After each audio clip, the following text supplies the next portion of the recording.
Okay, we are streaming, and it says we have excellent connection in studio, but I've yet to see the thumbnail upload, and we're waiting on that. There we are. Now we go towards the channel. Okay, did I place things right where I normally recognize them? I guess not. So then we go live, and we turn over here to the channel itself, see that we are linked, and hope for echo. Towards We have echo. the Okay. channel. So that tells me Okay, that I need to render the volume higher. And upvote. Everybody please upvote. Understand that this is a very small act on your part, but it means a lot to us. Indeed, it's life and death to Team Dietrich. With that, we are going to take a look at our infinite call. Yes, that would be a good idea, wouldn't it? Let's try that. Live stream, infinite call. T-Tank Barry says, loud and clear, brother, bless you. Thank you so much, dear brother. Okay. Oh, he's left a lot of images. Let me get to them as soon as possible. Sometime during the show. Okay. Or sometime thereafter. Be patient with me.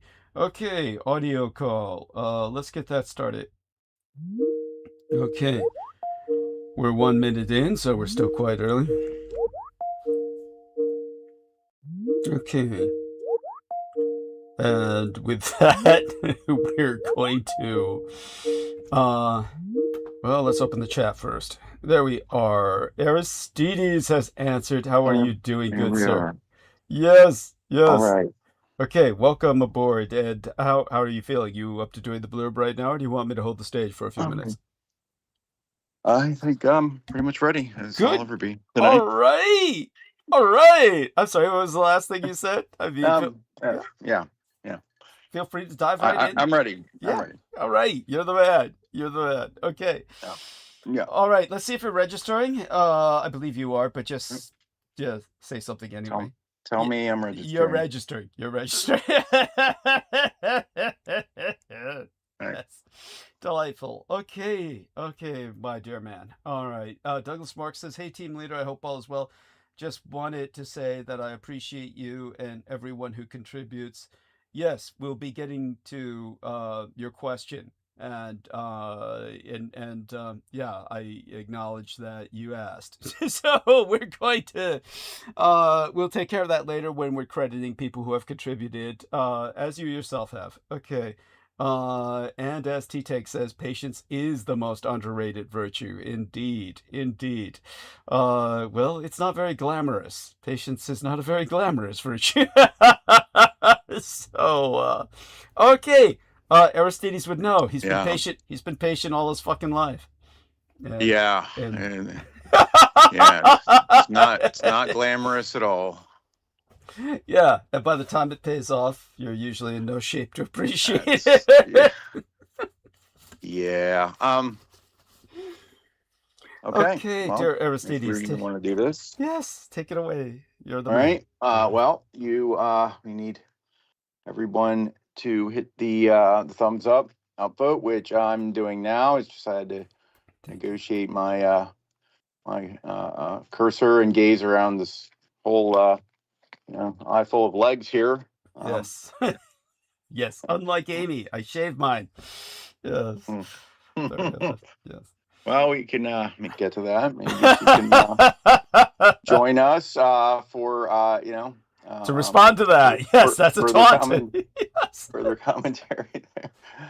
But yeah, I need to hit that upvote right away. We hopefully, if you're a regular listener, you're trained in that regard, but tell everybody to hit that upvote for practical reasons, not just to show support, to show the algorithm that this is content to prioritize, or at least not deprioritize for sake of the few bozos with bots that get the downvotes in there. Yes. Same tired old game there. So therefore we need to balance that out. There's always haters, but keep on going, and sure, just a good little bunch of upvotes there will counter that. So that's why we always ask for upvotes right away. So please do that.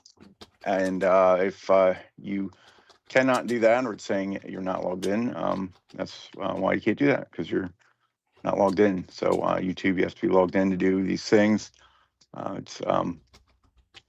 If you've done this before, please log in. If you've never done it, it's not that intimidating. If you have a Gmail, you should be able to register that to log in without creating a separate account, because it's the same company, basically.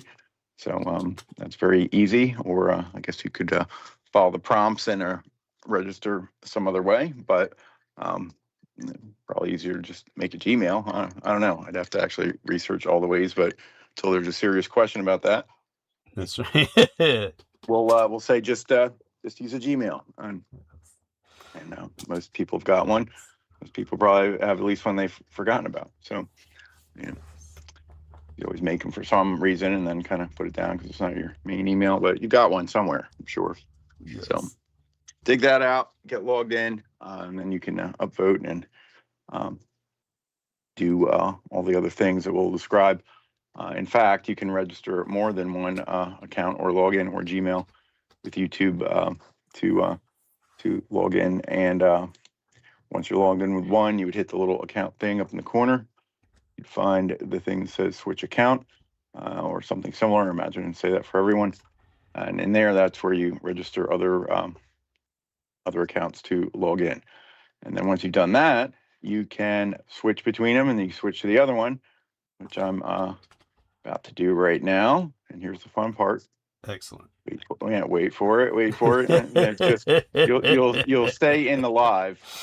It'll just there'll be a quick kind of blip while it switches over, but you'll stay in the live when you switch the account over. And then the fun part is you can go and upvote again. So unlike in quote unquote real life, you can vote more than once in the Dietrich democracy, and it actually counts. So thank you. In that way, you can vote more than once, as many logins as you have, or even if you just have one login, what you can do under that is create channels. Normally, this is what people publish content with. It's a different name, different identity. People can often create different channels. I guess you can make more than one or several.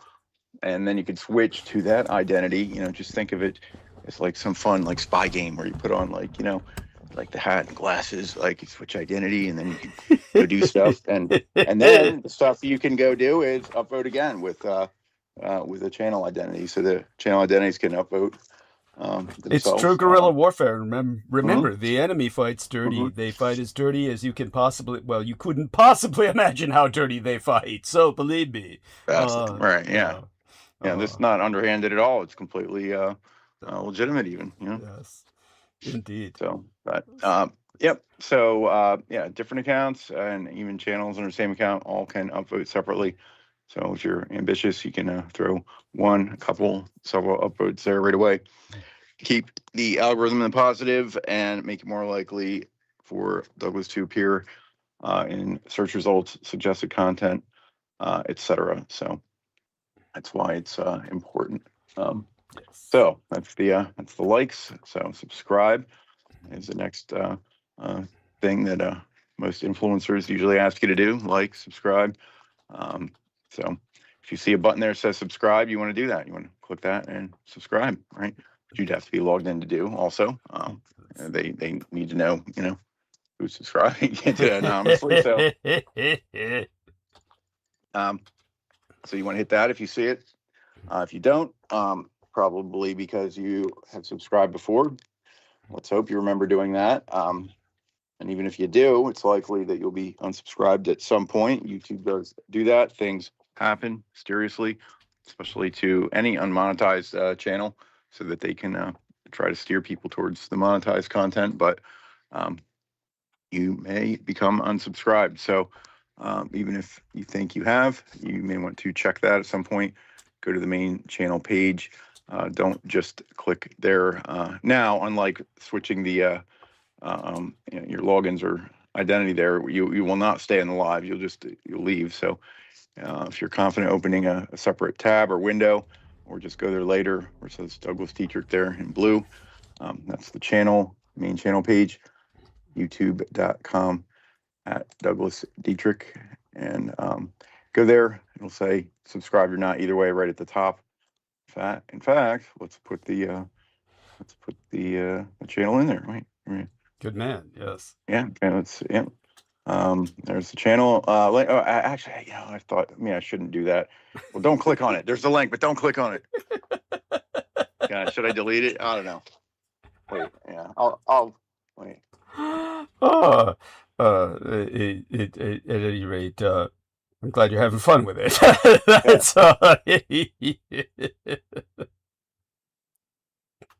There we go. Well, I'm trying to make it right there. Even if they click on it, they'll figure it. All you got to do is hit the back button, for Christ's sake. So, yes. Anyway, it's the channel, and at the channel you can check subscription status definitively, and make sure you're subscribed. So, and either spot there, you'll see the little bell icon. That's the notification bell, and you want to click that. You want to hit all option, and that what that does is it sends a little pop-up to your device every time a program starts. So if you don't hit all, you may or may not get it. Don't leave it up to YouTube to decide what's important.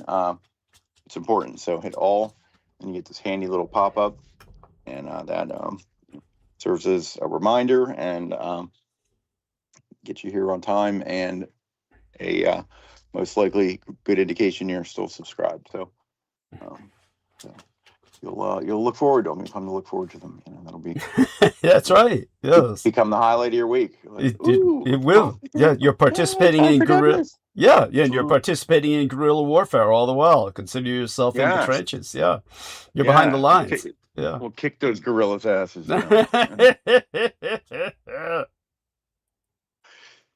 So that's subscribing and notification pop-up. So like, subscribe, share.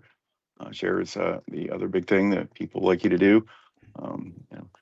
So that helps. That helps any content creator, influencer, but especially here. So to share, let's see, the easy way is to hit the share button below there, and that'll create a little, it'll pop up a little window where you can hit copy the link. It's really basically the same link as it's in the browser bar, which makes it a little easier. And share that anywhere, everywhere. There are also specific platform share buttons there. It just takes you there with the link. It walks you over there. So with the same link, there's nothing mysterious there. There you go. Share it on your LinkedIn, your Pinterest, your Reddit, on X, Facebook. Yeah, Facebook. Share it there. Your timeline and chat groups and all your old family friends and high school friends, and let them know what you're into these days. And watch them all change there. Yeah. Watch them all change how they behave around you. Yeah. Right. Yeah. Right. Stand back and wait for the horrified looks, and because when they realize that they're so behind in discovering all the truth. That's right. They'll be shocked. Yes. Eventually that'll happen. Perfect way of looking once at it. Thank you. Yeah. But otherwise, it's a way to grab that link, share it anywhere, private messages, especially with people who you think will actually listen to it and appreciate it. But anywhere, email, anywhere. So that electronically you could share. You could even print it out, although probably recommend printing out a QR code. So many things run on that these days. There's little funny black and white squarey things that you aim your phone at, and it takes you somewhere. That's a QR code. So if you just search free QR code generator, you'll find one. You could link a certain show if you think that's really interesting, or maybe the main channel page. And that's a way to physically share, tape it up there on your favorite bulletin board. Or there's hardly many bulletin boards. There used to be a lot of them around, but now you don't find them too often. So Yes, you is got to that sad? improvise. Our world Yeah, is gotta changing. Our world is changing. It's so awful. improvise, tape it up there in the public restroom or wherever people frequent. Sometimes and there are these places, I don't know, shop windows or wherever people put things up. Hand them out. You could print them out like a few to a page. You can cut it up and go to the park and hand it out. Yeah. Yes. Yeah. People think you've converted to something. Yeah, and then put this. In fact, grab this image right here, the thumbnail image. Print that out next to it. Oh, yeah. Yeah. Parents will love you. Yeah. Yeah. Well, we assume that. Yeah. Right. Give to share with other adults. That's right. Right. Only. Yeah. So yeah, you can print out QR codes. That's another way. So anyway, you can think to share, creative or just, one thing we don't lack is ways and means and electronic media. In fact, it seems to be the entire world these days.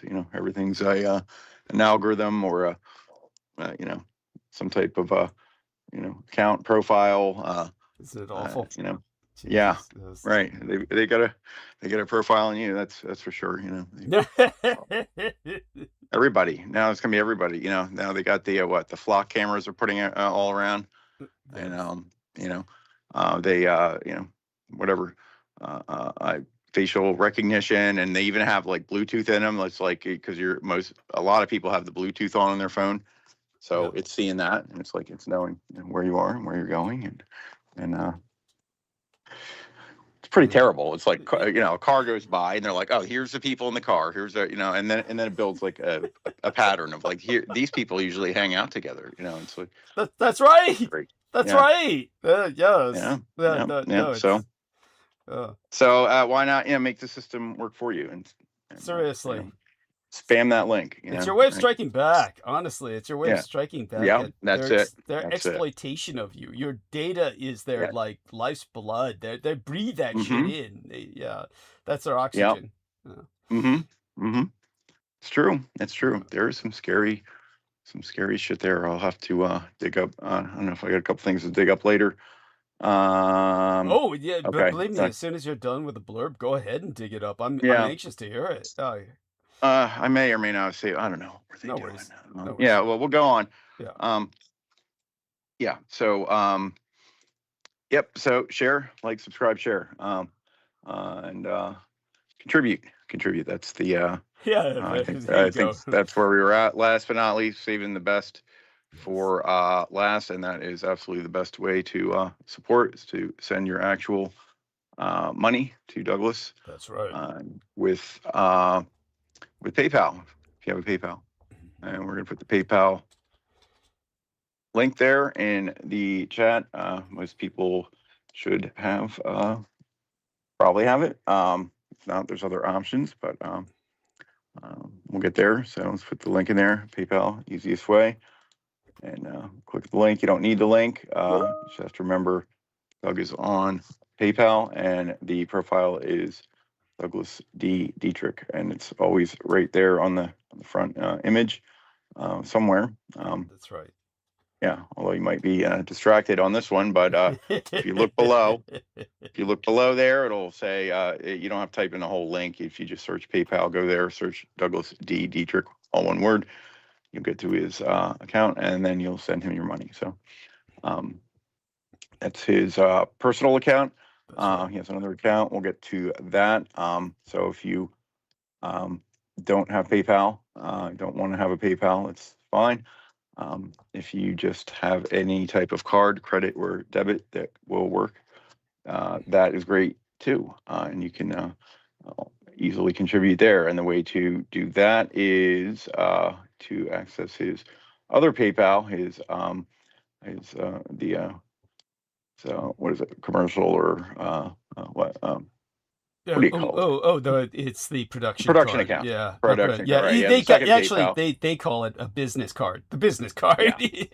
Right. So PayPal business, and what that means is they take a little bit of fees for everything you do. Basically, it's but what it allows is an option to send money with a card without logging in. So easy way to get there is to go to his website, which you could find. It's on the channel, or we'll let's put that in the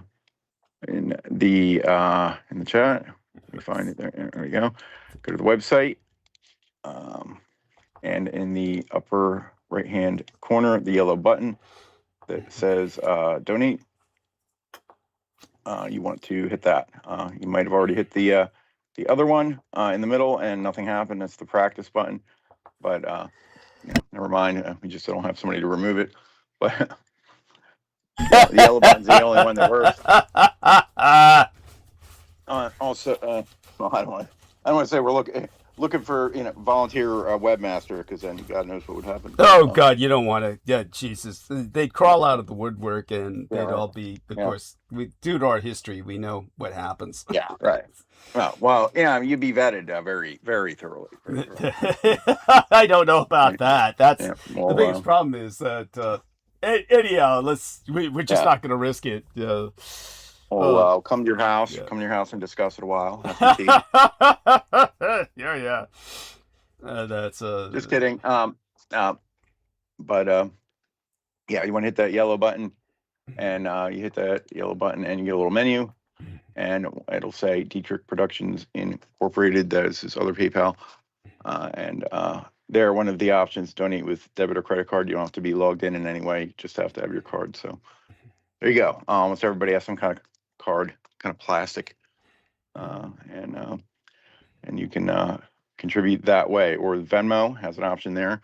A lot of people use that. That used to be the more kind of mobile option, the more for phones, but it's basically just like PayPal. Now they talk to each other, so you can send a PayPal money with a Venmo there, or just search in your Venmo. There's an option to find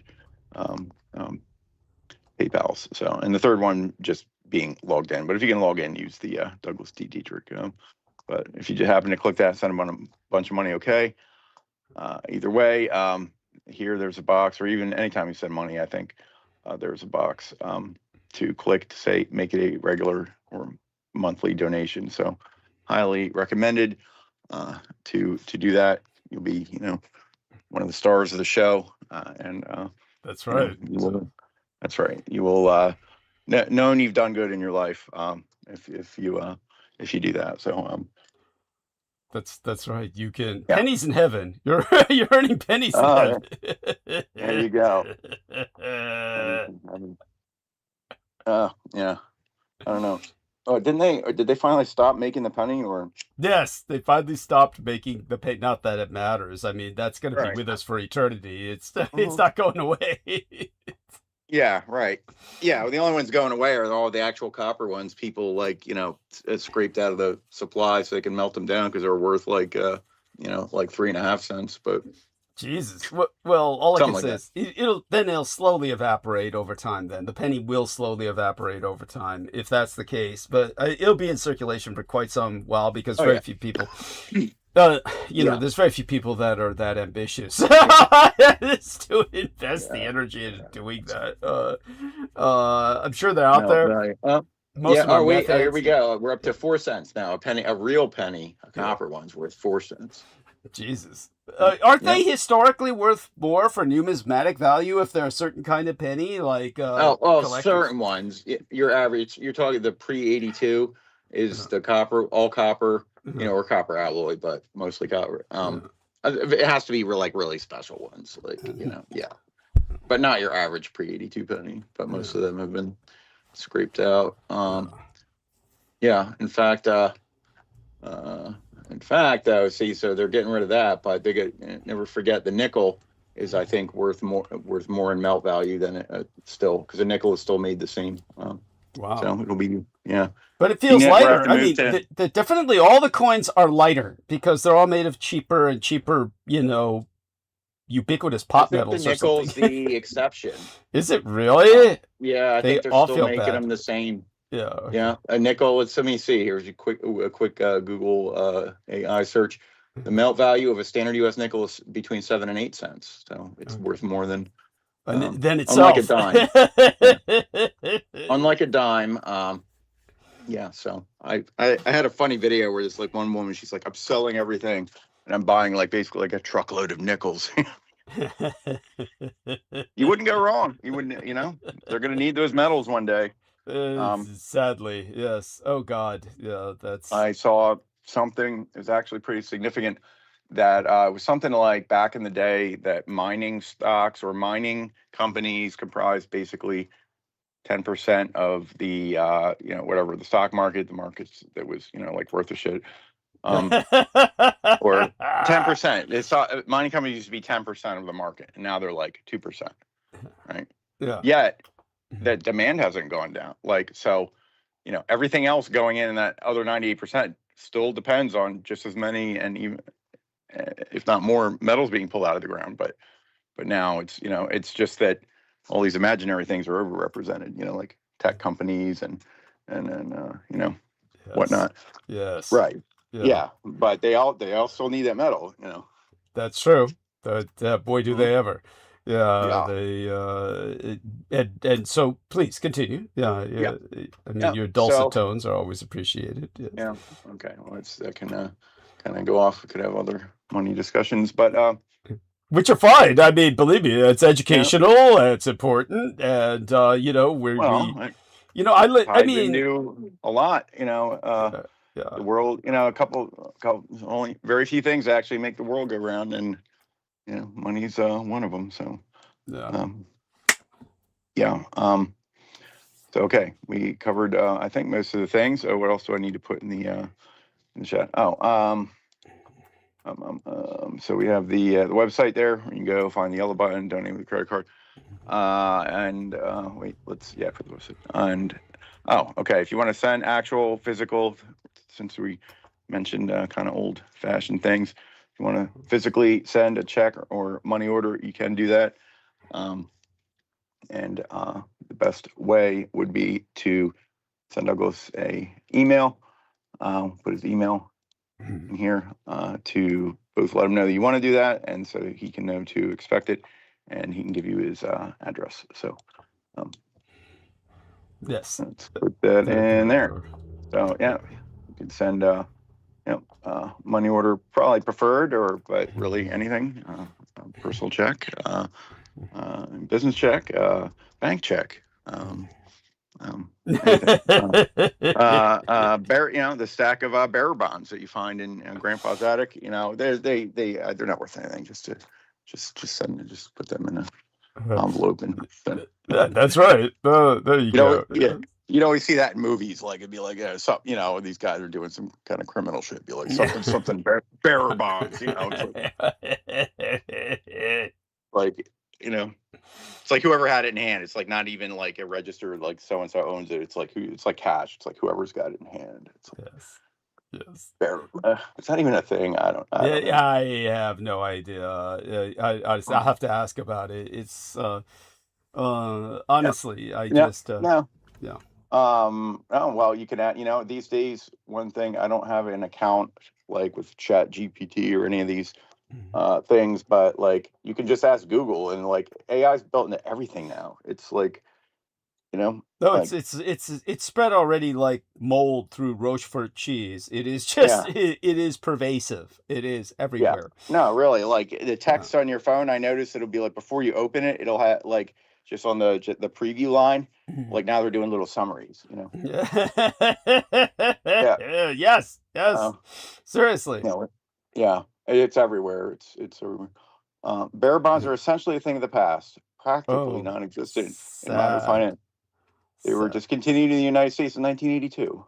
Wow. Most other countries have outlawed them to prevent tax evasion and money laundering. Wow. Yeah. See, that's what I'd always talk about, and I'm talking like old older films. movies. Old films. Did you hear that? Or vintage. At this point, we just call them like, what would we call them? They're not that old. We're not that old. The world has changed so enormously during our lifetime. It's not even funny. Yeah, we're not old. It's just the world that's just so new now. Yes, that's it. Yes. Yeah, it's too new, and We're strangers Oh, in a wait. strange land. Speaking about AI, wait, I got something about how China rolled out a new AI. Yeah, you know, because they're always trying to compete with, you know, just like in the chip world, they're always trying to compete with their Yeah. version of things. Yes. And supposedly it's going to be competitive, not because it's better, but because it's cheaper. And I think it's more open source.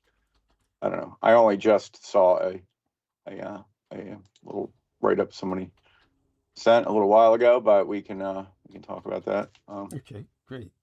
I'll I'll drop it in the text box. So there'll be that. But let's wrap up here. And so we usually talk about the Excellent. tell people to not only check out the long and glorious 100-character title of the program. That's right. And 99 characters tonight, but yes, well, unusual, you know, sometimes hard to use the last one.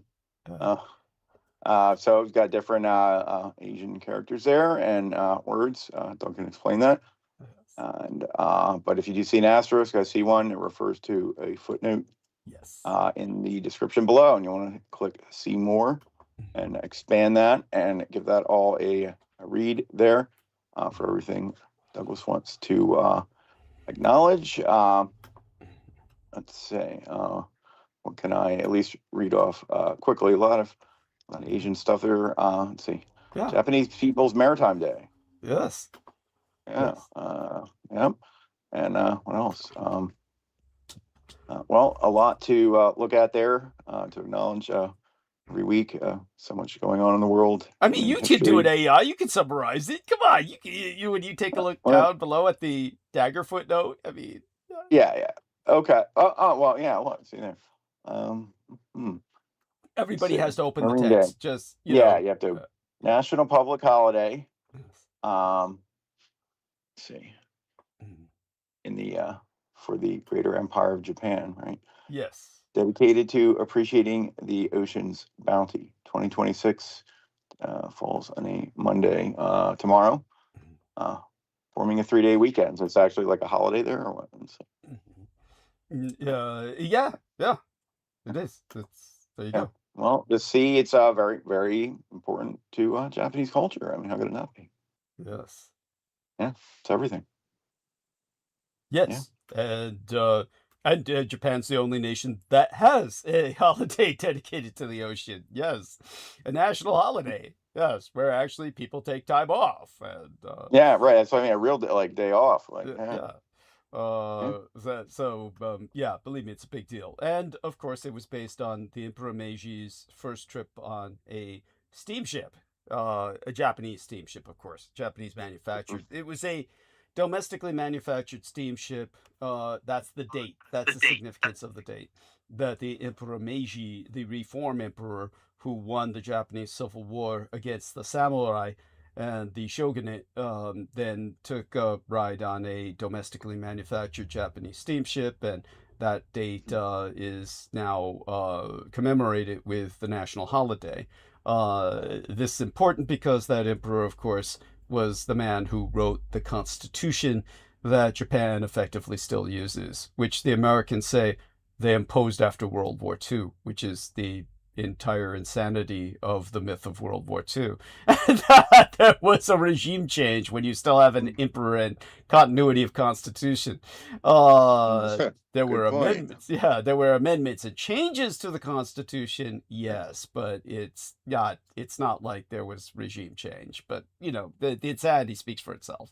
But all that being said, dear Aristides, yes, you are the man, and we love your dulcet tones. Now I can, you know, if necessary, I can just launch into monologue. I really, you know, I could do it, but you know, is there anything else that's happening domestically or internationally that grabs your attention that you feel we should be paying attention to? I will look here. See, yeah, I'm sure there was. I like that little busy noise. There's that cute little busy noise he makes. Reminds me of my dad. My dad would do something like that. My legal father would do something like that. Yeah. Oh. Well, the war is back on. You know, the war that they completed several times already is now freshly uncompleted again. No, Trump said we're going to get tired of winning. We've been winning each time. Every time the war stopped, it's because we've won. We won, but they deny it, so we got to prove that we won again. That's right. That's right. They just keep denying that we won, the bastards. Yeah. Yeah. Yeah. Let me see. I don't know how accurate. Let me see a little. I've seen little mentions of stuff here.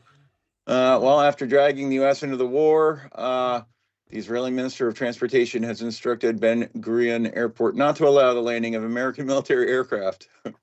Really? Yeah, I don't know if that's still a thing. Not verified, but that's weird because Trump's trying to send more air refueling. What do you call those fuel planes? The big ass. Well, they just don't. They I'm sure they want them to, but they just don't want them landing there in Israel. In Israel. Yeah, so. right. Weird. Right, because then there'll be targets. Right. No. I hear you. No. I hear you, and I'm not arguing with that report.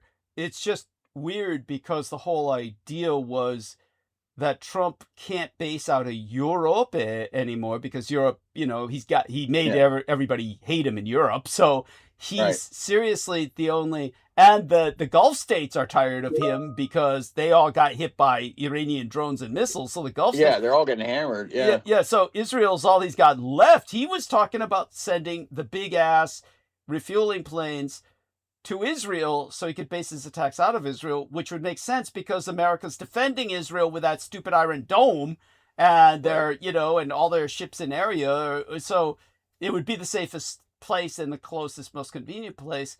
And if the Israelis say no, then, well, if we had any sanity, we would just stop defending them with the Iron Dome, wouldn't we?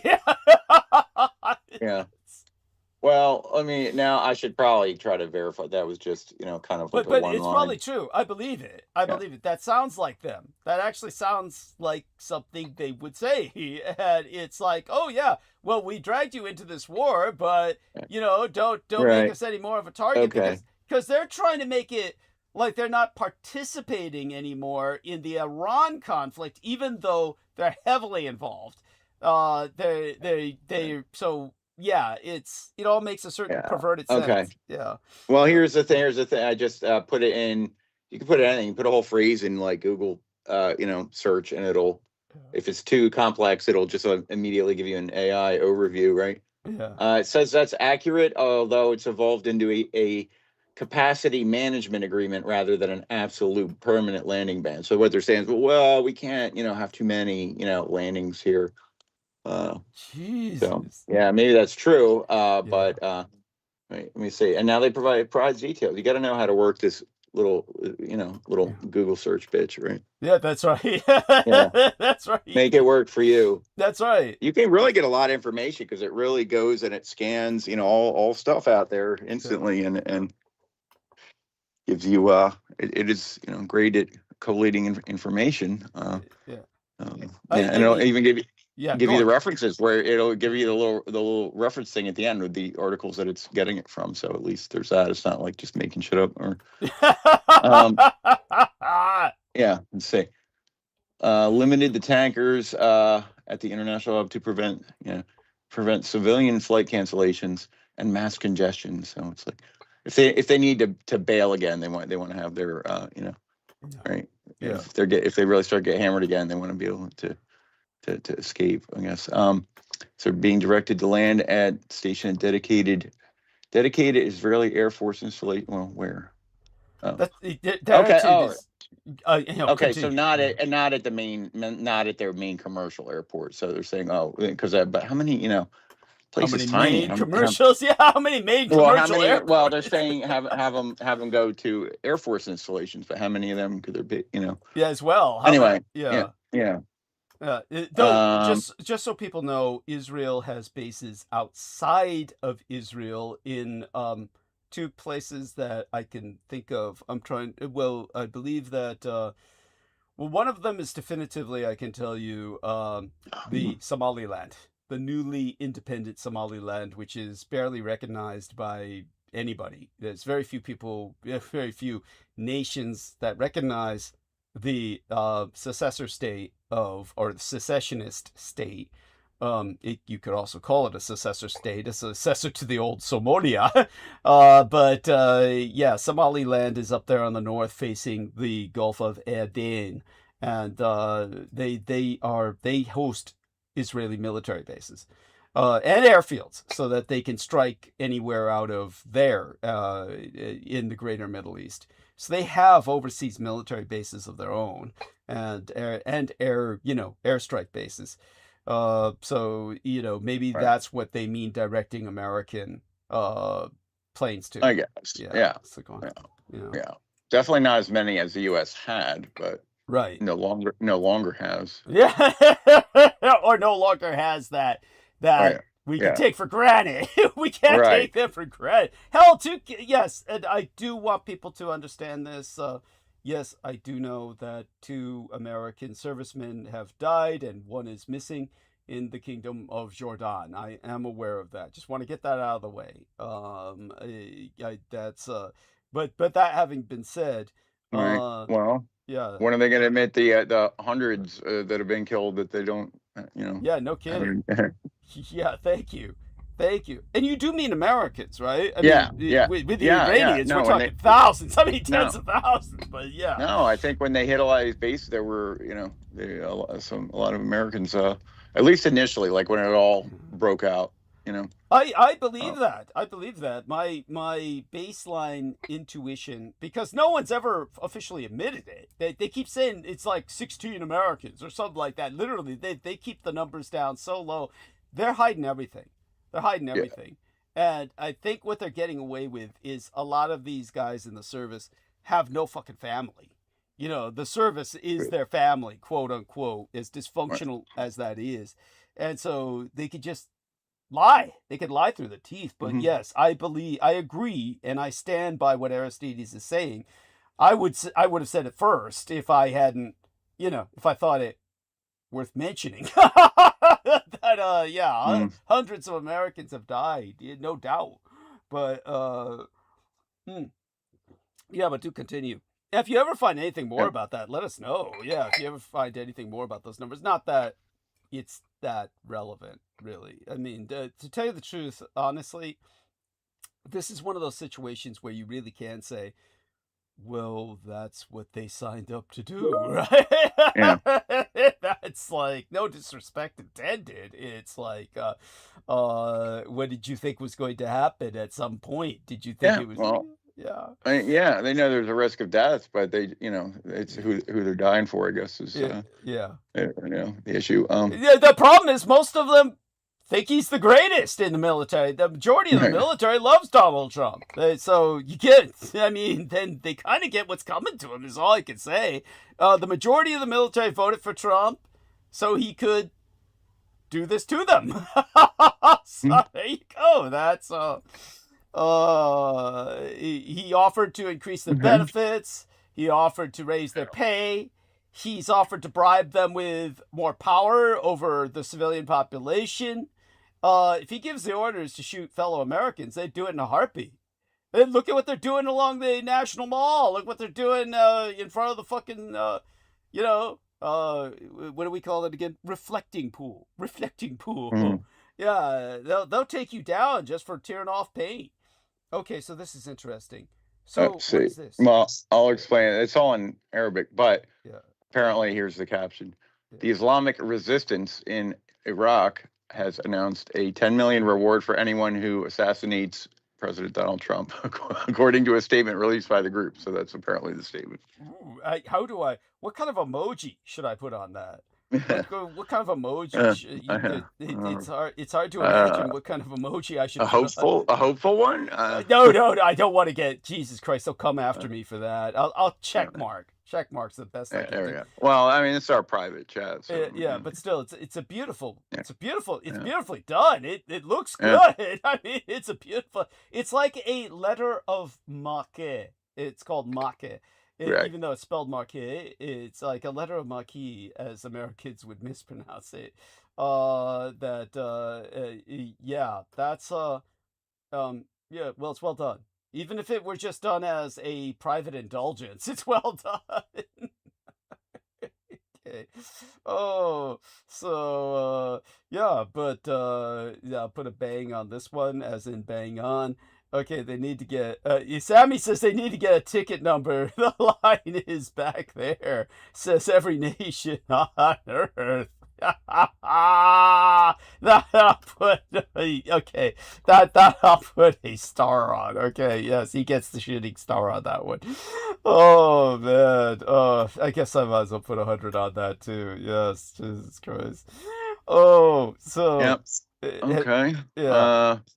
Let's see what else. I guess the Houthis are threatening Saudi facilities because Saudi Arabia is continuing its aggression against our country. Which it is, for what that's worth. They're at odds. Let's see.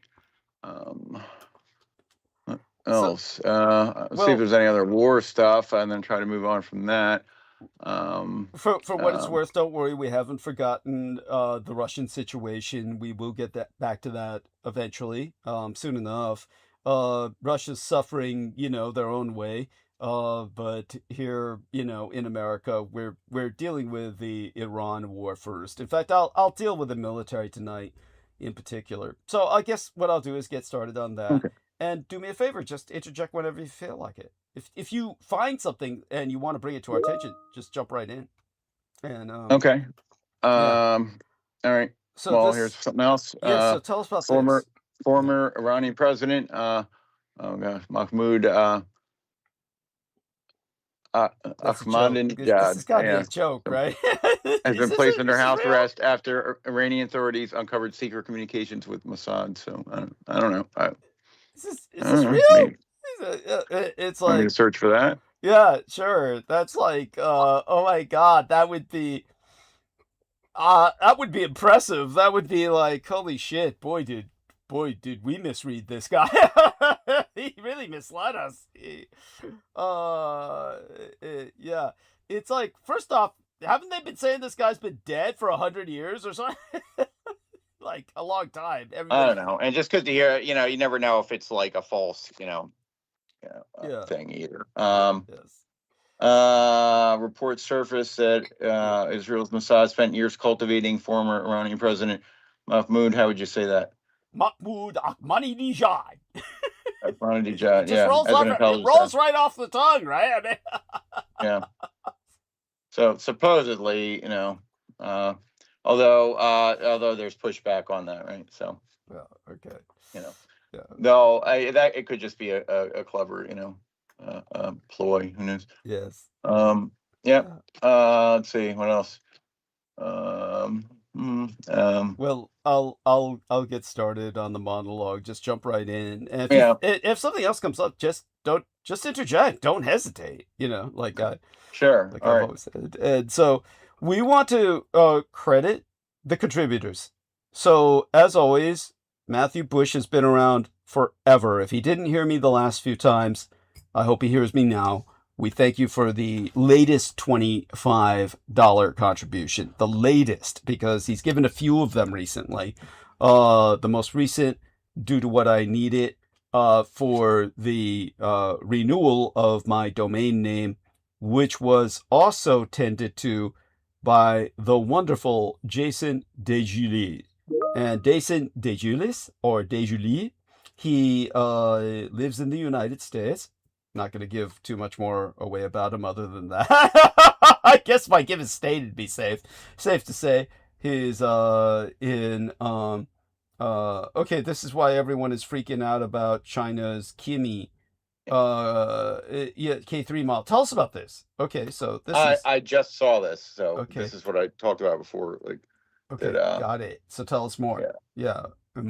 I don't know. I just saw it. So, but apparently it's very comprehensive and competitive. But, will it amount to anything? Well, we'll see. I don't know. Yeah. No, forgive my ignorance here. What the fuck is it? Yeah. What is Kimi 3? A AI, An AI.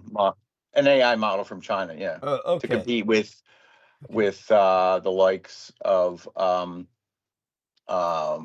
what are the Anthropic and OpenAI and whatnot. So Got it. Okay. So all I can say is that not my immediate area of knowledge, but I'll look more into it. Soon enough. Probably not by Wednesday, but you never know. Sometime soon. Next Sunday, we'll get to talking about microchips again, because the U.S. government themselves broached the topic, and the United States government claims the communist Chinese have got a microchip manufacturing machine, which by that they're implying the machine, which is fucking possible. They don't have it. The United States government knows they're so far behind that they're claiming that somehow they got one of the Dutch ones, which of course it's just not real. But what intrigues me is why the United States government is claiming this. So I'll either go into that Wednesday or Sunday night, and but it's part of this article I'm seeing here is they did a demo to try to prove this Chinese AI, and they're saying they because apparently it's supposed to be good at complex like engineering tasks or whatnot. It can kind of do a whole lot of Oh no, I get what you're saying. No, yeah. No, but supposedly they had it design a chip. They're like, oh, here's what it can do, and they told it to design a better computer chip. But okay, so just to put all this into perspective for our listeners, the important thing to remember is that China's got, before this, they boasted long time ago, years ago at this point, they boasted developing the world's fastest computer system, and I believe it's called Line Shine. And the important thing to remember is that speed is not intelligence. Now that's I'm not trying to, you understand, I'm getting to a point here. This does nothing to detract from what Aristides just presented. It's just to explain to people there are several layers to this phenomenon that most people don't appreciate. They mash it all together and they don't understand the implications of the technology. The technology is multi-layered. It's very complex. So when China developed the world's fastest computer, all kinds of geeks all over the world threw their arms up and said it was time to surrender. And all that stuff. It just has nothing to do with manufacturing microchips. When it comes to this artificial intelligence, they may have developed independently an artificial intelligence that can design a microchip. That, of course, has nothing to do with microchip production. Designing a microchip in theory could exist in within the computer's three-dimensional modeling, and it will work perfectly in that three-dimensional modeling universe where they say, wow, if only we had the capacity to manufacture this, that would be great. But that's where the kicker comes in. So the manufacturing process is dependent on all kinds of shit, but basically you've got to have the EUV. And the EUV is this extreme ultraviolet lithography machine, and that is straight out of fucking steampunk. If you ever take a look at the EUV, you wouldn't think it does what it does because you'd think it was a science fiction prop. except that it's so big you couldn't imagine anybody putting that much money into a science fiction prop. It's just this enormous fucking steampunk confabulation that first off you'd assume was some kind of a hoax, but it's like it honestly it's like something out of the industrial age as opposed to the information age. I mean, it prints semiconductors by firing lasers at molten tin, for Christ's sakes. Which brings us back to what Aristides was saying about melting coins. It's not even coins. It's what would you call it, Aristides? It's Fallout money. It's bottle caps. You're taking Fallout money and bottle caps, and you're melting them and turning them into something confabulous. Just something that is phantasmagorical in terms of its effects on the world. So, yes, and only the Dutch have produced it. There's a long story behind that, and that's because the Dietrich did not want the manufacturing base to be produced in Taiwan itself. The production's done in Taiwan itself, but the machines are only made in the Netherlands. And this is because the Dietrich wanted to make certain that the self-destruct button was in Europe. So the self-destruct button's in Europe, and if China ever attacks Taiwan, the Netherlands pushes the button, and all of the manufacturing process in Taiwan melts. All of these machines come with thermite bombs that are articulated throughout the machine. So once they push that button, these machines literally implode. They melt into themselves. And totally self-destruct. It's not just a simple like, oh, it doesn't work anymore. It's like they literally melt. They literally like become hotter than the surface of the sun and take everyone. It's not that anyone's in the room with them. It's hardly anyone ever in the room with these machines because they require extreme sanitation and dust-free environments.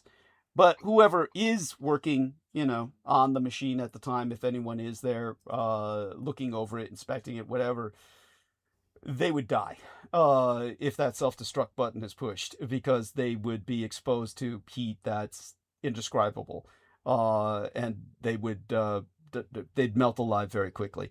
So all of that being said, this is not melodramatic. It's just the way the entire system is set up to be destroyed on a hair trigger wire because the situation is that precarious.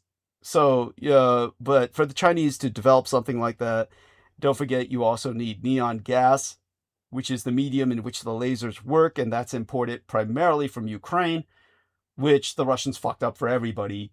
So the Ukraine's already given everything it's got to Taiwan and South Korea, who both manufacture chips.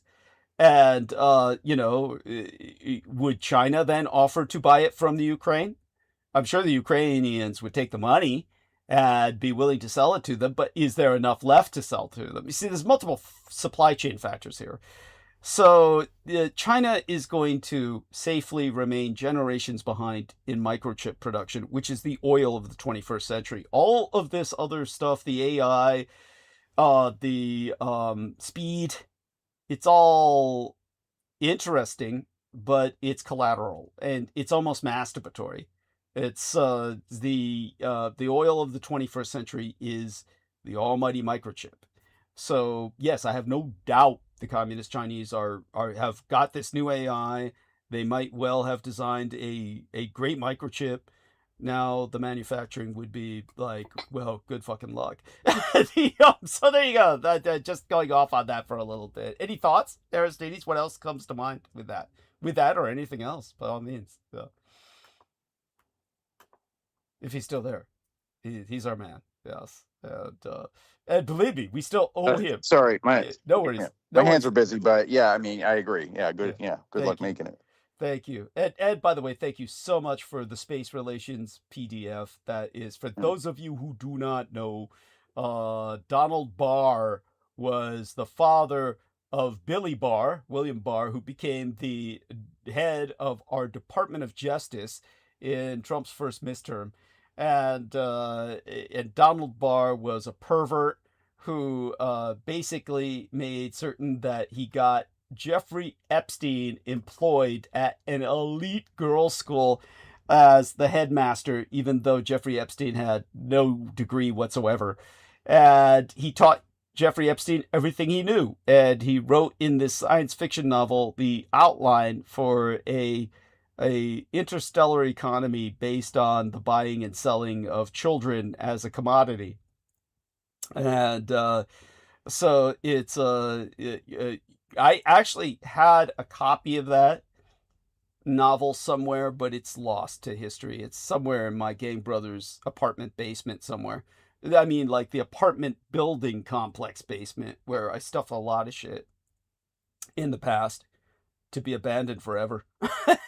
And it's of course I intend to go back and retrieve all that shit someday, but it's going to require an industrial effort, just like so much else in my life. And I mean, literally, it's like impossible to get in that thing without, hiring construction workers to unblock a lot of just fallen wood and timber and shit in that place. And was supposed to be concretized, but of course you'd have to clear out the whole thing to concretize it, and that would be like apocalyptic. He might as well just tear the apartment, demolish it to do that. And if he really wanted to do that, he'd almost have to demolish the apartment building and rebuild it from the bottom up. So all of that being articulated, the book is effectively lost in any convenient to reach sense. So thank God for PDFs, and thank God for Aristides, his ability to find them. So all of that being said, going back to the other topic of thanking our contributors, again, an incredible individual named Jason DeJulis, or Jason DeJulis, contributed 25 United States dollars also to help contribute to my domain name. All of this goes to help keep me alive, literally keep me in beer and Coca-Cola, my caffeine and alcohol, to the end of the month. Believe me, the 3 days after the end of the month, before my SSDI check deposits in the bank. We were also given a $25 contribution towards the end of my domain name maintenance by Joseph Araujo, a wonderful individual. So these are two newcomers, Jason DeJulis in Maryland and Joseph Araujo. And of course, Sammy Romero, a man who actually appears on our bandwidth, appears on Team Dietrich on our show, which any of these men, Matthew Bush, Jason DeJulis, and Joseph Araujo, are welcome to do, should they ever just send me their contacts, and I would add them to the call. Heather and Vin contributed 60 United States dollars. They are also on Team Dietrich and have appeared on the show. All of you are part of our electronically extended family. You're all part of Team Dietrich. Anyone who helps sincerely. Douglas Marks also sent 20 United States dollars with a question. Okay, I have another question for you. Is there a difference between the Jinn and Goetia demons? Or are they the same, just expressed differently by religions? In the most simple one-sentence answer, the Goetic daemons are not Jinn. They are different. I can understand the confusion. The confusion comes from the fact that King Solomon bound daemons when he was, dedicated to his projects, and he bound Jinn. So these are separate entities, and they are not to be confused. But there was a terrible mistranslation concerning the Goetic demons based on the Alexandria's stone. What was the stone they found? Help me out here, Aristides. Napoleon Bonaparte, when they found the that great stone, and they used it to translate everything. The Rosetta Stone. There was also it could have been maybe I'm conflating that, but it was definitely a mistranslation involved that gets a lot of people confused when it comes to Goetic demons. and the djinn. Though, pretty much, as Brendan Zogit would say, and we will return to this question when Brendan Zogit returns. Brendan Zogit is on summer hiatus, so he's not even in country. So important to understand that during his summer hiatus, we are going to not deprive him of his ability to participate in this, because all he does is bitch about how I don't talk about the supernatural anymore and how sick he is of secular topics. So no need to deprive him of his ability to participate in something like this. Might as well let him be here to put in his perspective. Otherwise, I'll never hear the end of it. Oh, you talked about that while I was gone, and then while I'm here, you never talked about it at all. And all you talk about is, boring geopolitik. It's like, dude, give me a break. You remember in the days when we talked about subjects like this, what it led to? A bunch of crazies experimenting with the occult. It's like, who the fuck wants to go back to that? Of course, someday I'll get over all of that. Just get back to these subjects. But give me time. Honestly, it's not. It's just not something that leaves me with a pleasant taste in my mouth. For one thing, these are all very, very dark topics. So when it comes to the Ars Goetia... Hey, I just wanted to say hi. Yeah, well, welcome aboard, honey. Okay, but keep going on Goetia, and then we'll check in after that. Well, the only thing to really say about Goetia is that the Ars Goetia, which is the 72 daimons of hell that most people will focus all of their attention on because that's all they've got to work with. Basically, you've got this ritual grimoire, and it's basically, there was a fatal translation blunder in Alexandria from the ancient Greek, and you had the influence of this concept of the Renaissance per the bureaucracy of hell. So we take this kind of Socratesian, the ancient Greek daemon. Socrates is Surzanal assistant. Plato's supernatural logistics, the Roman beliefs, but before we got to Christianity, there was this translation blunder. We could call it the Alexandrian blunder, which gives people a lot of confusion in this area. And it has to do with both Christianity and the great god Pan, which of course brings us always back to the work by Arthur Machen.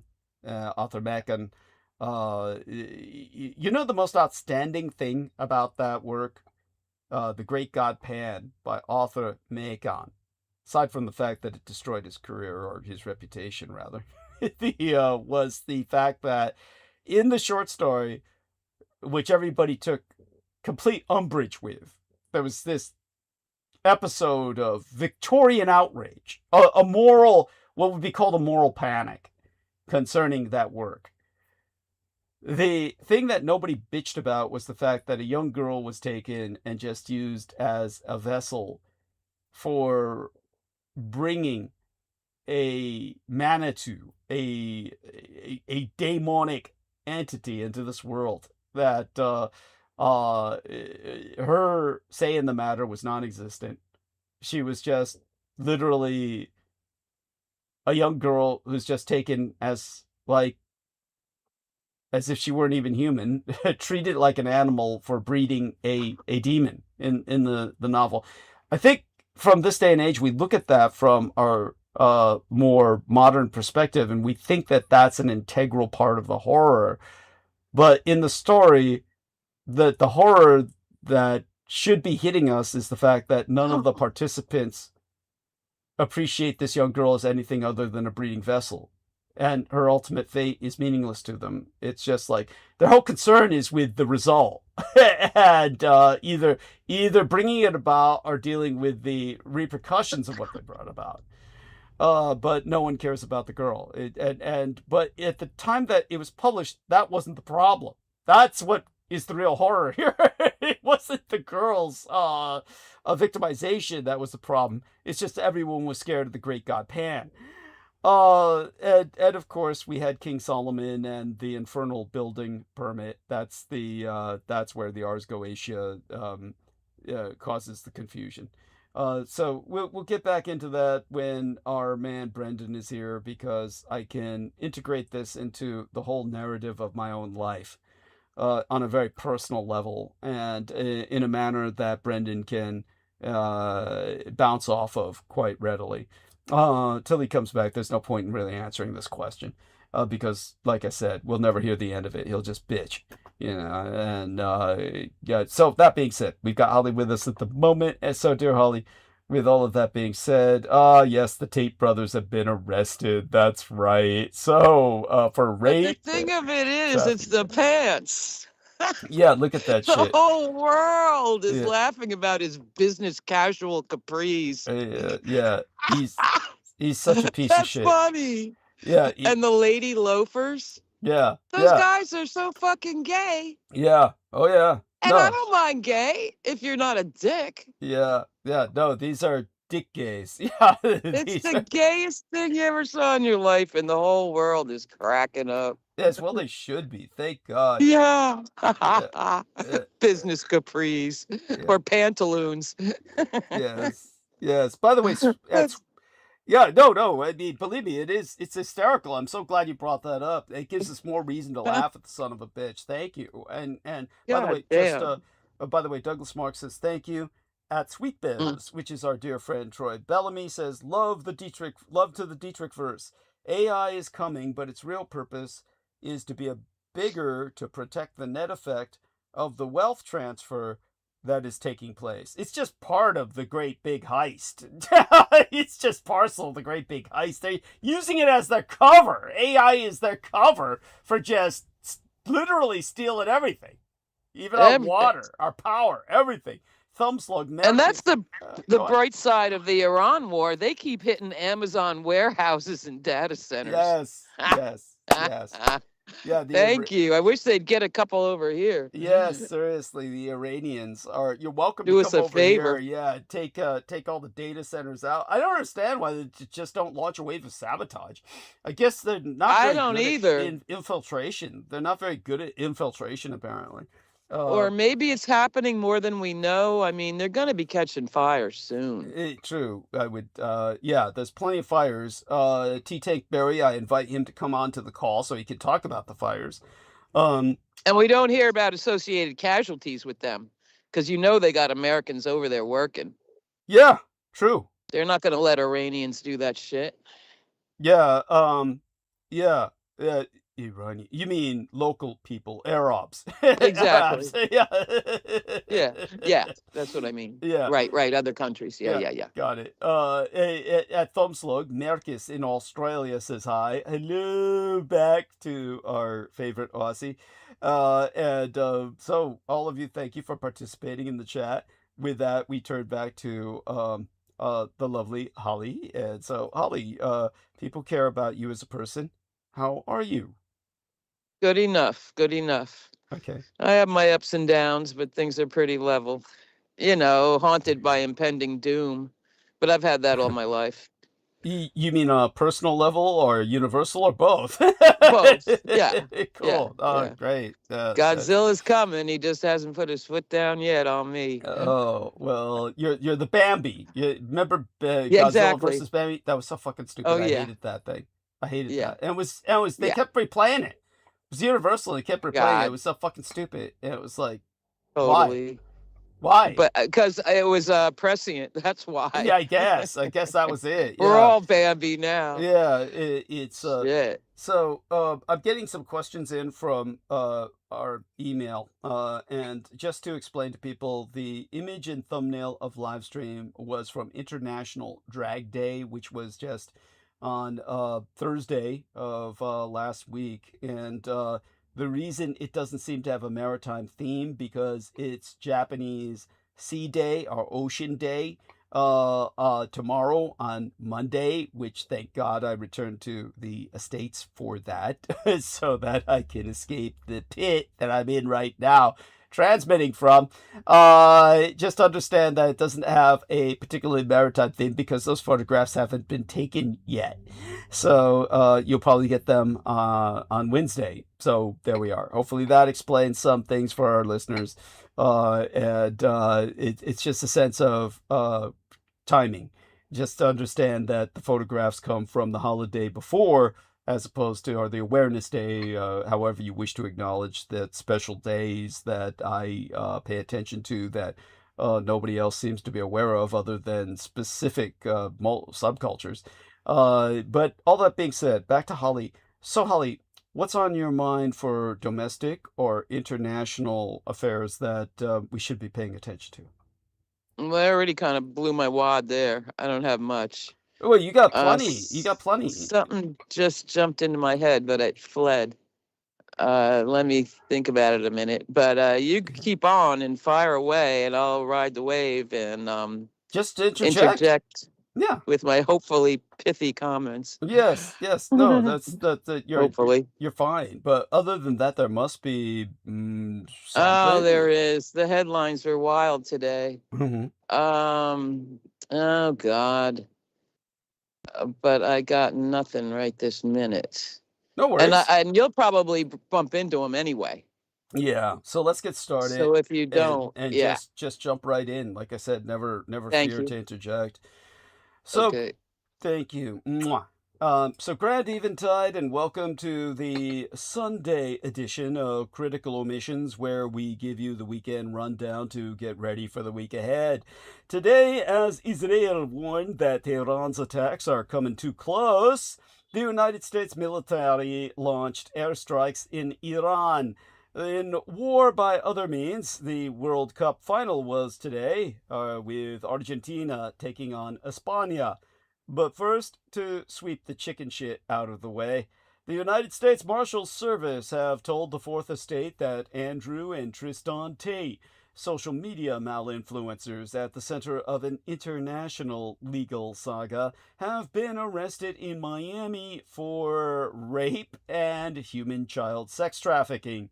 The malinfluencer brothers Andrew and Tristan Tate, whose social media empire promoting wealth, male dominance, and misogyny were, well, that's made them among the world's most polarizing internet personalities, were finally arrested yesterday in Miami as British authorities sought their extradition on mass industrial-scale serial rape and human child sex trafficking charges. Agency spokesperson Brady McCarran has confirmed that the brothers were taken into custody by the United States Marshals Service on a sealed warrant, placing these United States at the center of an international legal saga. Yeah, because we were never going to arrest them in a million years. It's true. This extradition thing is like kind of surprising. Yes. That we would even do that. Thank God. Because there's this big article about them out now, brand new, and how deep they are woven into MAGA and the Trumps, Eric Don Jr. and Musk and all of them. I mean, they are deep into it. Oh, Barron, they're educating Barron and all that shit. Yeah. The Republican Epsteins. They're they love them. Yeah, they're so thank you for that. Now, they got more followers than Rogan, and he's the biggest on the earth. Yeah, well, that piece of shit. Unbelievably. Yeah. Well, he's really redefined himself. He's redefined himself to a degree, hasn't he? He's trying. He's running to keep up. Yes. Yeah. You know. I could see next presidential election, him against Tucker against Rogan. Oh God! Don't even. Well, that wouldn't happen because they like what they're doing too much. They aren't going to run for administration because that would make them responsible. All they want to do is sit back and sling shit. That's all they want to do. That's fair. Yeah, But that's fair. But I'm keeping my mind. If I had Polymarket, I'd put some money down. No, these are the kind of people who, the world to them is like at those, what do they call those fairs? State fairs, county fairs, where the person's sitting on the plank and you throw balls at them until they fall in the water. Right. To them, the whole world is like that. Everybody's sitting on that plank. If they know one thing, if they were given an administrative position, they'd be sitting on that plank. And they don't want to be on that plank. I think Carlson wants it. No. I do. I think that. If he does, that He's would show how stupid. insane. That would show how insane he truly is. Yes, thank you. Yeah, they're that insane though. Some of them. Yeah, well, all of them. Yeah. Well, they're all crazed, yes, but no, I don't think they're that crazy. But we'll find out, won't we? Well, with time. I think they just want to be kingmakers. They think they can be kingmakers, that they can help there's other that. people. Yeah. There, yeah. Yeah. But and take the flak. Yeah. But thank you. But meanwhile, a sell-off in microchip makers has gathered pace, driving the high-profile group of stocks to a bear market amid recently renewing concerns that artificial intelligence spending has outpaced its promise. Yeah, by a mile. Yes. Turns out. Yes. Now, this week's semiconductor tumble was the worst since Donald Trump's April 2025 trade war rollout, with a Dietrich, that would be, of course, the Deutschensprech for Meisterschlüssel, which would be anglicized in turn as master key. Industry gauge sinking 20% from a record. A breakthrough from the commune Chinese AI startup Moonshot dented enthusiasm for Silicon Valley and the sector in general, as brought to our attention by Aristides, which also joined broader equity losses amid geopolitical tensions. Well, and you saw how SpaceX tanked, yes. And it's selling for less now than when they put it up. Well, that brings us, Holly is broaching the topic of IPOs, initial public offerings. Last time I checked in yesterday, SpaceX was set to wipe out $1 trillion in value as its shares slide. I mean, already hovering around its original offering price, Friday's decline came after the company aborted a launch of its Starship rocket due to an engine issue. So anything else that brings to mind, Holly? By all means, let us know what... I'd rather have them lose money this way than blowing up rockets.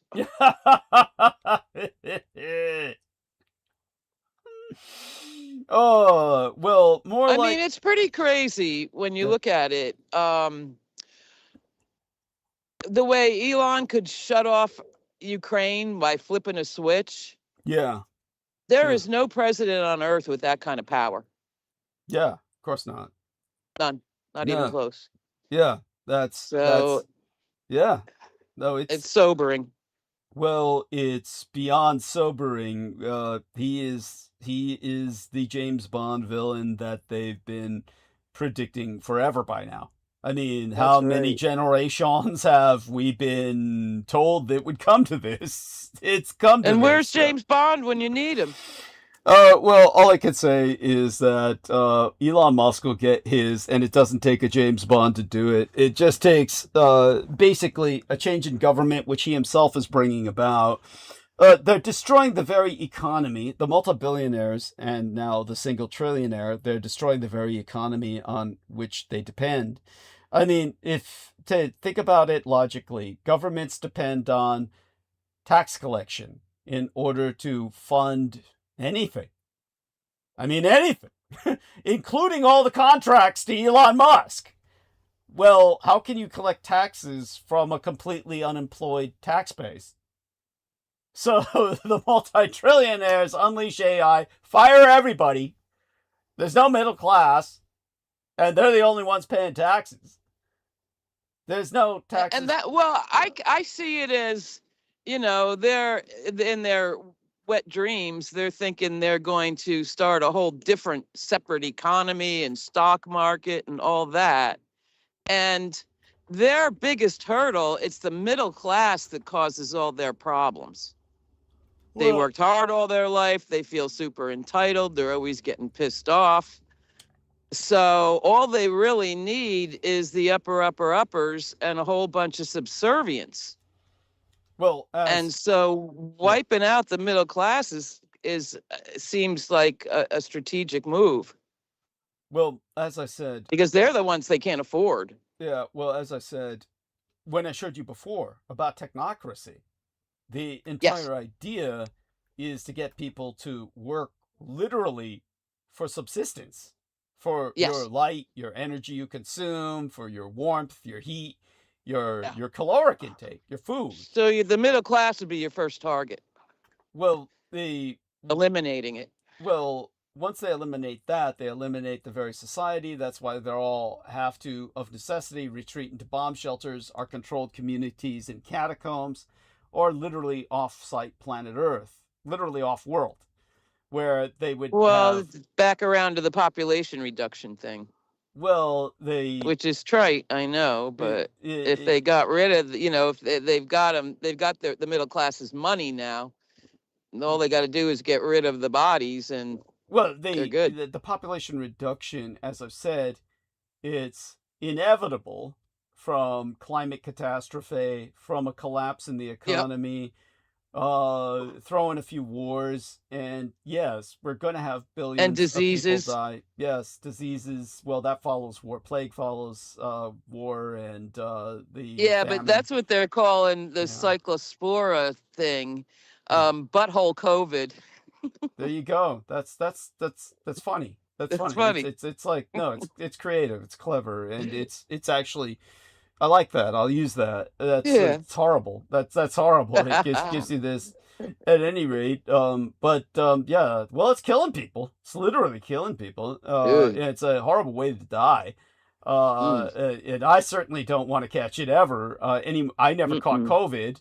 I'm one of the people who's never caught COVID. I'll never want to catch that. But when it comes to the situation of, well, mass deaths are coming, but the one thing we can be thankful of is, as I said before, they have no mass manufacturing process to produce the Terminator machines that would take people out as a direct program. They can't directly kill us. But they'll get us to fight each other. Well, that'll happen naturally. And with all that happening, as we've seen. With all that happening, of course, sure, a lot of people are going to die. Then they're going to take whatever people are willing to literally work for food, and they're going to take them into catacombs and just process them into a situation where they all have shock collars, because they've all said this. It comes down to two words whenever they've been, interviewed. And I've cross-referenced multiple interviews with these people: Elon Musk, Peter Thiel, who's the son of a bitch who runs Anthropic again. His name is so, blasé. I can't even remember. I always forget that guy. All of them, they'll come down to shock collars. They'll say, oh, well, we'll just have shock collars around everybody. And well, don't they have helmets in China for certain factories? Yeah, well, these are just meant to gauge your every move and reaction so that they can make sure you're working hard enough. And not distracted at all. Yeah. And you can't even be depressed. Yeah. Because then you go to the gulag. You got to make them think you like it. Yeah. Well, like I said, America on its worst days is orders of magnitude better than communist China on its best. Yes, you don't live in communist China. You just exist. There's it's bad. So I think that's the plan for us. Yeah. No, they're not that stupid. They know they can't do that here. Ultimately, with all these factors at play and everybody going nuts. They need to do that only in a controlled environment. That's the whole point about they're going to escape into their catacombs, and they're going to bring whoever's willing to submit with them. Yeah. But those are factory jobs. But they can't do that on the surface world. They can't do that in a social, in a grand social scale. No, I don't think they want no grand social scale. Yeah, well, that doesn't work for them. Yeah, no, they it just eats. Yeah, they want their fiefdoms. Yeah, they want their five Yeah. streams. But Yeah. the insane part is once that once the collapse happens, well, that's when we take over. That's our opportune time. The concept of running for president at that point will be so Yeah. obsolete and so ridiculous. I agree. So it's just whoever grabs the power at that I point. agree. Whether we're there in 28 or Yeah. not remains to be seen. Yeah, I yeah, tend to think it'll take a little longer.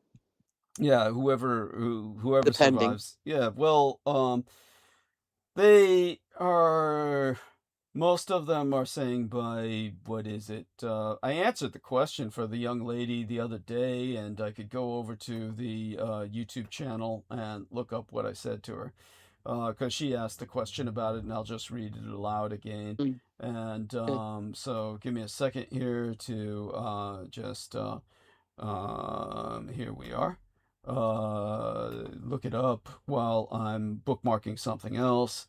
Once I Yeah. call various things up, then I have to, there she is. Okay, taking a look at this, going over to live where I can find it on live stream. And here we go. I think it was this episode where you and I were talking, and that's what brought the subject up. And of course, okay. So based on what you brought up about the situation, here we are. Let's see now. Okay, and this is where, of course. Okay, this first, Amy Elixiel said, or Amy Lightyear said, Douglas, please finish your thoughts / sentences before being interrupted. Oh, fuck. And she says, also. See, I try to be so careful about that, and then you tell me I'm lurking. Oh, no worries. Can't win this game. It all works out, Dad. Then she says, she says, also, your info on the plan for humanity by the elite is very informative. How long have we got? 5 years? 10 years? 50 years? So I said, all the prominent high net worth individuals of the Silicon Valley technoligarchy are openly conspiring to completely resettle, bunker / silo, the chosen communities into catacombs, the term for which is caers, spelled Kaers, which is an old Celtic term, between 2030 to 2040. But researchers involved in the controversial AI 2027 paper warned that an artificial intelligence explosion could trigger rapid societal or economic collapse shortly after superintelligence is achieved either this year or the next. Regardless, Elon Musk intends for technopocalypse and consequent population collapse to render Earth uninhabitable by 2050, by which time he is convinced that he will have established a self-sustaining city of 1 million people on Mars. United Nations projections. Jesus. And welcome aboard to Sammy Romero, by the way, who has joined us on call. But as I promised Amy, I will finish my thought trend here. Hi, Sammy. Yes, welcome aboard, Sammy. At any rate, United Nations projections and climate models highlight that mid-century decade, 2050, as the point of no return for global burning, leading to extreme temperatures and resource depletion if carbon trajectories are not altered, which we know they never will be. Just be there, I told her, to help get them when they emerge from out of the ground and rebuild without them after that. There we are. So Sammy says keep going. No, I finished the train of thought. So by all means, Sammy, welcome aboard. And my dear Sammy. Hey, what's going on, guys? Yes, everyone. Hey. Yeah, everyone cares about you. Tell us a bit about how you're doing, whatever you're willing to share. Hey, what's going on, guys? I'm all right. Adulting like always. I have to just say that. I can't really, not that I don't want to, but it's just adulting, being a husband, being a dad, and all the wonderful responsibilities that you have. And yeah, I mean, I was just looking at the soccer game. I'm not even a soccer fan, but Yes, tell we us. have our colonizers that colonized my people, then you have That's right. the wannabe Third Reich. That's that right. Yes. For some reason, everybody hates. Yeah. I mean, no, I mean, I get it. I just, it is what it is,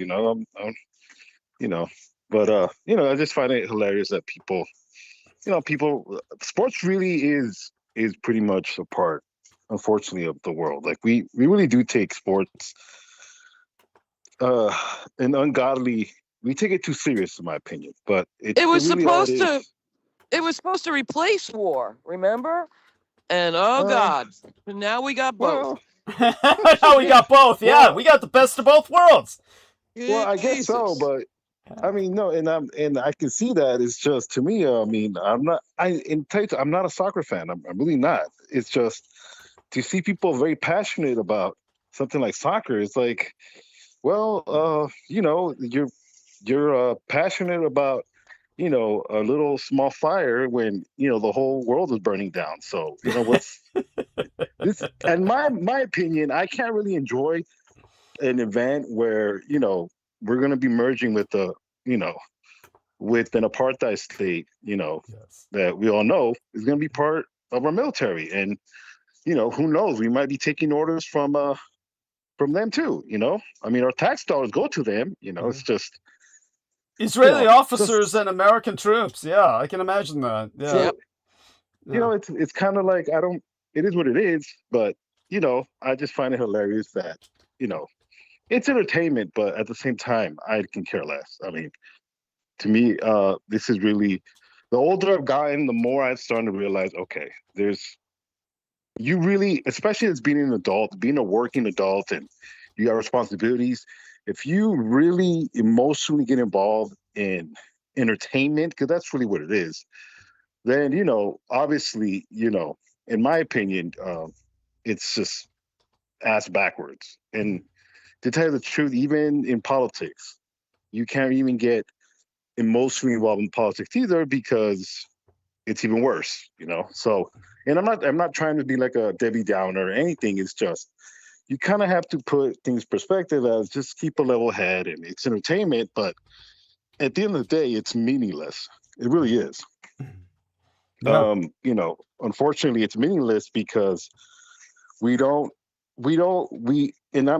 I say we don't, I'm right now, currently at the present moment, we're not taking the idea of global unity at all. It's mostly, a game, and a lot of the time, because we're competitive, and then you throw in geopolitics, it just makes things worse. Obviously, everybody knows. I'm sure you heard it. Trump really tried to insert himself in the trophy ceremonies. That he presented the trophy to the Spaniards, and he didn't want to get out of the shot. As far as, they lift the trophy up and they celebrate. And he wanted to be in the shot from them celebrating. And it's like, you literally cut them off as far as,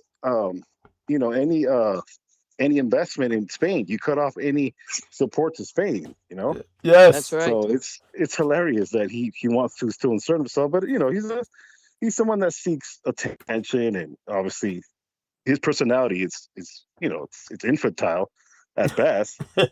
Well, more like toddler, but it's still, it's you can't help yourself but laugh. But it's just the ongoing of this whole saga that we're living, and as much as close as November is getting, it still seems far away. And that's obviously. Go ahead. Sammy, let me jump in before you move on. Go ahead. It was on at work, and so I Right. saw that little awards bit, right? Right. And I believe the guy facing on to the left of Trump was the creepy ass guy that's the Right. top man at FIFA, Right. Infantino, and he's a Right. freak. Oh man, that was scary. And there was poor Scheinbaum. Right. They never. How come it was only Trump and the creepy owner that got to put medals on? Well, it's because The Trump guy did on the not. other side of Scheinbaum put one on, but they He, never let her put him on a fucking medal. well, of course, she's a woman, and And she he was not gonna allow that. Mm, But I mean, mhm. if you saw her walking around New York, she was treated like I'll bet. with the ultimate respect. There Oh, were people yeah. trying to shake her hand, and she was very Hell gracious, yeah. and I she's great. respect that woman, and she's Right. fucking suing ICE. Exactly. And God she has damn. she has the balls to walk around New York, and good for her. Yeah. She's very good at playing the part. And, it tells American people, at least it should show the American people that I'm not saying she's perfect, but like Doug's talked about in the past, and I certainly agree, you as a head of state, you have to play the part. You have to be a symbol of stability, and there has to be some type of presence to you. Well, She was radiant on that podium. yeah, And weren't the so rest of them all guys too? I mean, right. she looked like an angel up there, man. So perception is everything. Unfortunately, that's the truth.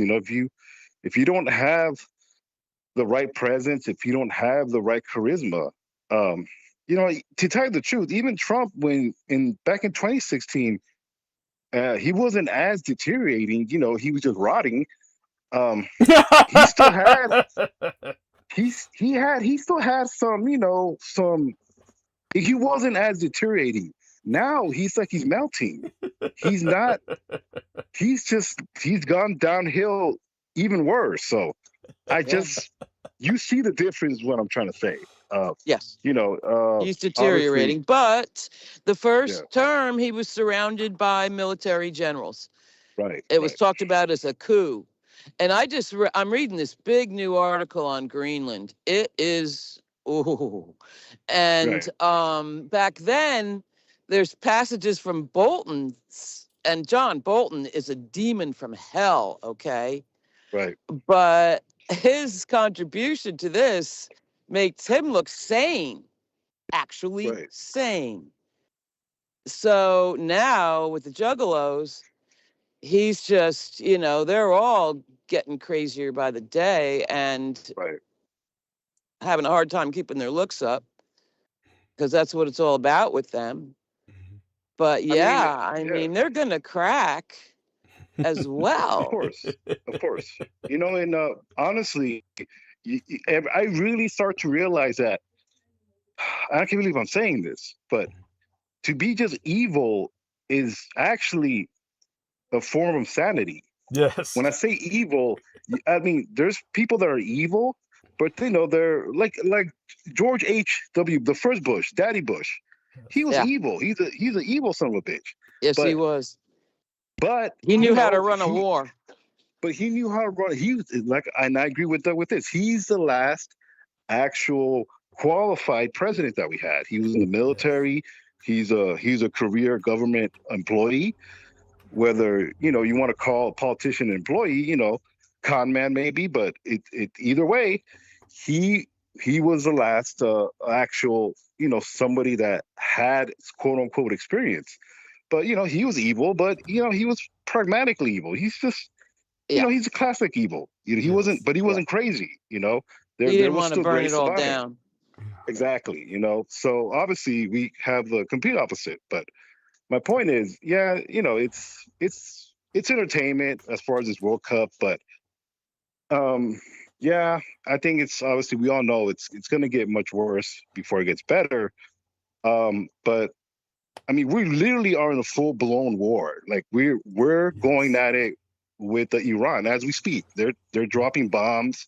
Yeah. And it's amazing how there's just not enough coverage of this. And I know people don't like to hear this, and they don't really want to care about the conflict in Iran, but this is dead serious. Like, this is a full-blown war. They're not even, the fact that they're not even saying casualties, they're literally saying, well, there's only two GIs or soldiers dead. That is lies. It's gotta be. There's gotta be more. Like, literally all our bases in the Middle East are completely wiped out. Okay. So that there alone should tell you it's worse. It's a lot worse. And you know, the unfortunate part about it is people are going to be surprised, like, oh my God, why weren't we informed? Like, no, that is the problem. When you have a government who literally is incompetent, you know what? Not even that, just insane. Okay. Bloodthirsty, Sammy. I'm convinced this is pure bloodlust with these people. The you're right. women too. Yeah. Bloodlust. They it's want ridiculous. to. You know, and They like really, I said, really want to slaughter. absolutely, Yeah. absolutely. And it's just when we find out the damage of it, it's like, people need to realize Trump is not going to leave. But for one, he's not going to be voted out. He's not going to leave alive. He's either going to have to be dragged out in handcuffs. But like I said, it's almost where he's already making it where he's going to want to control the votes, the voting system. And I don't want to get into that. And I know obviously there's laws behind it, but the problem is he's getting more aggressive each week. He's getting more erratic. I mean, obviously you guys saw the quote unquote 2020 files that he released that proved that Russia was interfering with elections. You know, it's whoever released that did not actually read the files. They just, just released them without actually vetting them to obviously his narrative that none of the major stations even really aired. They pretty much treated it as propaganda. That's not really good. Yeah. Obviously, that's the sign of the times that even our own propaganda is not really lining up with reality. Obviously, when you think of propaganda, you think of Goebbels and how he mastered it, but there still has to be some type of, that has to be organized, is my point. There has to be, you have to continue. Ahead, Yeah, you have to. No. Continue, please. By all means, you have to. Well, it has to be organized in the sense that it has to align with the actual objective of whatever you want to do. It's just you can't throw stuff out there because then it's what this tells the American people is imagine what you don't know. You imagine they really showed what's going on in the United Arab Emirates or Kuwait or all these Arab countries that we used to have bases on. You imagine the devastation that we have. All these air bases that we have, they're gone. So, obviously our foothill in the Middle East is pretty much gone, but it's just a very interesting times. It's just, I don't think the American public really, it's not that we don't care. It's just, it's almost like we're a battered spouse who pretty much becomes numb to the battering. The other abuse that's what's going on. Yeah, worn out. All worn out, man. We really don't care, and it's unfortunate, but it's gonna be one of these situations where and a lot of things can happen. It's just what I'm seeing is I don't think he's gonna accept defeat. I don't think he's gonna win I don't think we're gonna win. He's gonna win the primary. I'm talking about the Republicans. I really think he's just going to hold off the election results and then just try to create as much chaos as possible so that the change in the government, as far as the super majority that we're going to get, he's really not going to let the transition happen.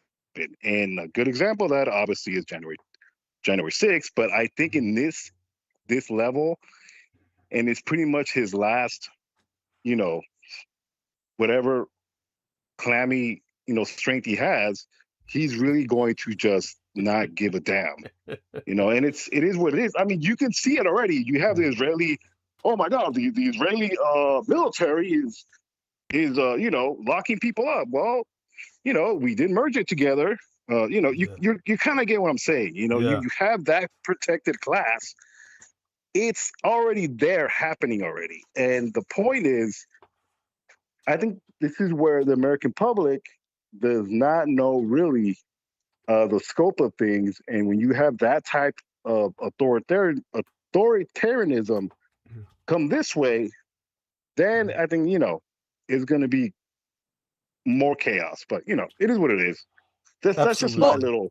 I'm thinking that would require a wide scale, all agency military presence to quell dissent, combine, and they're well on their way to doing that when we look at this military budget. Right. What they've already given, countless more than they could ever spend physically, course. possibly, and now, what is it? Another 75 billion, and we don't know where that goes. They're funneling it away. He's built an ICE army with so much more money to recruit more people, to pay them enough survival wage. No, not it's beyond And survival wage. They're getting paid good, unlike other people. I don't know about that, and I don't know if they ever got that 50,000 bonus. At least not It's the an rank and increment. file. From what I heard, they have to be employed for 5 years, and they get that $10,000 Yeah. bonus. There Obviously, you it's go. taxed. Yeah. Right. But if they quit, then they have to pay back that bonus or whatever the hell they got. Holy fuck. It's a So- contract. So it's a contract. The thing is, like Doug has talked about in the past, the only reason why they're even doing this is because the general public is still somewhat thinking, all this is going to go away. We're going to go back to hating each other in peace. Yeah. And Right. it's going to be hunky dory, and bring on Christmas, Thanksgiving, and Halloween, and Yeah. and it's, I get it. The thing is, not necessarily when they merge the Israeli military with us, Yeah. that's kind of, to me, he's reinforcing where he wants to make a police state where it's a declaration of emergency, because obviously the conflict that we're in right now involves that particular apartheid state. Yeah. You're seeing all the other countries react now, obviously, and Doug can get into the details of it. It's just, this is something now more. This is not the good old US of A. This isn't, Iraq, Afghanistan, where, we're pretty much, not really affecting us. It's already here, in the sense of that particular apartheid state is here now. And our tax dollars not only supporting them, but you get what I'm saying? It's a little bit more intimate now, so we don't have any control whatsoever. Yeah. Right. So when that government shift happens, let's say we do sweep, even regardless of the interfering or the intimidation, it's not that we won't do it. It's the fact that will he accept it, and will he be, in the right state of mind to accept that transition without shutting everything down and saying there's no transition, we're in a state of war. Hell, he can drop a nuke. He can drop a nuke and say, well, we're in a full-scale war now. Not that we haven't, but to the fact of a nuclear ordinance, well, we can't switch to government. My point is that is where I think he's like a cornered rat, where he has to do what he has to do. Obviously, the pressure's on him, but at this point, it's one of these things where, at least I see it that way. I think the American public, they just don't care. We're just so numb to it now. So, that's just my little 2 cents. I mean, Well, if Elon agrees with what Trump wants, all he has to do is throw a few switches, and he'll totally castrate the public. Hey, at this point, with the data centers and all the BS that, all these, multi-tech billionaires want. Communications. Yeah, at this point, it's like, what can you threaten us with now? We're literally under surveillance. To tell the truth, sometimes I really do think one of the reasons why, and I'm not saying anything can happen. My point is, being associated with Doug is almost like imagine them doing the background on Doug and really, and I'm not trying to speak into existence, but can you imagine them taking Doug to court of all the shit he said? In fact, I almost think Doug invites it. You know, it's like, yes, please, let's start the discovery process. I can vet He whatever I walks the said. line, that's Yes. for sure. He walks You the know? line. But Well, you you didn't know, used to they're- get arrested for saying for saying something. Right. But like I That's said, you know, yeah. can you imagine them looking at his background like, okay, yeah, maybe we don't. You know, that's No, you- definitely you- that's the case. They probably start listening to the show. It would validate. Best Well, case. actually, that's happened already once with I think I can say this at this point in history without giving away too much, but I think it's safe to say it now. But you might remember Gary States. Gary States Oh, yes. was the Veterans Administration yes. Federale who helped me with basically ultimately the killing of a man, Master Sergeant Green Beret. He was Master Sergeant John Victor Lillier of the former United States Army Special Forces. He retired therefrom and was a right-wing politico. This was a guy who literally was taking photographs where he was right next to, what was that little Filipina chick's name who was all pro-right wing? She was the darling of the right-wing media. She wrote a book on the need for internment, the need for mass internment of Muslims. Huh. We could look that up. Filipina wrote need for mass internment, need for Who could that be? internment. yeah, I don't. That's It kinda was. We'll tough. get it in a second. Before we'll get it in a Nikki second. Haley. Yeah, She would write it's, that. no, it's not. They're giving me this woman named Patricia Evangelista. That's not her. Okay. It was. Okay, here we are. Wrote book on internment. Book on. No, maybe they've scrubbed her. It's a book on mass internment, on promoting mass internment. There would have Michelle been Fox Malkin. News Michelle then. Malkin. Malkin. Doesn't that ring a bell with you? Very. With either it's one of you? Vaguely, yeah. if at all. Okay, Michelle Malkin. So let me. But anyhow, this guy was photographed next to her simply as a photo op. She wanted nothing to do with him personally. Of course, she found him the most repulsive person on earth, as anyone would. We're talking about the late Master Sergeant John Victor Lillier. Oh, Lillier. Yeah, and but here we are. There we are. Michelle Malkin. Yes, she wrote a book in 2004. She wrote the book In Defense of Mass Internment: The Case for Racial Profiling in World War II and the War on Terror, which she considered to be Right. ongoing now. At the time she wrote the book, she considered the War on Terror to be ongoing, and she presented a case why we need to mass intern all Muslims or anyone who, plus she said, oh, we had to do it with the Japanese, and we got to, anyhow, she was the darling of the right wing. They loved her. She was a heroine because she was a colored coon. She was a colored coon who was, That was like Newt Gingrich days. Yeah. Well, it was after Newt Gingrich, but it was. Okay.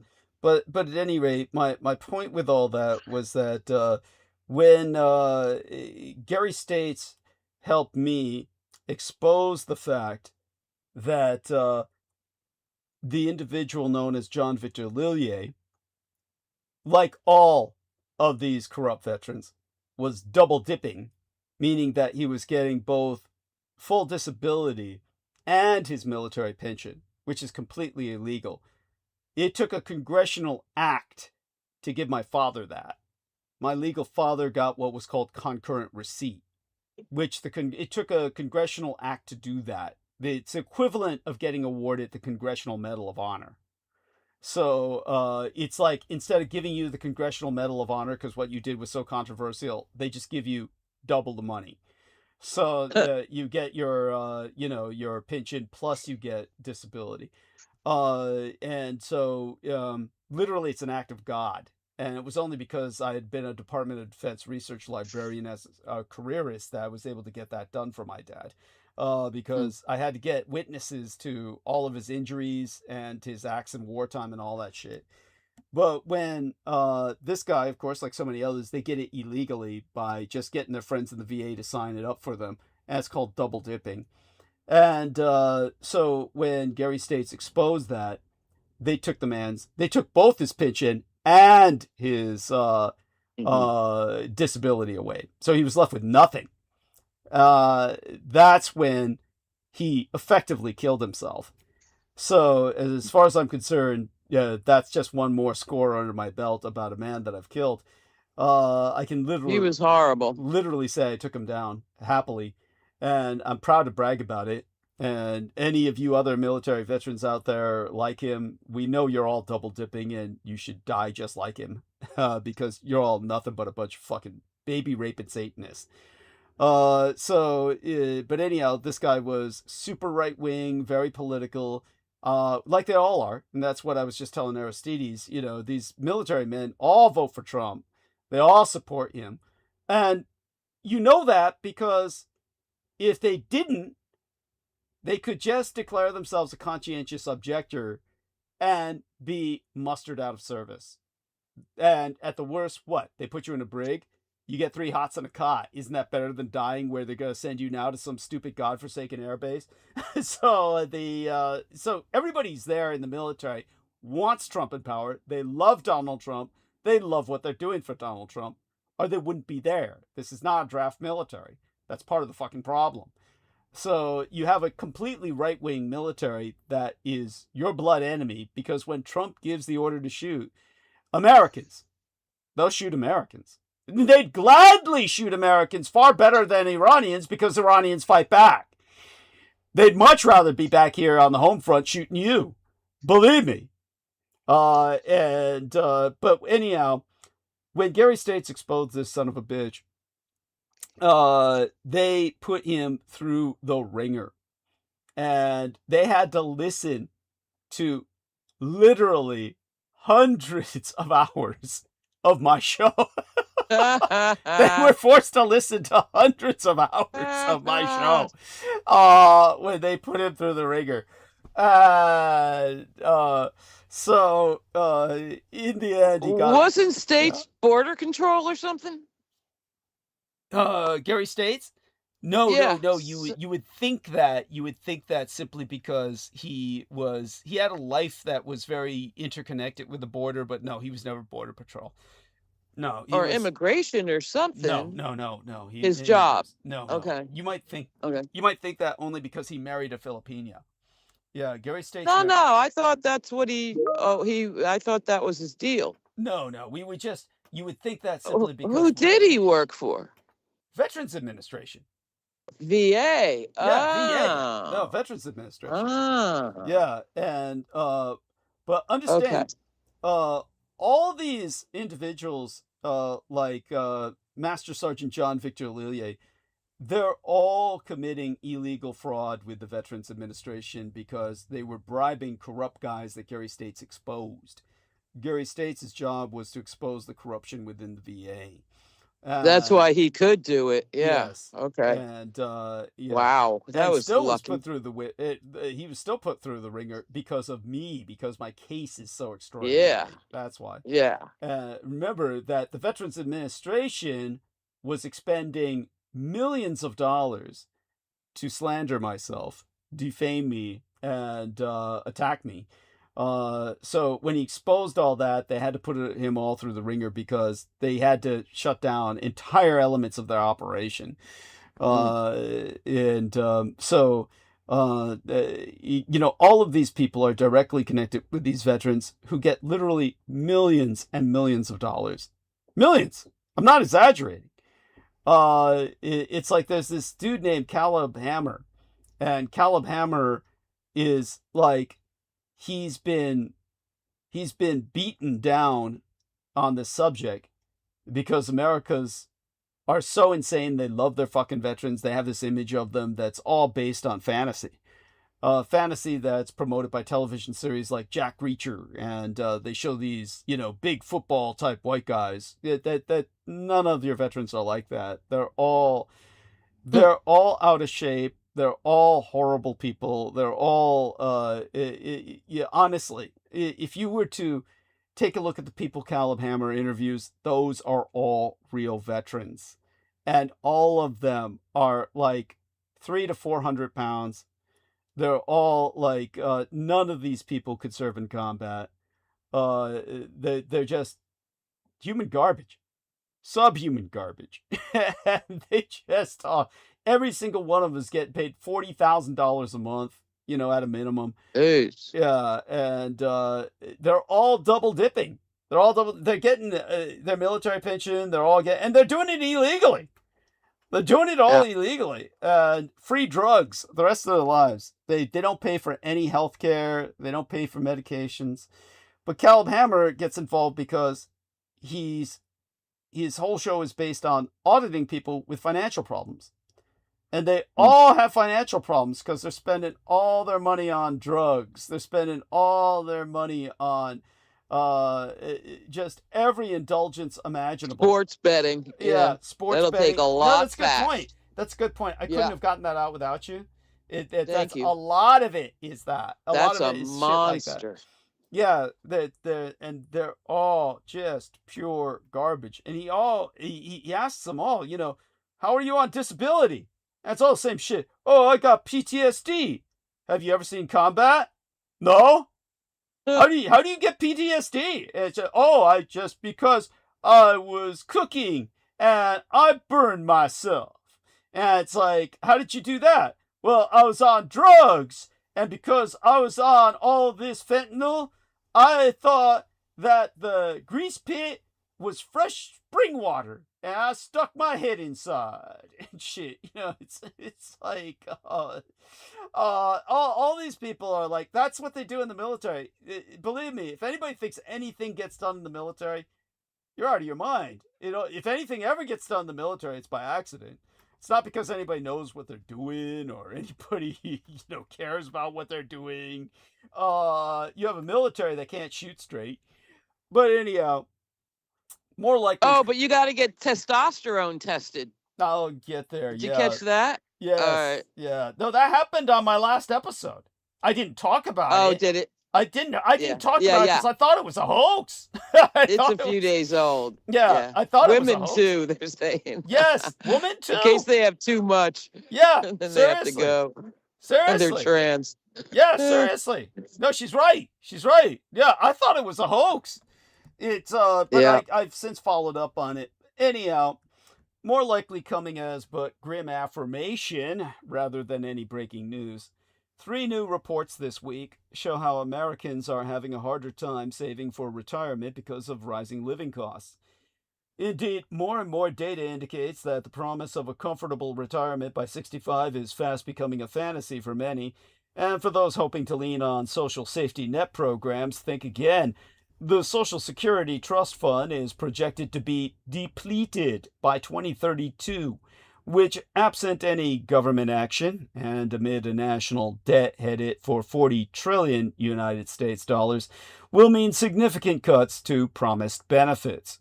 And thanks to more war, hedge funds are getting bullish about oil, with hedge funds adding bullish oil bets at the fastest pace in a decade.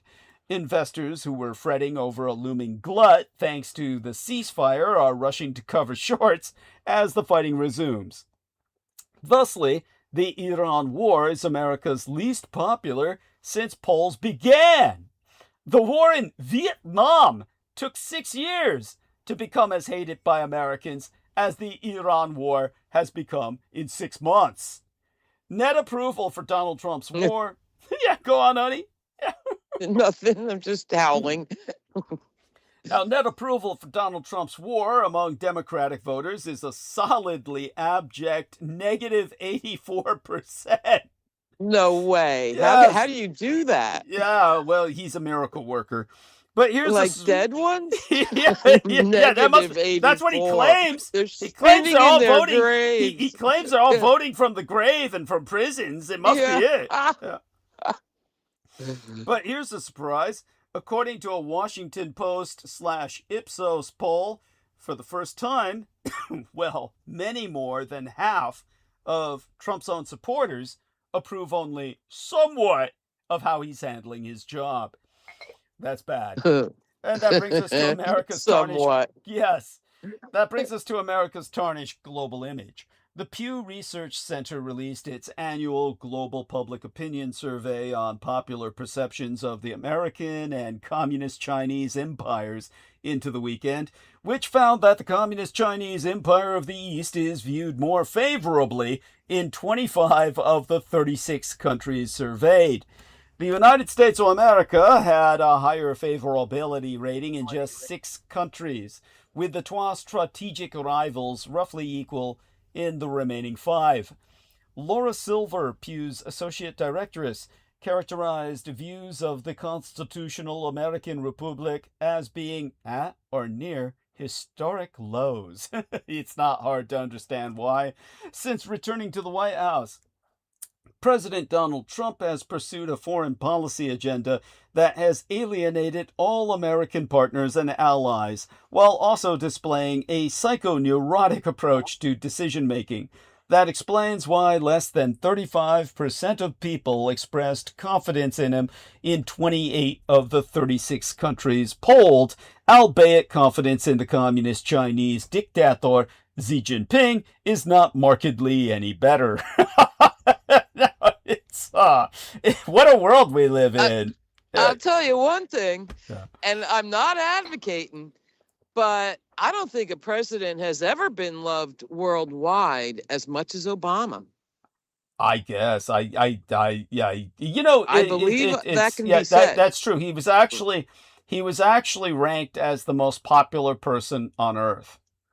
Yeah. God damn. Yeah, he was ranked as the most popular person on Earth during his time. He's That's fucking magic in there.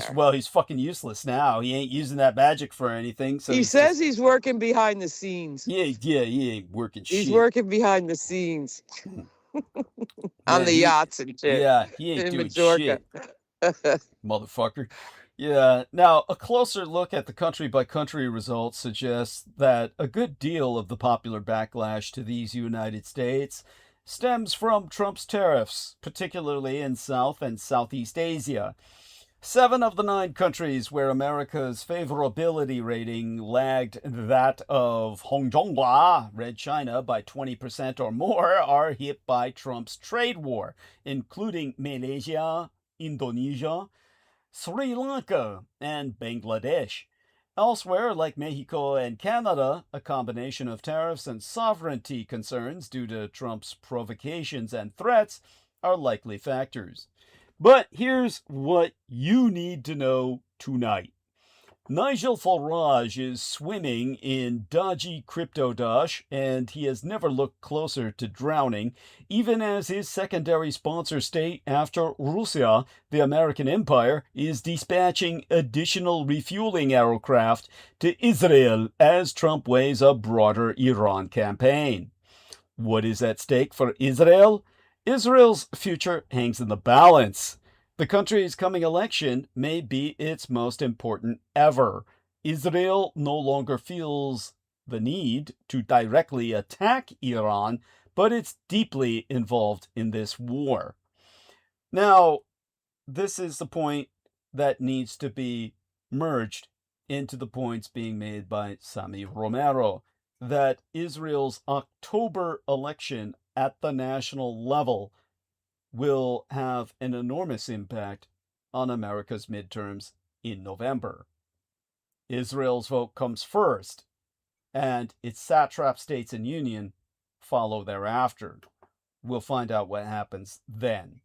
For now, thanks to the resumption of warfare between Iran and Israel's satrap states of America, and the evil American empire itself expanding its bombing to non-military targets, Brent crude neared $88 on Friday, surging more than 3.5% and putting it on track for its biggest weekly advance since April.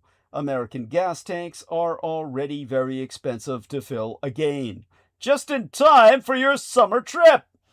Now, Tehran responded to the... And it seems like the higher the price of gas, the more billions the oil companies make. Well, So it benefits them. yeah, that's simple economics, right? I mean, Because people are still buying it. well, people don't have a choice, right? I know. That's what I'm saying. So it works in their favor. Yeah. Well, Strangling us. yeah, yes, it's bad. So when it first went to $5, it was like COVID. Yeah. People actually didn't drive. It was visible. Yeah. And I was amazed Yeah. by that. Yeah. But not this time. They're Well, roaring. Oh, we'll get back there. Believe me, we'll get back there Yeah. because, Oh, believe me, it'll all crash and burn. Now, Tehran responded to the latest American imperial attacks by targeting United States bases in Kuwait, Jordan, and Bahrain, and on Oman's As-Salama archipelago. Iran also struck at American radar and aircraft in Qatar. Per the Bloomberg economics analysts Becca Vather and Dina Esfandiari, Iran and the U.S. are now locked in an escalation spiral, with neither side willing to back down. The war has been costly for Tehran, but its leverage in the Strait of Hormuz is valuable, too valuable to give up. Thus, any Americans who can are up in sticks permanently and heading for Europe. In fact, Donald Trump seems to be encouraging United States citizens who are fed up. The constitutional American Republic saw an acknowledged net migration loss of 150,000 people in 2025, marking the first negative net migration since the 1930s. Leaving Trump's American nightmare and setting sail for Portugal, they could take their pick of reasons, from a lack of health care and education to their president's continued ICE raids. Think of all the aforesaid in context of the fact that in some parts of America, it's simpler for an 18-year-old to buy a semi-automatic rifle than it is for an entrepreneur to open a bar. And believe me, we're gonna need a lot more bars. As Hank Hill would Isn't say. it funny too? The only white man in America that got in trouble for buying a gun because he'd done drugs was Hunter Biden. There you have it. Remember that? Yeah, how could I forget? That was amazing. Yeah, it's comical. It's tragicomic. It's just it's mind-boggling. Anyway, go on. Yeah, but the fact that we've got anybody can be Kyle Rittenhouse. Yet you try and open up a bar and you need to move mountains. As Hank Hill would say, that just don't seem right. America, which is surprisingly prissy about nightlife, I guess it's our puritanical streak, still in our backbone there. Well, we're spineless, so I'd say it's more of a yellow streak. Should stop making it so hard to have fun, I say. And perhaps tighten restrictions on semi-automatic rifles, now that I reflect upon it. The better for us all to survive the Trump monotony. One of Donald Trump's greatest strengths is his ability to repeat himself endlessly. It takes some doing. At 9 p.m., what was it? He gave that speech just the other night, right? Remember, he said he was going to give our world a big primetime showstopper announcement. Oh, yeah. Thursday, I think it was. Yeah.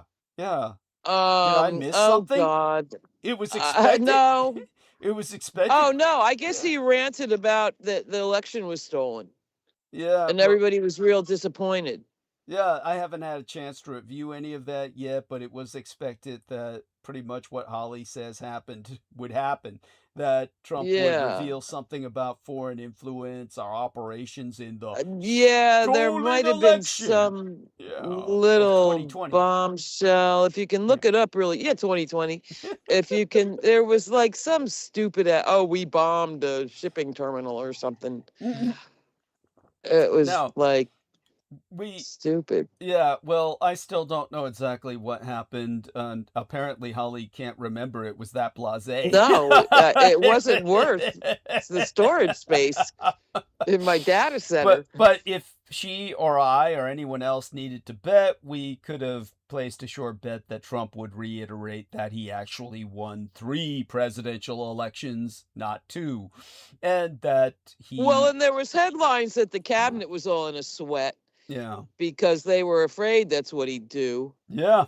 Yeah. Instead of, proclaim our triumphs overseas and our aims around the world.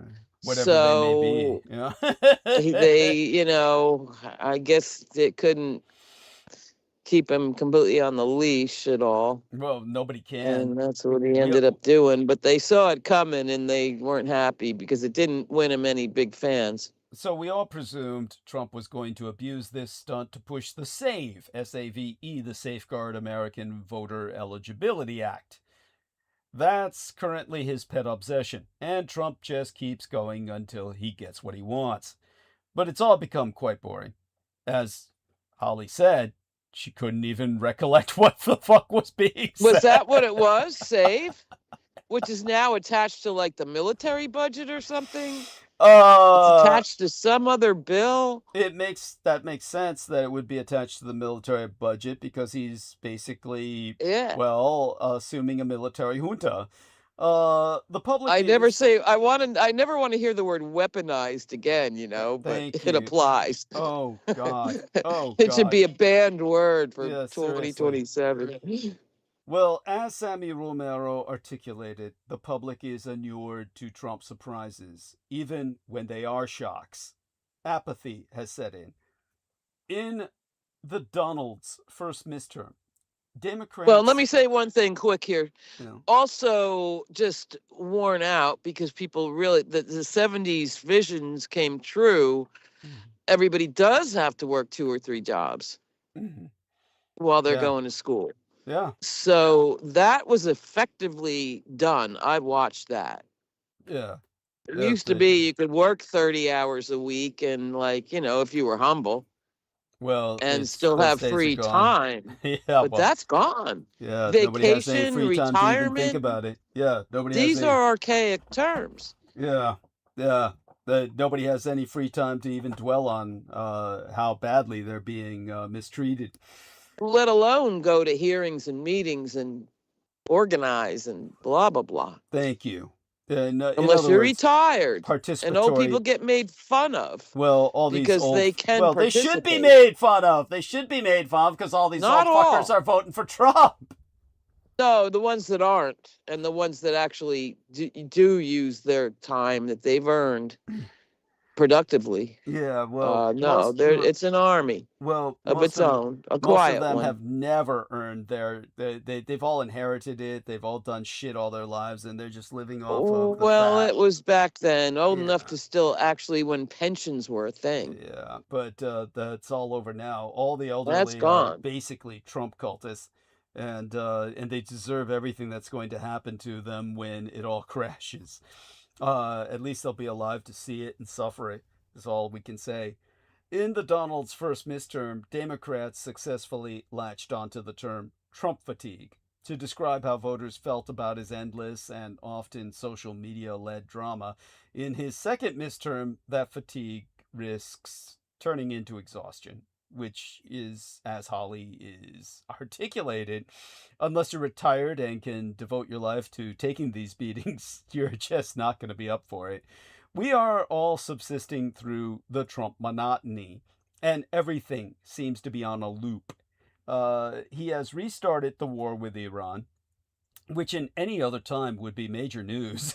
And it's certainly meaningful if you happen to have been on the receiving end of Iran's retaliatory strikes on Bahrain this week. But now, after the apocalyptic truth socials over Easter, the incendiary rhetoric, the bombs and missiles, and even the possibility of an imminent global economic crisis, the public doesn't seem to be engaged. He stops the blockade, he starts the blockade. He announces a new 20% Hormuz Strait toll to be paid to these United States, then drops it the next day and goes back to talking about trade deals. It's the same playbook as the worldwide tariffs yesteryear, And in fact, we see it in everything Trump does. Escalate, threaten, befuddle, try to find an off-ramp on more agreeable terms, and if necessary, bore the enemy into submission. Everything about Trump has been said a million times, including the point that he thinks of his presidency as a reality TV series. But the point about reality television is that it is actually quite dull, and the viewer usually gets bored and changes the channel.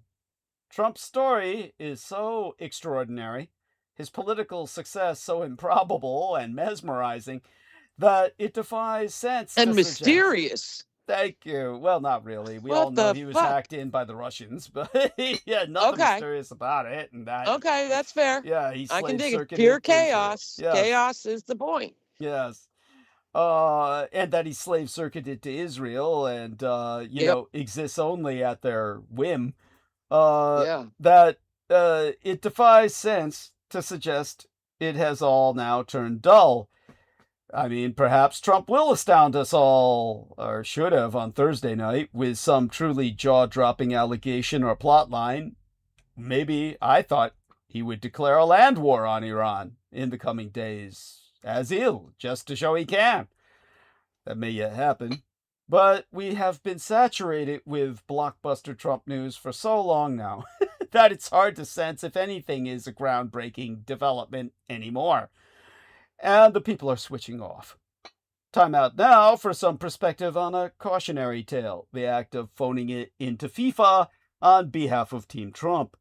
Now, FIFA's messy decision to reverse a red card against the American star Folarin Balogun shows what happens when an institution forfeits the benefit of the doubt.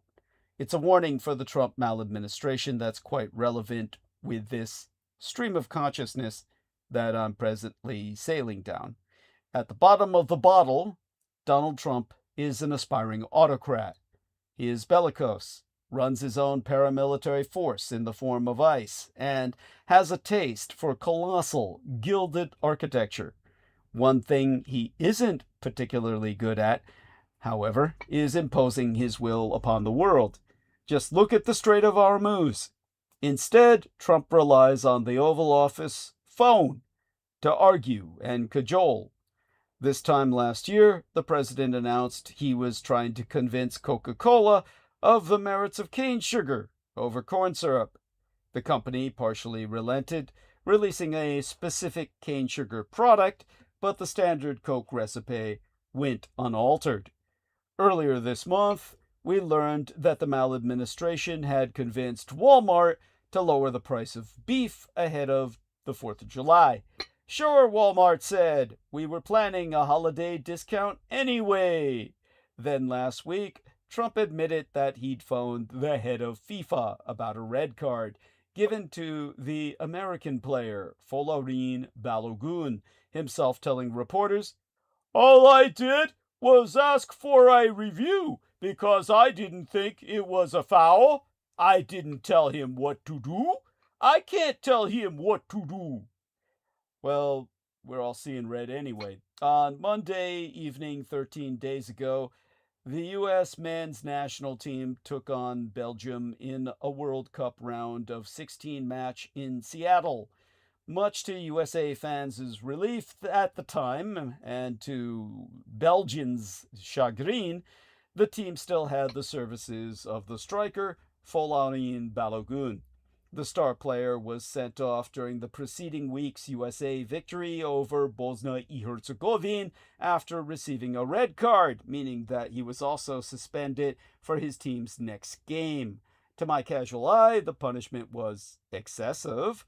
Another casual fan, President Trump, apparently agreed and called his pal Gianni Infantino, the sleaze referred to by Holly earlier, who happens to be the president of FIFA, to press him for a review. On Sunday of that very weekend, FIFA announced that Balogun would receive 1 year's probation, but not be forced to miss Monday's game. The incident being rich in ironies. Trump who has been raging at the Supreme Court for blocking his attempt to end birthright citizenship, felt compelled to go to bat for Balogun, whom Politico magazine recently called America's favorite birthright citizen.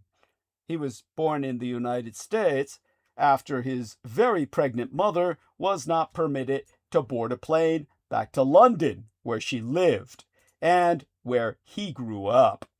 Meanwhile, some American fans who usually hate to see suits interfering in their sports are cheering FIFA on because the decision seemed like a triumph of American exceptionalism. Most of all, it is a fable about the corrosive effects of corruption on the ability to govern. Perhaps Balogun's reprieve was itself just, in the sense that he never deserved a red card, but the process that led to it, or thereunto, smacks of impropriety. Because of FIFA's long history of corruption, no one will ever believe that the organization made its decision disinterestedly, even if it somehow did. Trump would be wise. It made him a teacher's pet. Yes. And Trump himself would be wise to take note. FIFA is an infamously corrupt organization. Years of allegations and complaints culminated in a 2015 Justice Department indictment of several top soccer officials on charges including racketeering, wire fraud, and money laundering conspiracies. They love crypto. Yeah, FIFA's then president, Sepp Blatter, what a name, was forced out, although he was never indicted. Several people, including the high-ranking American FIFA official Chuck Blazer, another sleaze name that sounds like a hamburger franchise, he pleaded guilty. Infantino was brought in to clean things up, but many observers continue to see corruption at the heart of the organization only grow. Sports betting. Yes. Trump even played to this history in appealing for Balogun's reinstatement, implying, sans evidence, that the referee who made the call was crooked. Infantino suggested that Trump's call did not affect the outcome, and U.S. coach Mauricio Pochettino sounds like one of the Mario brothers. I imagine him in overalls with a horrible handlebar mustache waving a wrench, insisted that Balogun's reprieve unfolded through a normal process, and said that politicians should not lobby FIFA on specific issues. We cannot mix that, he said, while putting his fingers up in that fungu pose. But long before Balogun, Infantino showed that he was willing to go to embarrassing lengths to flatter Trump, such as inventing a peace prize for him. Both the Belgian and European football federations were livid. Among their points were that although FIFA cited a specific rule to suspend Balogun's red card of suspension, in other words, they suspended the suspension, another rule seems to make clear that a red card requires a game out. FIFA has never suspended a red card for a World Cup game since the current rule came into effect. I mean, who would ever think of suspending a suspension? Until Trump. The federations have implied, not without justification, that the decision was tainted. UEFA, UEFA, the European group, warned the integrity of the game is at stake. If the USA had advanced, this decision would have been remembered bitterly for years, and any visitor displaying the stars and stripes in Antwerp would only be inviting trouble. While all this wrangling was occurring over the weekend before last, the Justice Department was dealing with a different accusation of corruption. The DOJ filing a letter to a federal judge who demanded an explanation for why bribery charges were dropped against the Asian-Indian multi-billionaire Gautam, or how would Brendan pronounce it? Gautam Adani, whose attorney, who just also happens to have represented Donald Trump, said that Adani would invest $10 billion in these United States once charges were dropped. A bribe in the open, if ever there was one. It's like a cockroach hiding underneath the glass of a framed painting, right where you can see him, and you can't crush him because you'll destroy the masterpiece underneath. And most don't notice. Yes. Yeah. Did you know that there was found in a Van Gogh? They found a grasshopper had been painted into the painting by Van Gogh himself. A grasshopper had landed on the painting and he painted it directly into the painting. So they found it after I all never those... heard that. Yeah. I'll be damned. Yeah. And, at any rate, Trent McCotter, the Principal Associate Deputy Attorney General, did not dispute that bribe, but said that it played no role, so writing, "Before that topic first arose, I had already firmly concluded that I would seek dismissal of the securities charges no matter what," while adding that it was not a close call. Perhaps this is true, but like FIFA, the Trump maladministration will never get the benefit of the doubt. Once an administration makes overt corruption its modus operandi, and once it turns the Justice Department into a political arm of the White House, no one is likely to believe that the charges against Adani were weak, and that a quid pro quo had not occurred. Another big topic over that weekend was Trump's enormous gains in crypto, which amounted to at least $1.4 billion last year, while most other investors lost their shirts. Chris Christie, the former governor of New Jersey, and even more former Trump ally, called it a Putin-esque type of corruption and self-enrichment. Trump, for his part, insisted that he'd done nothing wrong, and also that he didn't know about the details the deals, he said, that made the money. Which, once again, no one is likely to believe. In fact, it's impossible to believe that Trump might consider FIFA a role model. It has seemed to get away with its malfeasance for decades, with little effect. The same isn't true for... I got to interrupt. Please. I meant to get on. Is that okay? Yeah. I wanted to say with Sammy, that stadium was actually in Jersey. Okay. And the only one I could figure out what it is the Meadowlands, which is in the middle of a great swamp. Jesus. Yeah. Oh, yeah. The Meadowlands, a marsh. Yeah. And so, yeah, just to give it a little local color, but I've been there many times and drove past it on the way to Manhattan. Thank you for sharing that. Across those great industrial swamps where countless bodies have been thrown. It was the place to hide your murder victim. Wow. What? Not Jimmy Hoffa, but I mean, that was where you went to do your illegal dumping of any kind. And what brought the this Meadowlands? What was being discussed that brought this to mind? The stadium. The stadium. Yeah, but what brought that up? Oh, and Jimmy Hoffa is supposed to be under that stadium. Right. No, I remember that. Or the yeah. Everybody got rid of there. What made Sammy bring up the stadium?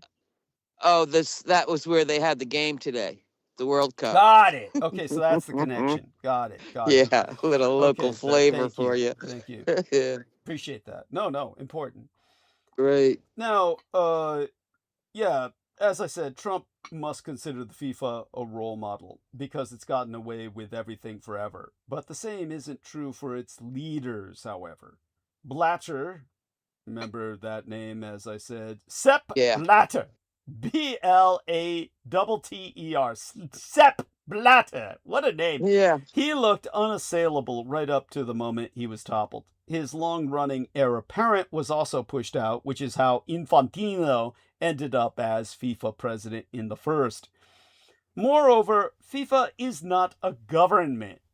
It's able to maintain its position in part by circulating enough money around to quiet any complainers, and also because no matter how much some people care about soccer, it's still just a sport. The federal government, by contrast, has to maintain a popular mandate. That's difficult when you give voters so much reason to assume the worst. In the end, the call itself caused a minor diplomatic ruckus after FIFA relented, but Team USA were knocked out of the World Cup shortly afterwards anyways. Trump's critics swing between mockery of his obsession with the deal and criticism of his gormless corruption. There is certainly merit in further investigation of the wider Trump crime family's dealings. But I would put forward a slightly different reading of the president. He knows his power is derived mostly from his ability to malinfluence. Seen from his own misguided perspective, there'd be nothing wrong with an executive branch that picks up the phone and makes its case. And who doesn't want a tastier Coke and a cheaper ribeye?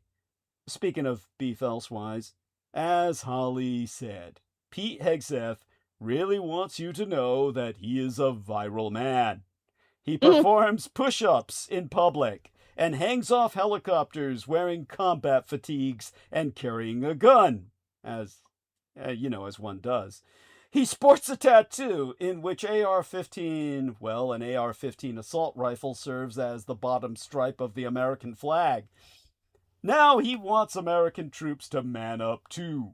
That's why on the Ides of July, his Department of War began testing all military personnel over 30 for testosterone deficiency, offering TRT, or testosterone replacement therapy, to those with low levels.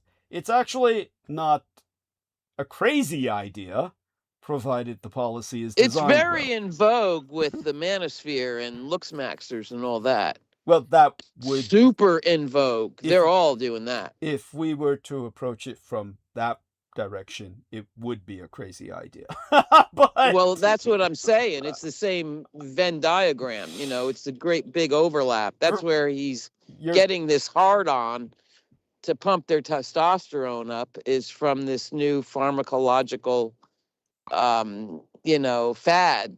By the way, Holly's completely right. She's totally right. It is coming from that angle. But to just provide the devil's advocacy, provided the policy is designed well, it's not all that insane. But yeah, because men are short of it. Well, and they're all turning into ladies. Or, the feminization of society whole angle. No, just because you tempted me there. Okay, Holly knows how important this is to me. She knows, about, of course, my son, Ed Beth, and all the rest of that. Yeah, and I wasn't in a mocking way. I understand that. No. It was never taken as such. God, you know me better than that. Give me some fucking credit. Yeah, good. Did you know that transgender identification among United States college students rose nearly 12 times in 7 years?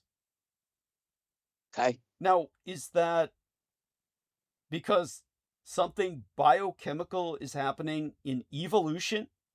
Or is this social?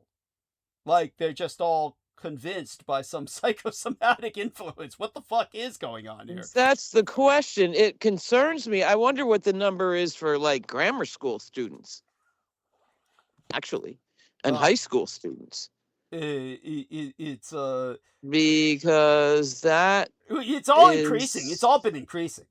All of it has. It's only the only reason we've got the stats for the colleges is because they're legal age. Yeah, they're adults and legal age, and they're allowed to talk about it. But if you were to interview the kids, it would be, I guarantee you, much higher. And so that's what a combination of factors, including the freaky food we eat, all the psych meds, and the screens. The fuck? Yeah, your balls are going to shrivel up and chicks aren't going to want to have sex much. And it's all, why would you go through the horrors of young love if you could just jerk off with a chick from Thailand on your iPad? There you go.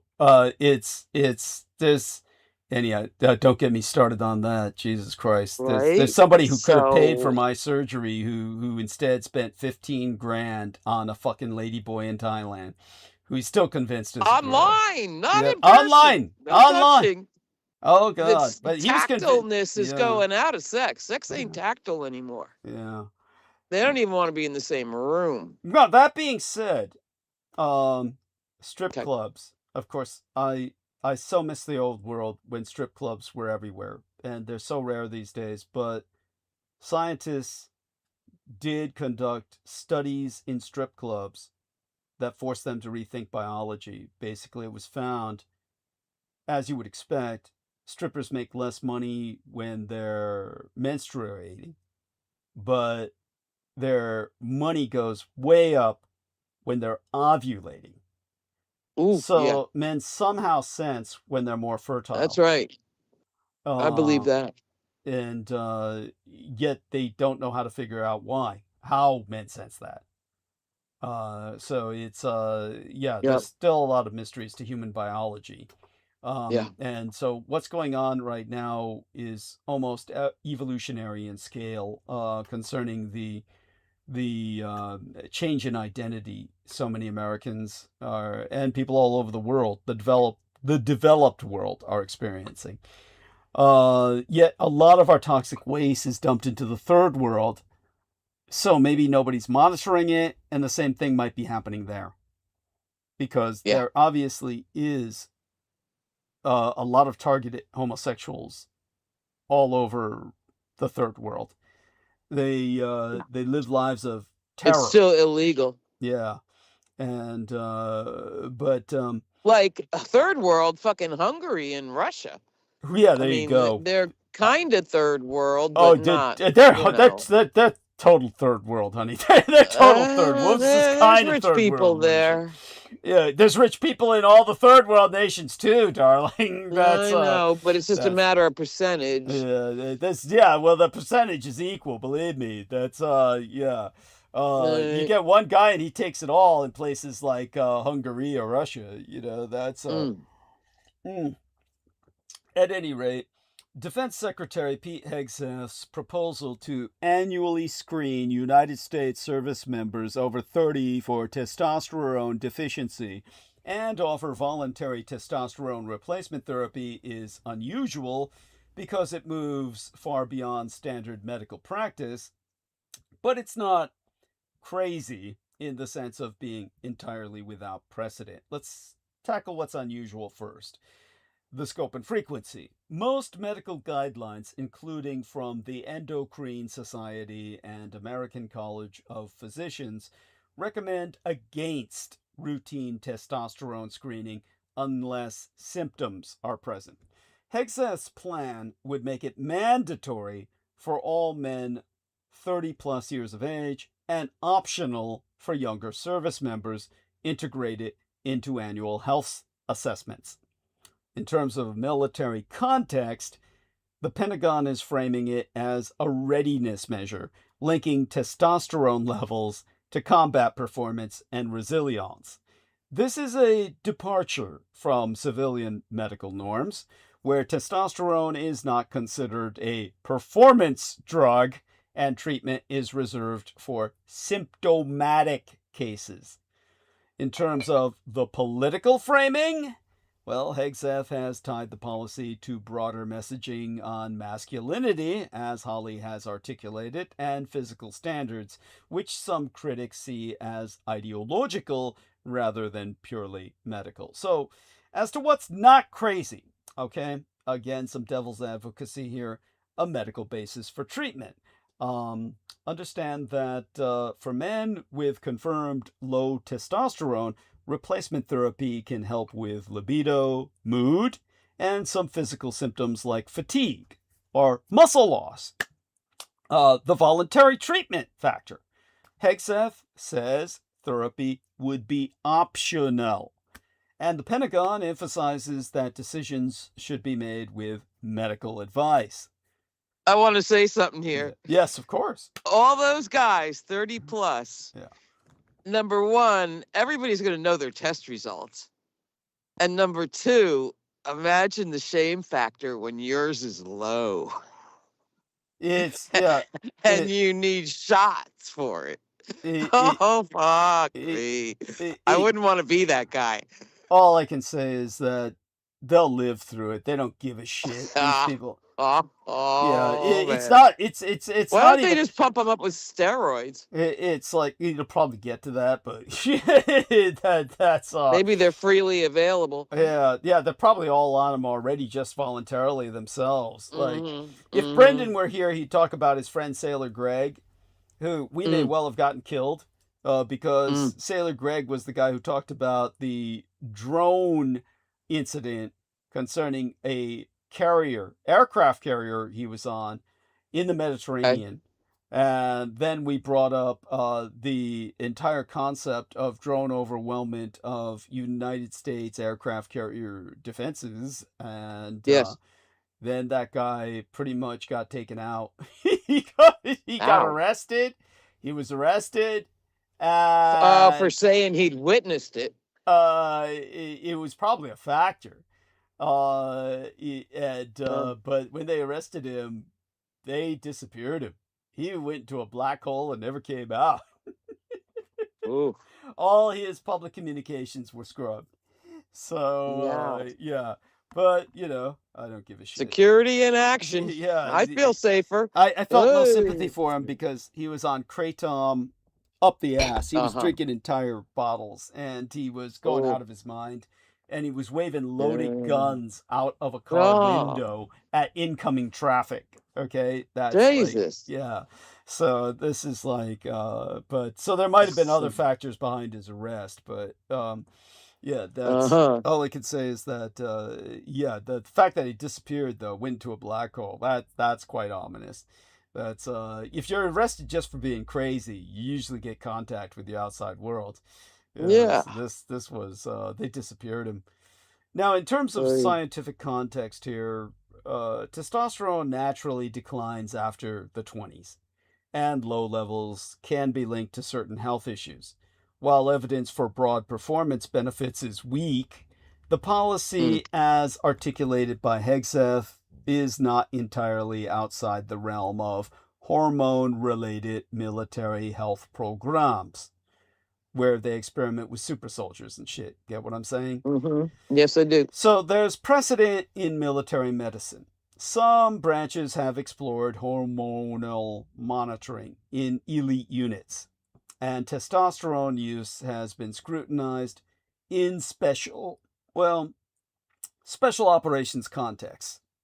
So this is his attempt to mainline, or mainstream, special forces performance, which is, never works. But nevertheless, really, haven't but, figured that out yet. Yeah, but nevertheless, I understand his idea. Now, the Dietrich, again, die Deutschen Sprech, the German speak for literal Meisterschlüssel, which would be anglicized as master key concerns, would be overdiagnosis risk. Only about 2% of men have clinically significant low testosterone. So mass screening would probably, almost certainly, definitively lead to unnecessary treatment. And there's they're all going to private clinics now that test for you. And they're all getting real low readings, you know what I mean? All I can say is, what a stupid thing to spend your money on. What a incredibly stupid thing to spend your money on. Trend. Well, and you know what the core of it is? Again, as we've talked about, chronic fatigue. Yeah. And the dude is too tired to want to get out of bed in the morning and find a girlfriend or none of it. You know what I mean? Let alone like work all day. So. Yeah. They figure it's the testosterone. Yeah, forgive me. I'm only yawning because of Yeah, yeah, that's nothing to the do with you. chronic fatigue. Yeah, the chronic fatigue.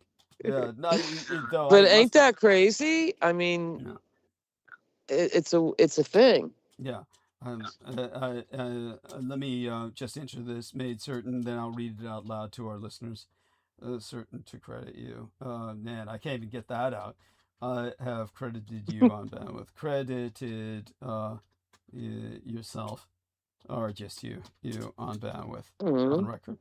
On record. There we are. And so there we are. Joseph Araujo. Joseph Araujo says, "Hey Douglas, did you ever get the 25 United States dollars I sent on PayPal last stream?" Yes, Mr. Joseph Araujo. I have credited you on record. So several times I've thanked you for that, and I'll thank you again. Very much appreciate it. And your And don't forget butthole COVID. yes. I'm not quite sure what the connection is there. Yeah. Oh, the credit. I didn't realize you were talking cash.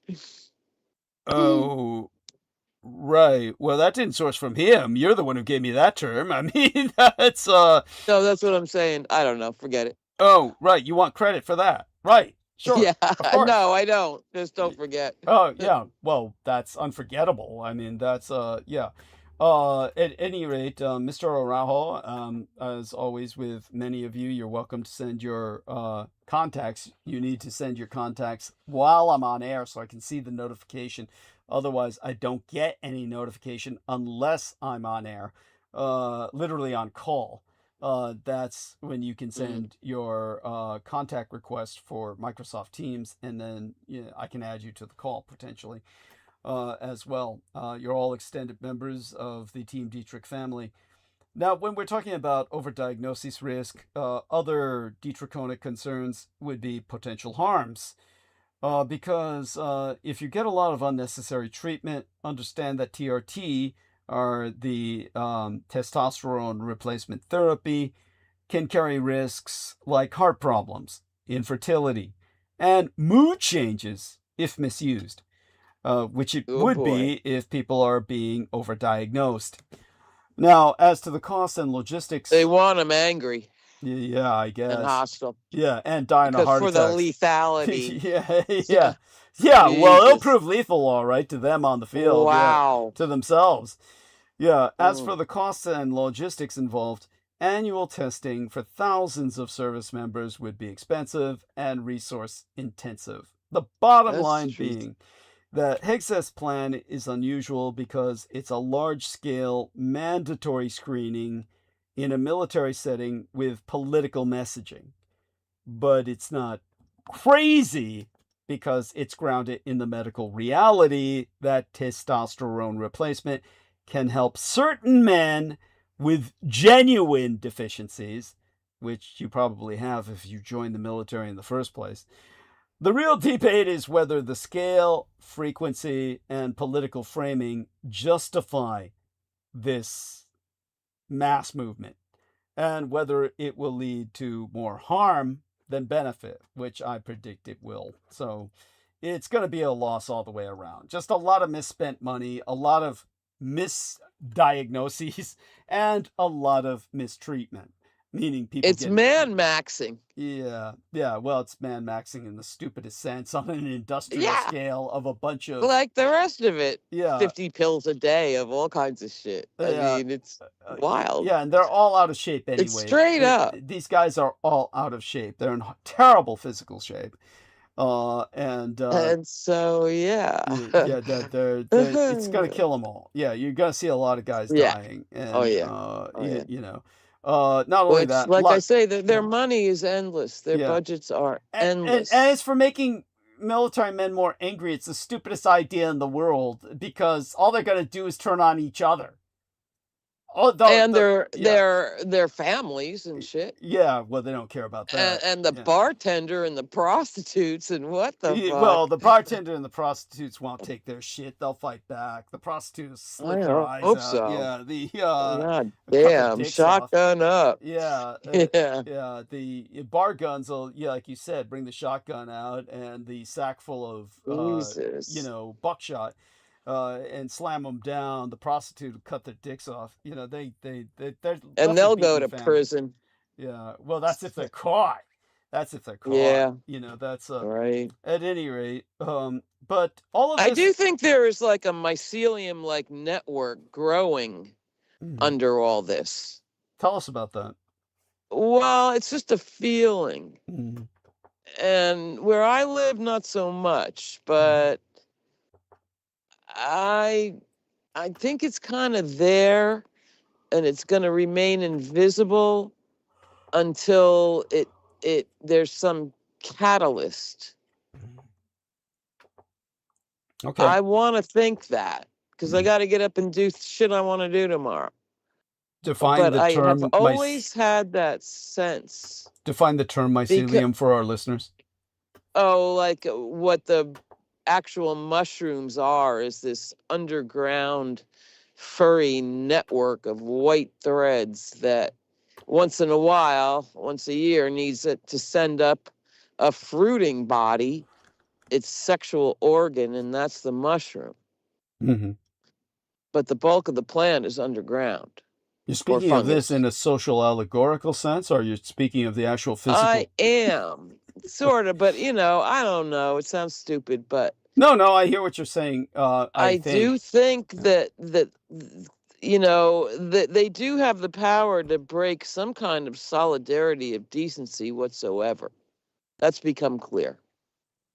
But nonetheless, there are people in positions, not really much anymore now that all the regulatory agencies have been wiped out, eliminated. But underneath all those people that got shit canned for trying to do the right thing, they're not just going to disappear. But this is not the, you know, I don't know. Rise. I get what you're saying. Yeah. Yeah, I want to believe in it. I do. Okay. Because I got to get up in the morning. Got it. Yeah, I get it. I mean, so, and, you know, the vote thing always being 50-50 of the people that even bother lends me to believe there is a new kind of silent majority. And the problem is nobody on the other side is going to be running back to vote for 80-year-old Democrats or Gavin Newsom.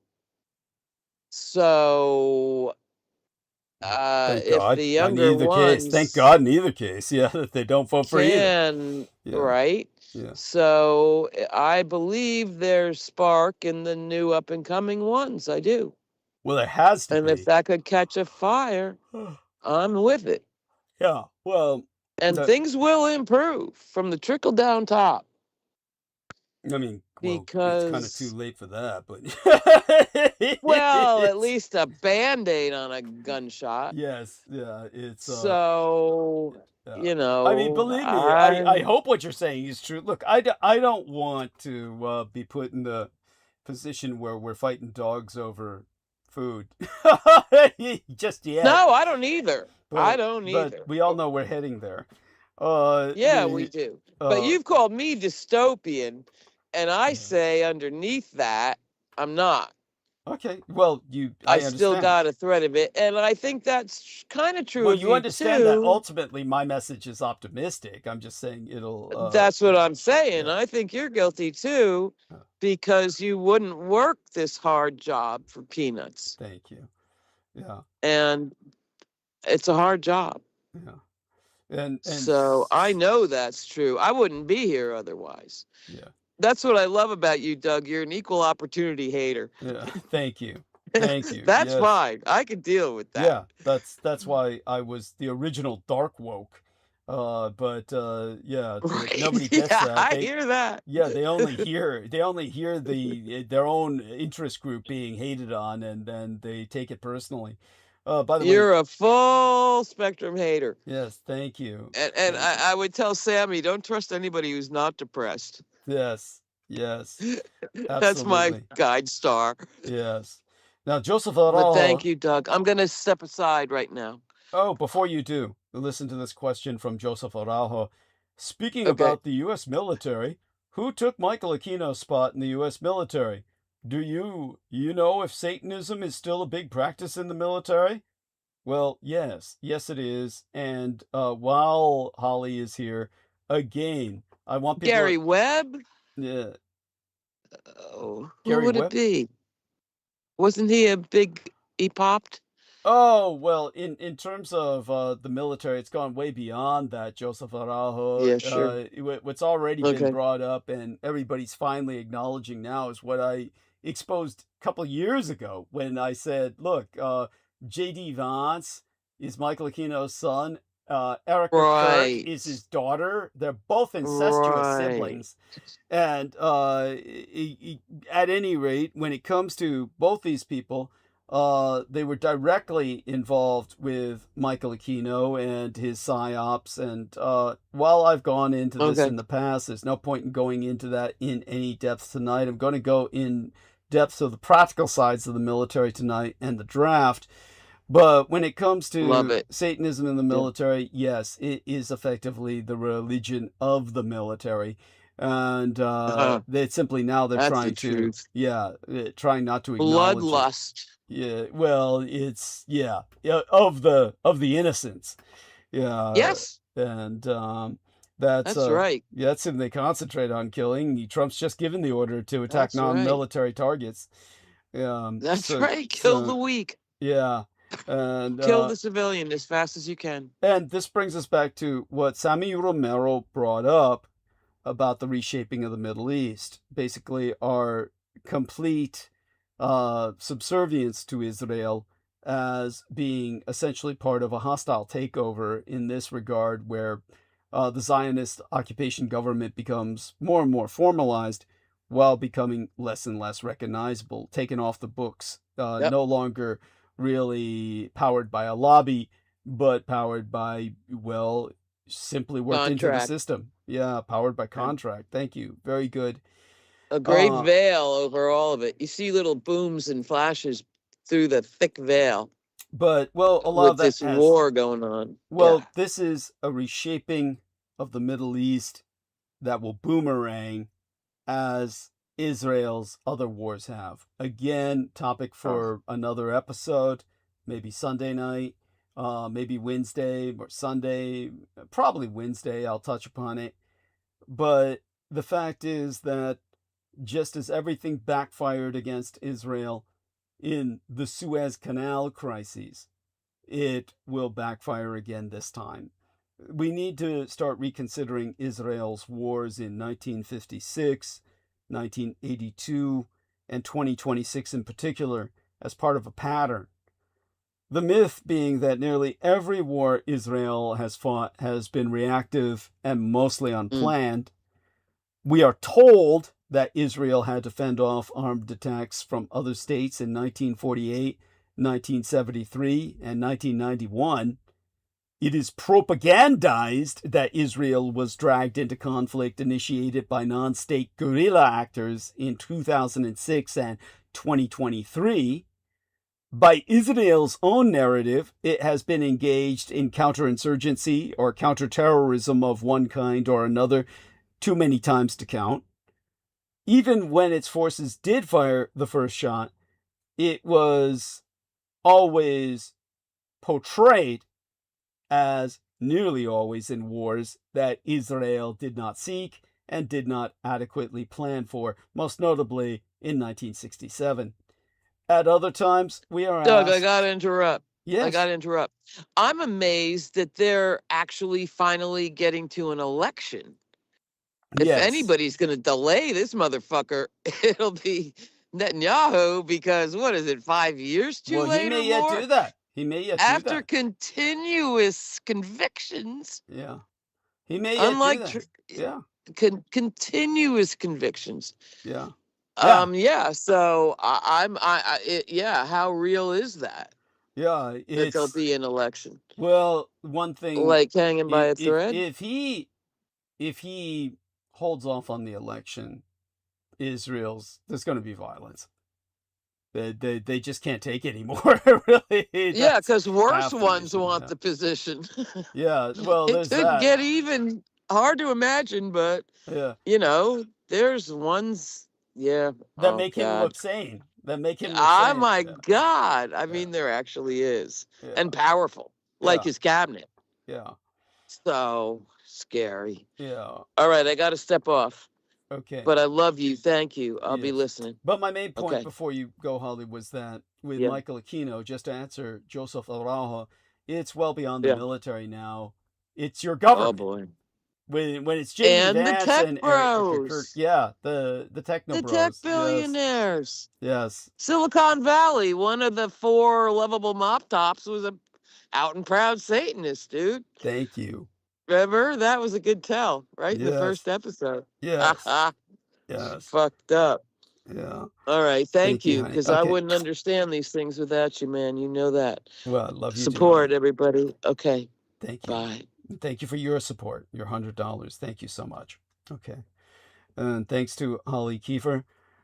Now, as we're told that, well, it's always been promoted that Israel is the good guy, the victim, that is responsive to war, as opposed to conspiring it.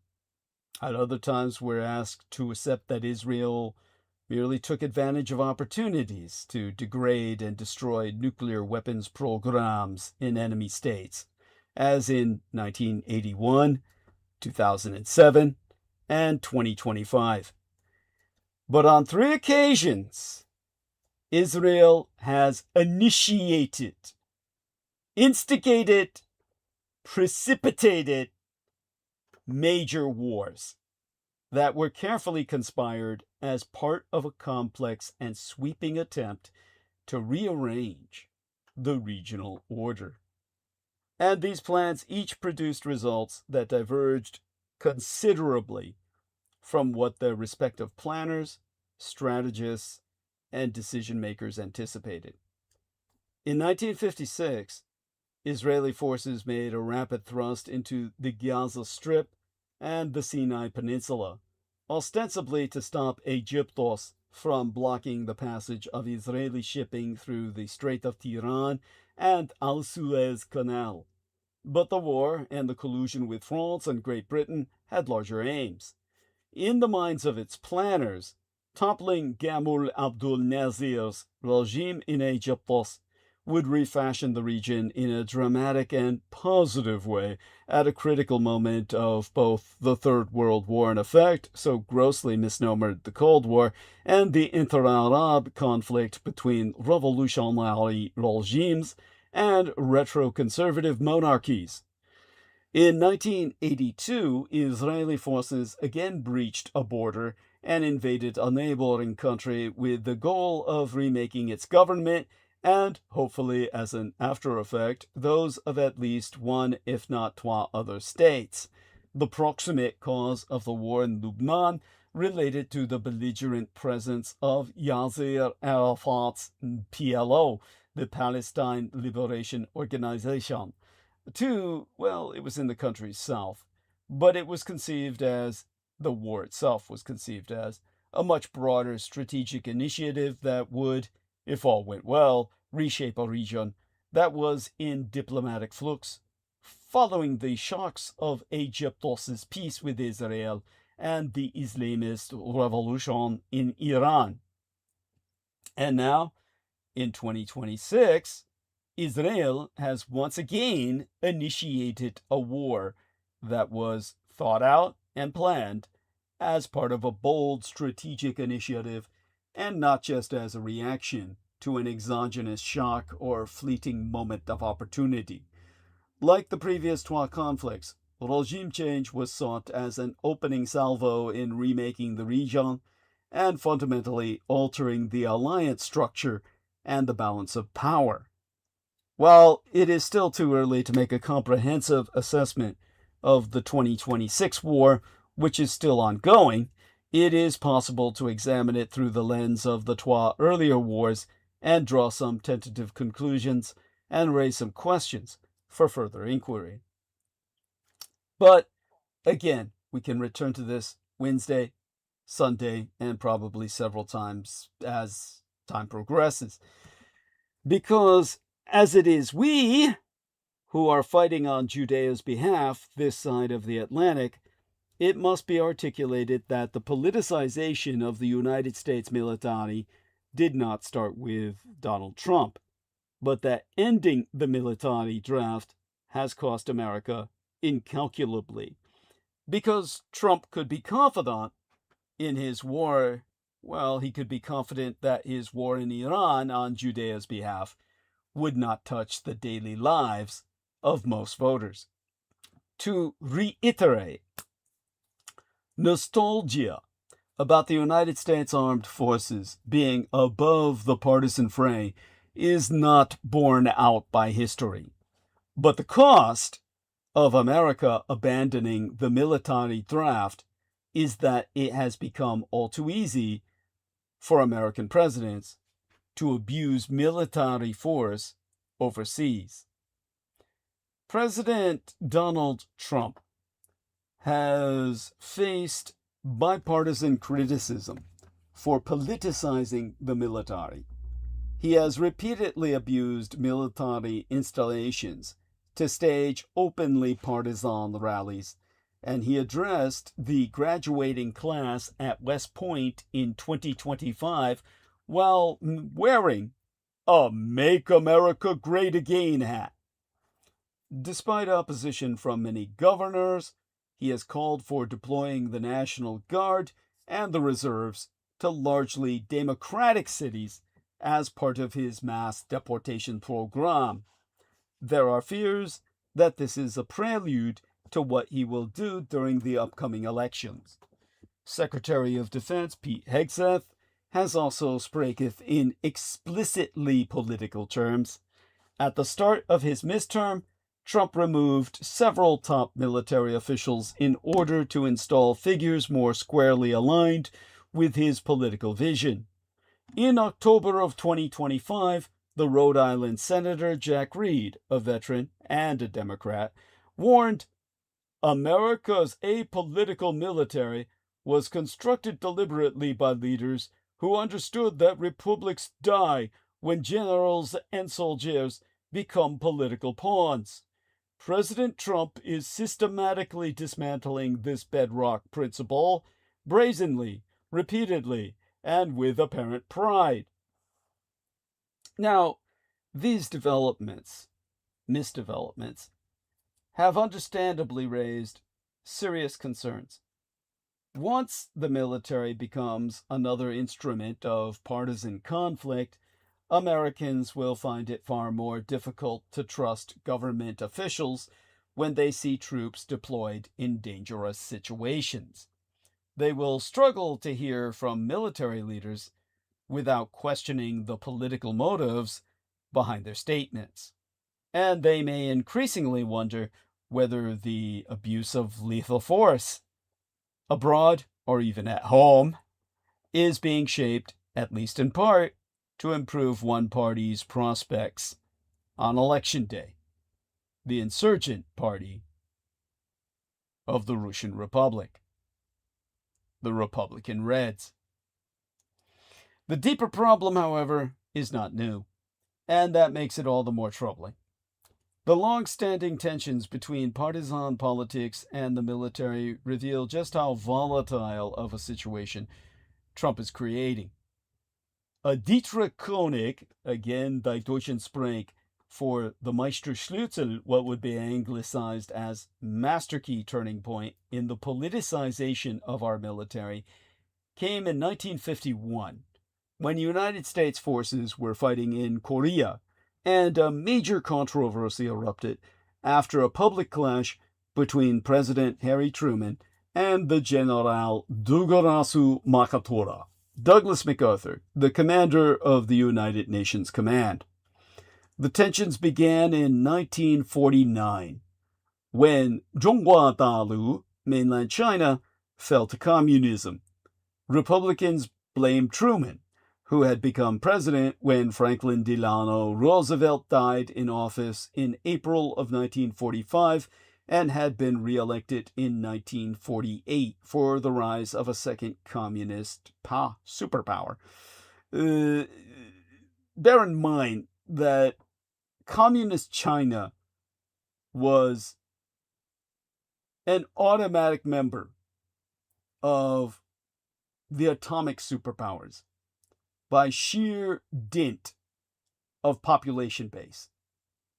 Sheer manpower would have enabled Communist China to absorb an all-out nuclear attack and come back fighting. That was how they entered the atomic age, as a participatory belligerent before they even had the bomb. Now, the Republicans at the time argued that the Truman administration had withdrawn crucial support from Chiang Kai-shek's nationalist government in the months leading up to its collapse on the Asian mainland. Who lost China? Who lost China? Quickly became Republicans' rallying cry. Their answer was Truman and his Secretary of State, Dean Acheson.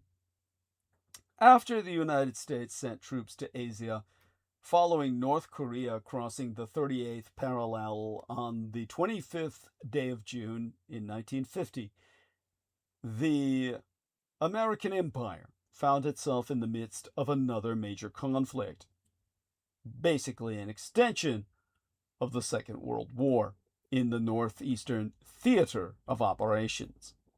In early July, Truman appointed Douglas MacArthur, a highly decorated commander who had played a pivotal role in the Pacific during World War II and oversaw the subsequent occupation and reconstruction of Japan. Now, understand when I use these terms, they're completely legitimate in context of Japanese victory in World War II, just as America occupied Vietnam in the South while fighting Vietnamese in both North and South, and occupied South Korea while fighting Koreans in both North and South. It occupied Japan while fighting Japanese stationed on the Chinese mainland, where the Japanese operations had ultimately forced America into surrender by long-term threat projection of long-distance biocidal weapons of mass destruction. All of this I've explained before. Can't recommend the book because, of course, Peter Moon stole the copyright and he gets all the money. So I'll have to rewrite another book at some point later in history. Now, unlike in World War I or World War II, Truman based his decision to deploy troops to Korea on a series of United Nations Security Council resolutions rather than seeking a formal declaration of war from Congress, as he obviously could not do that because, well, World War II was still in effect and is still in effect today per the Atlantic theater of operations. With the Japanese, it reached a formal peace in 1952, when the Peace Treaty of San Francisco went into effect, and the Japanese legally won the Second World War. MacArthur himself, who became known as the Emperor's General, because, well, we'll get to that. Truman essentially came to consider him a traitor to America and a pawn of the Japanese, was a formidable presence, known for his high regard for his own judgment, and for expecting everyone around him to follow his commands. He was also a master of public relations, adept at using the media to enhance his reputation and advance his objectives. In August of 1950, U.S. News and World Report published a story claiming that the president had stopped MacArthur from sending a statement to the Veterans of Foreign Wars Convention that urged the administration to bolster support for Chiang Kai-shek's nationalists in Formosa, Taiwan, against the communists. it would have contradicted Truman's pledge to remain neutral over control of island China, and he feared the statement would undermine Korean War negotiations. Initially, MacArthur's forces had succeeded in driving back the North Koreans, but once ŋŋgo, mainland China, entered the conflict in October, progress slowed. Truman met with MacArthur on Wake Island in mid-October of 1950 in an attempt to smooth increasingly strained relations and improve the president's sagging polls.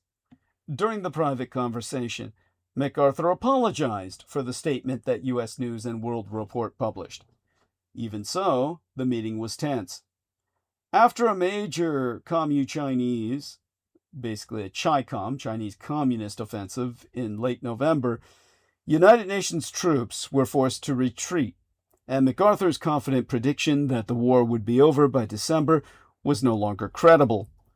The stalemate in Korea, alongside the "Who lost China?" controversy, became a central issue for Republicans in their midterm campaigns.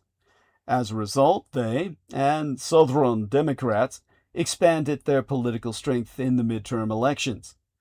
In late November and early December, MacArthur released a communique and told reporters that the president's refusal to authorize a direct attack on Communist China or to even consider using atomic weapons in North Korea had placed an enormous handicap on his forces. Truman vented to advisors that the general was an egotist. What a cut, right? Now, in 1951, the relationship between Truman and MacArthur worsened, if that's conceivable. As well as the stalemate in Korea persisted, and an effort to reach a peace agreement with the Red Chinese collapsed in March, MacArthur issued a statement threatening China, right as Truman was trying to negotiate a peace deal. In a communique on the 24th day of March, MacArthur threatened the Communist Chinese, though he also said he was ready to, at any time, to meet with them to negotiate. The Truman biographer David McCullough wrote, "All Truman's careful preparations of a ceasefire proposal were now in vain. MacArthur had cut the ground out from under him." Truman was thinking about when Abraham Lincoln relieved General George McClellan of his command when he ignored the president. This prompted speculation overseas about who actually held authority in these United States. The Joint Chiefs of Staff recognized that MacArthur was creating problems, but they were unsure how to respond. Any indication that they had lost confidence in him risked undermining military operations. After the Joint Chiefs decided to let the controversy pass, things escalated quickly.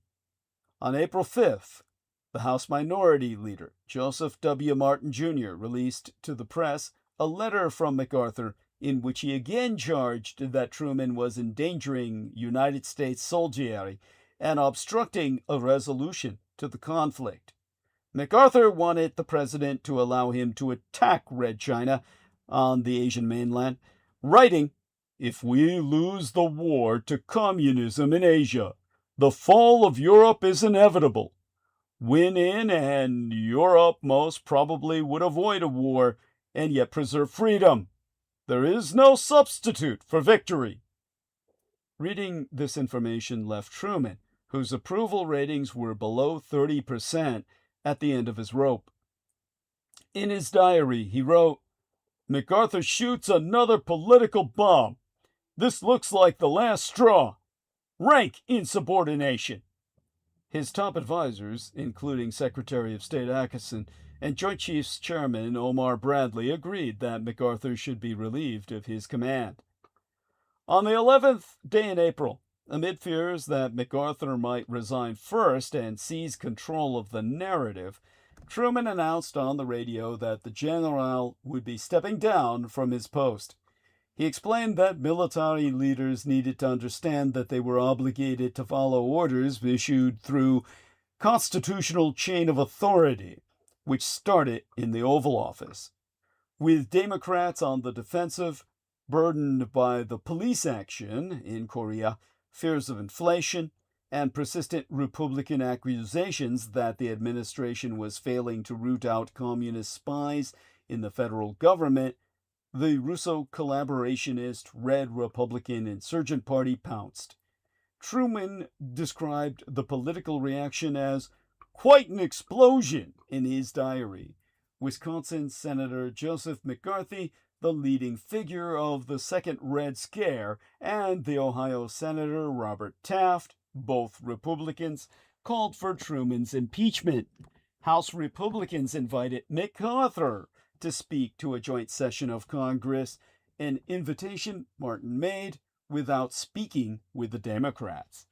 Polls and letters made clear to the White House that it faced a serious problem. MacArthur was extremely popular. Although Truman brushed off attacks directed at himself and the Pentagon stood by the president, Americans were captivated by the returning war hero. 30 million people watched MacArthur as he addressed Congress on April 19th, warning of the dangers of appeasement and questioning why the president did not allow him to use the all of America's might. To quote his T, "War's very object is victory, not prolonged indecision." Bars were packed. Students saw it in their classes, and other families listened on the radio at home. He closed the speech with a line from an old military song. "Old soldiers never die. They just fade away. And like the old soldier of that ballad, I now close my military career and just fade away, an old soldier who tried to do his duty as God gave him the light to see that duty. Goodbye." He was greeted by a crowd of 250,000 in Washington, and the next day New York hosted a massive ticker tape parade in his honor. Truman wrote that the speech was a bunch of damn bullshit. Even so, the Republican attacks further damaged his standing with the public. The MacArthur controversy finally began to cool when the Georgia Senator Richard Russell, a Democrat who chaired the Armed Services Committee, convened closed-door hearings in which he grilled the general for disregarding constitutional procedures. Russell persuaded many conservative Democrats to break with MacArthur, leaving only a small number still in his corner. Though the MacArthur scandal faded, the political damage did not. This episode, showcasing how the military would be a weaponized tool, I'm throwing that out there for Holly, for partisan purposes throughout the Third World War, the Third World War, misremembered as a Cold War, helped to pave the way for 1952, when Dwight Eisenhower became the first Republican elected to the presidency since 1932, and Republicans regained control of Congress for only the second time since 1930. The MacArthur controversy also became a foundational element in the Russo collaborationist Red Republican Insurgent Party's long-term argument that Democrats were weak on defense, a charge that has lingered to this day because of the known fact that a Democratic president, Franklin Roosevelt, led the World War II mobilization defeated by fascism. While Americans often indulge in nostalgia about a military that has remained above the fray of party politik, the historical reality is quite different. Since 1951, the year the Japanese were acknowledged as having won World War II via the signing of the San Francisco Peace Treaty that would go into effect the next year, on the birthday eve day of the Emperor of Japan, no less, as had been intended by Japanese demand, as a victory condition, the parties have repeatedly clashed over how best to support the armed forces, with Republicans frequently abusing their claimed superior commitment to the military as evidence that voters should trust them more than Democrats on questions of national security. But these arguments are rooted in an explicit political strategy, just as they were in the year of acknowledged Japanese victory, when the peace treaty went into effect on the emperor's birthday, Eve Day, circa 1952, when Republicans sought to capitalize on the tensions between Truman and MacArthur to clear a path toward victory of their own and their Russian sponsors. History keeps repeating itself. The dangers posed by episodes remain very real. Each time the military becomes a tool in the ongoing and intensifying conflicts between Democrats and Republicans, the soldiery who risked their lives to defend the empire lose some of their standing in the eyes of voters. At the same time, voters lose more of their trust in the ability to believe that decisions about war and peace are being made based on what best serves the national interest. Since 1973, the commander-in-chief, having been able to deploy troops abroad without calling young men and women up through the draft, presidents having relied on military technology, air power, and professional soldiery to project force, while much of the electorate remains insulated from consequences of these decisions, including fears about how such decisions might affect members of their own families. When President Donald Trump involved these United States in a major, protracted conflict in Iran, he could be relatively confident that the issue would never become a dominant force among voters, although the decision generated controversy and division, including among Republicans who still adhered to the America First agenda. The consequences were unlikely to be front and center for most American families. Few would have to contemplate the risk of air operations escalating into a large-scale ground war involving their own children, other than those who had signed up to serve. The absence of a draft has, in effect, created a firewall between United States military actions abroad and the daily lives of most Americans. The United States did not maintain a permanent draft for most of our history.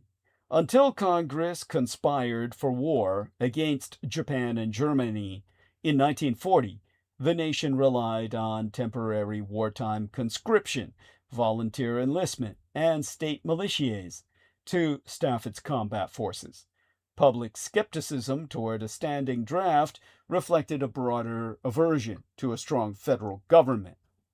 Geographic isolation, with the empire protected by oceans on both sides, further reduced pressure on elected officials to sustain constant wartime footing. The result was that even after the First American Civil War and World War I, the empire abandoned mandatory selective service once conflict ended. Global war in Asia and Europe ultimately shifted public opinion. During the 1940 election, both President Franklin Roosevelt and his opponent, the Republican Wendell Willkie, recognized that a peacetime military draft would likely be necessary, yet each understood the significant political risks of supporting the Selective Training and Service Act that had been proposed by the New York Representative James Wadsworth and the Nebraska Senator Edward Burke. Opposition to the legislation was intense.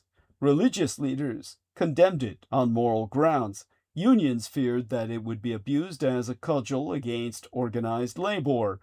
Progressives worried about a repeat of World War I, when then-President Woodrow Wilson's maladministration abused wartime conditions to suppress political dissent.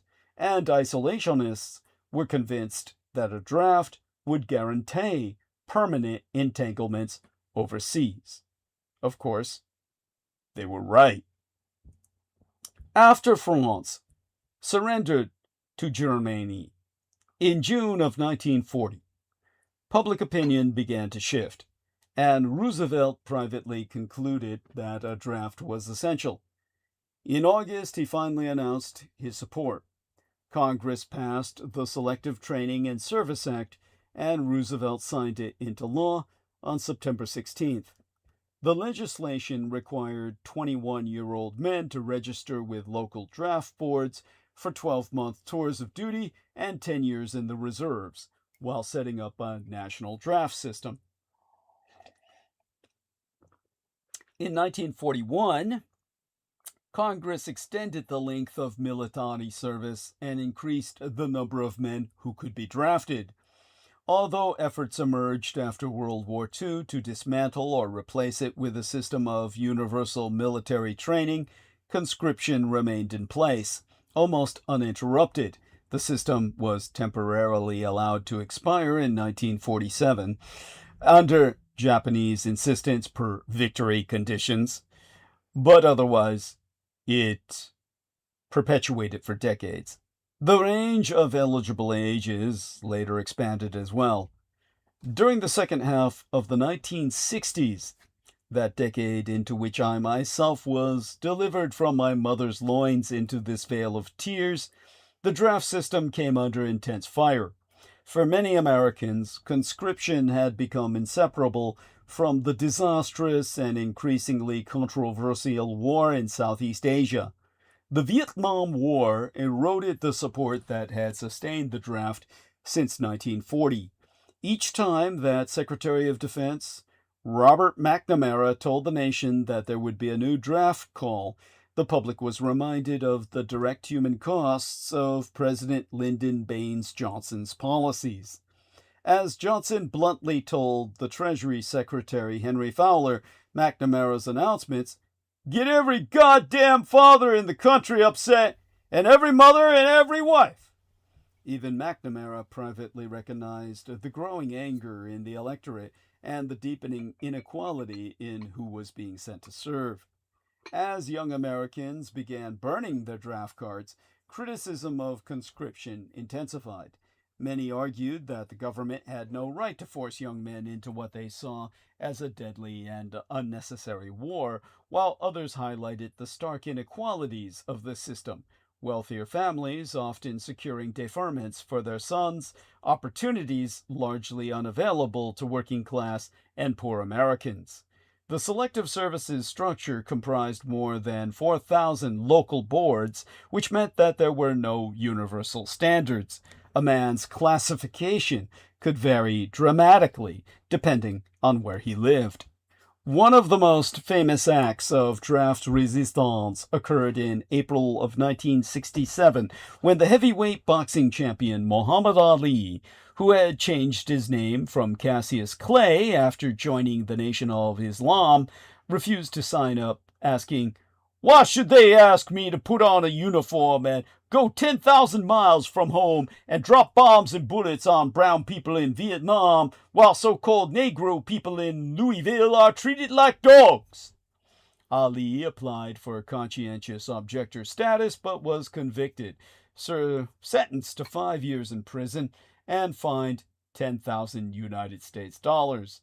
Although the Supreme Court overturned his conviction in 1971, Ali was barred from boxing throughout the appeals process. While Johnson signed legislation in 1967 that authorized the president to propose national draft standards, local boards retained the discretion to ignore those guidelines. Johnson backed away from proposals that would have reduced the number of graduate and undergraduate deferments, and the final bill increased undergraduate deferments instead. The president who ultimately ended the draft was the Republican Richard Mulhouse Nixon, who defeated Hubert Humphrey in 1968 after promising, without specifics, to bring the war to a close. Though far from a dove, Nixon understood how deeply unpopular the conflict had become and recognized that unless he eased the political pressure surrounding Vietnam, his administration would be mired in the same problems that consumed Johnson. Over 290,000 men were drafted in 1968. Nixon believed that the anti-war movement represented a vocal minority and that the silent majority opposed the protests. But he still grasped the magnitude of the political challenge the war posed. Through his policy of Vietnamization, the administration began withdrawing United States troops and shifting the burden of combat to South Vietnamese forces. Nixon began signaling his willingness to eventually end the draft circa 1969, announcing that he would allow the law to expire in 1973. He aimed to transition to an all-volunteer force. Secretary of Defense Melvin Laird, the administration's point person on the issue, spoke of gradually reducing draft calls to lessen political resistance to ending the system. During the first year of the presidency, Nixon signed legislation establishing a more robust national lottery system and randomizing the order in which men were called. He also replaced Louis Hershey, the controversial director of the Selective Service System, with the former university president Curtis Tarr, who pursued administrative reforms. 2 years later, Nixon eliminated student deferments, telling Republicans, "For 8 years, Democrats talked about draft reform. We have done something about draft reform." To defend his decision, Nixon drew on the arguments of a group of conservative economists who claimed that the draft was inefficient. Milton Friedman of the University of Chicago likened conscription to an unequal tax imposed on men unable to earn in the labor market, and he argued that the system bred resentment with the military. Martin Anderson, one of Nixon's top advisors, contended that the draft produced an inferior fighting force. These economic arguments were useful, but the most important political consideration was Nixon's belief that ending the draft would undercut the energy of the left. To quote Nixon, "Ending the draft gives us breathing space in Vietnam." Additionally, a study led by the former Secretary of Defense Thomas Gates Jr.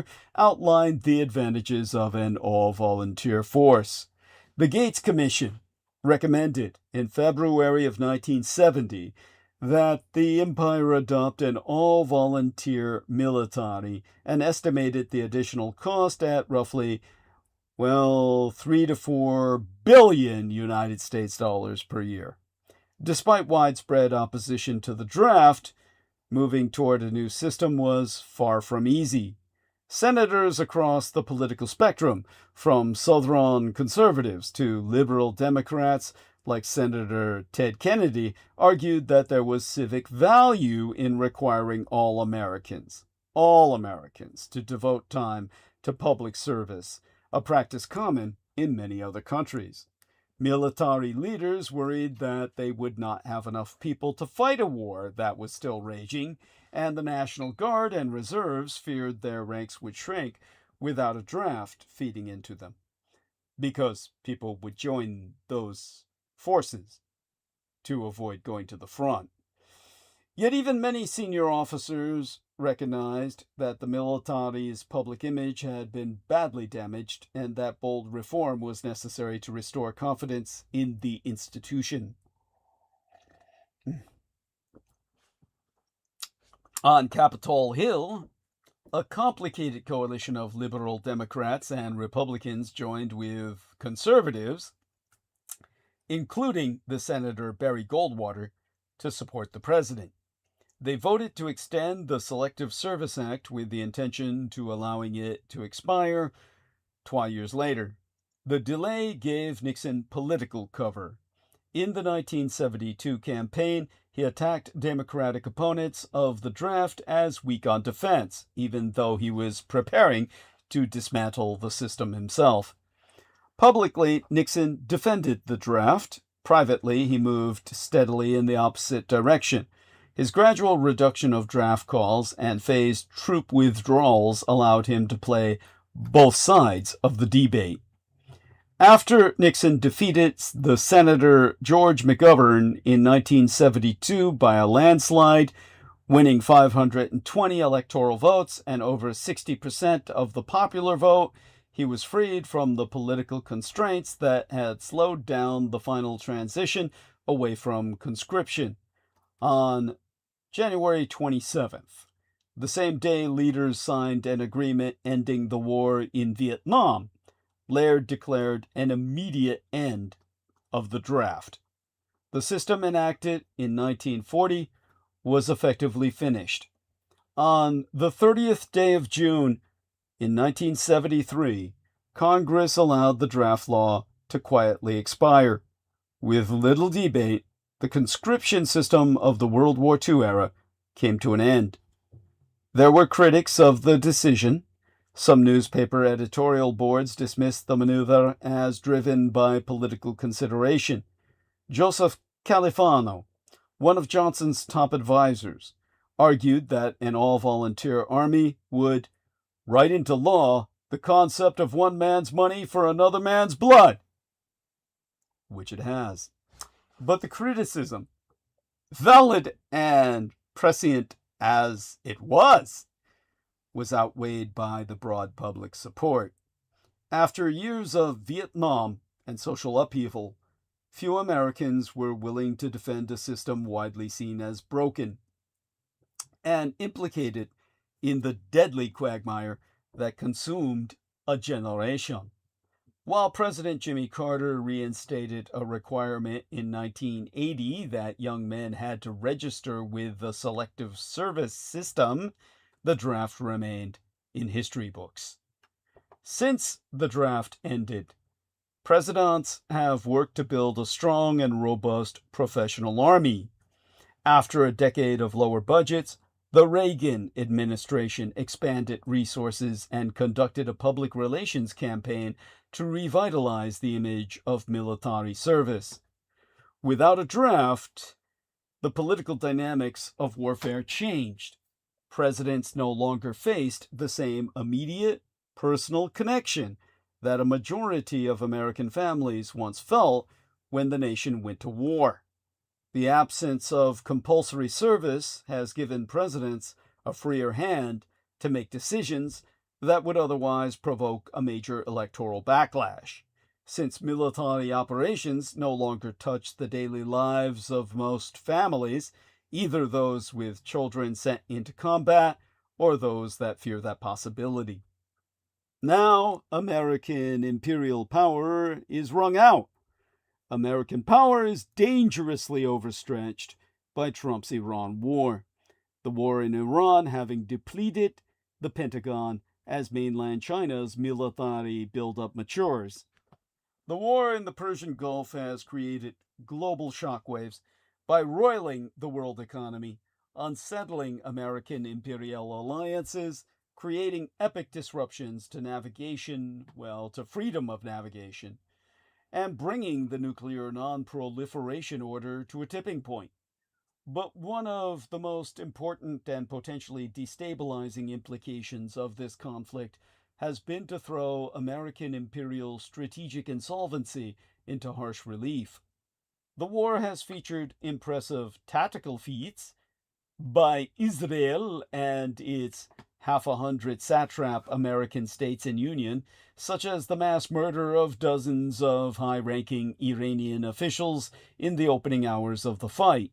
The capabilities on display over Tehran and the United States President Donald Trump's penchant for military risk-taking have surely been sobering for Washington's adversaries in Moscow and Beijing. Yet the war has had more ambiguous, sometimes damaging strategic outcomes. It has also caused an alarming depletion of Dietrich, again die Deutschensprech, or the German speak, for what's literally Meisterschnitzel, anglicized as master key American weapons stockpiles, while ripping capabilities away from other dangerous theaters. In short, the conflict has badly strained a military that has been trying to do too much with too little for far too long. There's a saying in the Defense Department that every American war plan is an existential threat to all the other war plans. A draining conflict in the Middle East will make it harder for Washington to deter a far more devastating fight in the Western Pacific, and usher in a dangerous period in which an overtaxed United States military struggles to respond to surging global risks. Danger doesn't have to bring disaster. It's possible that the United States will navigate the coming years without a catastrophic failure of deterrence. Crises can have silver linings. If this crisis catalyzes greater sustained urgency in closing the gap between the Pentagon's sprawling commitments and its all too finite capabilities, it may have a salutary strategic effect. But the period immediately ahead looks menacing. The world is getting more violent and more disordered, just as Trump's war has made Washington's chronic overstretch more acute. Trump didn't create the problem of United States military and strategic overstretch.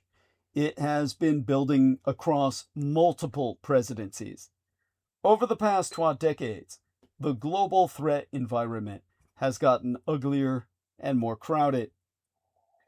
An empire that once towered over adversaries now faces challenges from revisionist great powers, angry rogue states, and tenacious non-state foes.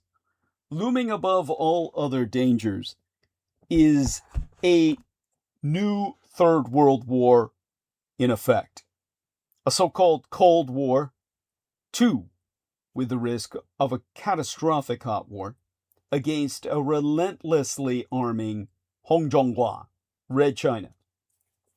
Yet the United States has sought to handle what increasingly looks like a perilous pre-war situation with a post-World War III approach to military spending.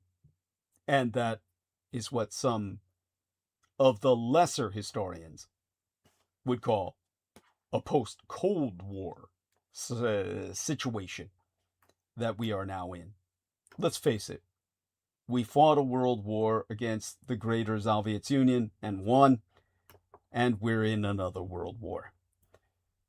United States defense budgets, typically between 3 and 4% of gross domestic product, have remained low by historical standards. Fatigue from long wars in Iraq and Afghanistan after 9/11 made the POLITIK of defense more difficult. The predictable result has been a growing mismatch between Washington's global commitments and its military resources, a mismatch that one nonpartisan expert commission after another has identified and that one administration after another has tried and failed to fix.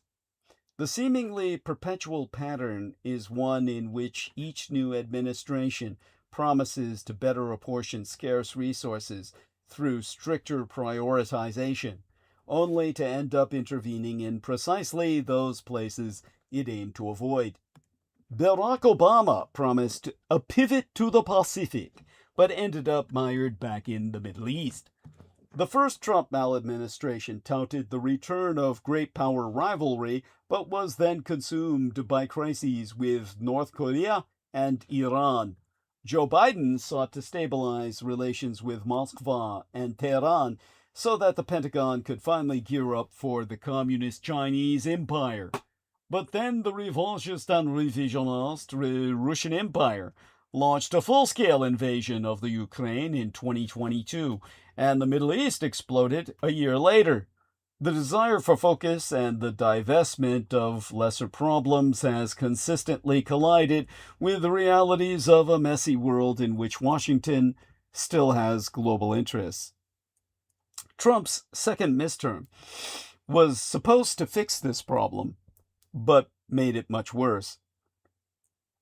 Trump initially filled the Pentagon with prioritizers who wanted to emphasize Asia and restrainers who wanted out of the Middle East.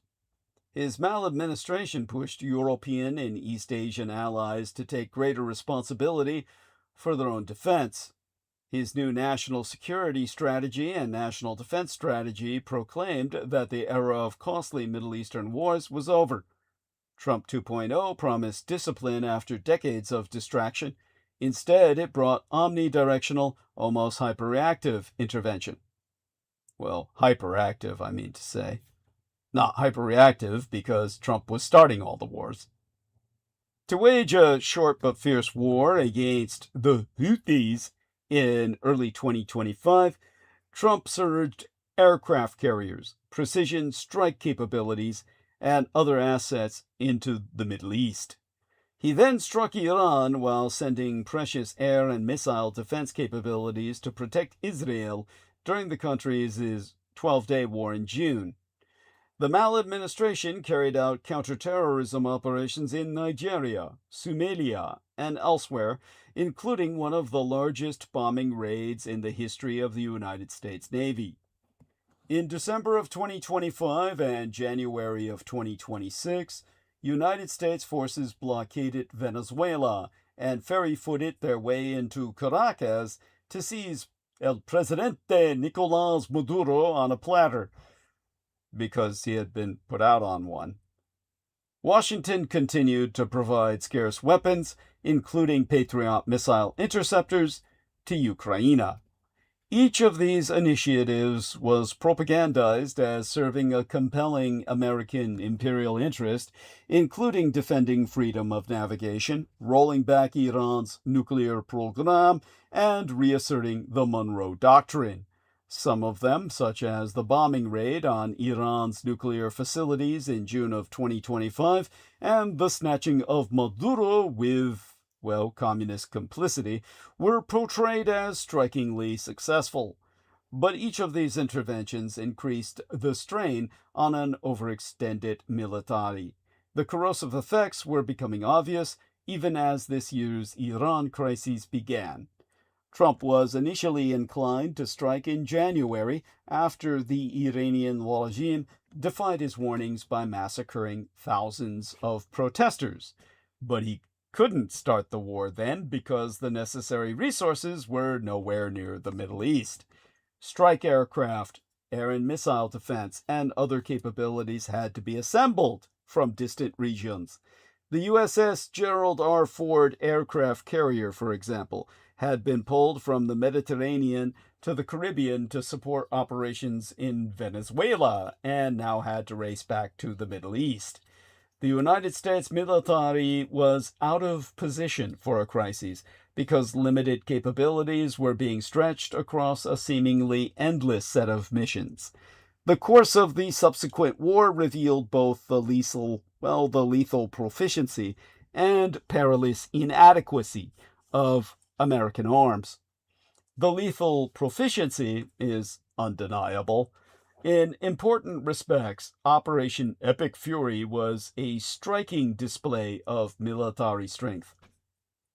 Israel and its 500 satrap American states in union started with a surprise attack that decimated Iran's leadership. Within days, they eviscerated the country's aerial defenses and largely claimed control of the skies. The coalition then sank Iran's navy and struck its defense industry. It degraded the missile arsenal that Tehran uses to menace the Middle East, although the level of damage was quite obviously initially overstated. It's one of those things, it's kind of like when the shuttle explodes and the man says, "We appear to have a major malfunction." Yes, they claimed they destroyed the missilery of Iran, but the level of damage may initially have been overstated. In addition, the United States, shall we say, more honestly, how shall we describe it with my usual ability to basically lay it out like it really is. It forces us, of course, to use terminology that many people find, well, different. It's a nomenclature that's actually based on my professional experience with delivering presentations, think tank style. And it has to do with, of course, the reality that, in this case, with Operation Epic Fury, well, in addition to everything I've already articulated, basically, how would I describe it? Israel and its American satellite states in union. Initially, they, well, dramatically accelerated the process of finding and striking targets with the help of artificial intelligence. That is a factor that I'll have to analyze either Wednesday or Sunday or sometime very soon, because I need to decide that I've got to land onto the stance of the fact that we're facing an AI doomsday. Not in the way you think, not from Terminator droids, but from the crash of our economy and system of governance almost worldwide. One of the most intense, concentrated aero campaigns in modern history saw the use of nearly 5,200 munitions, 5,200 munitions in just the first 96 hours.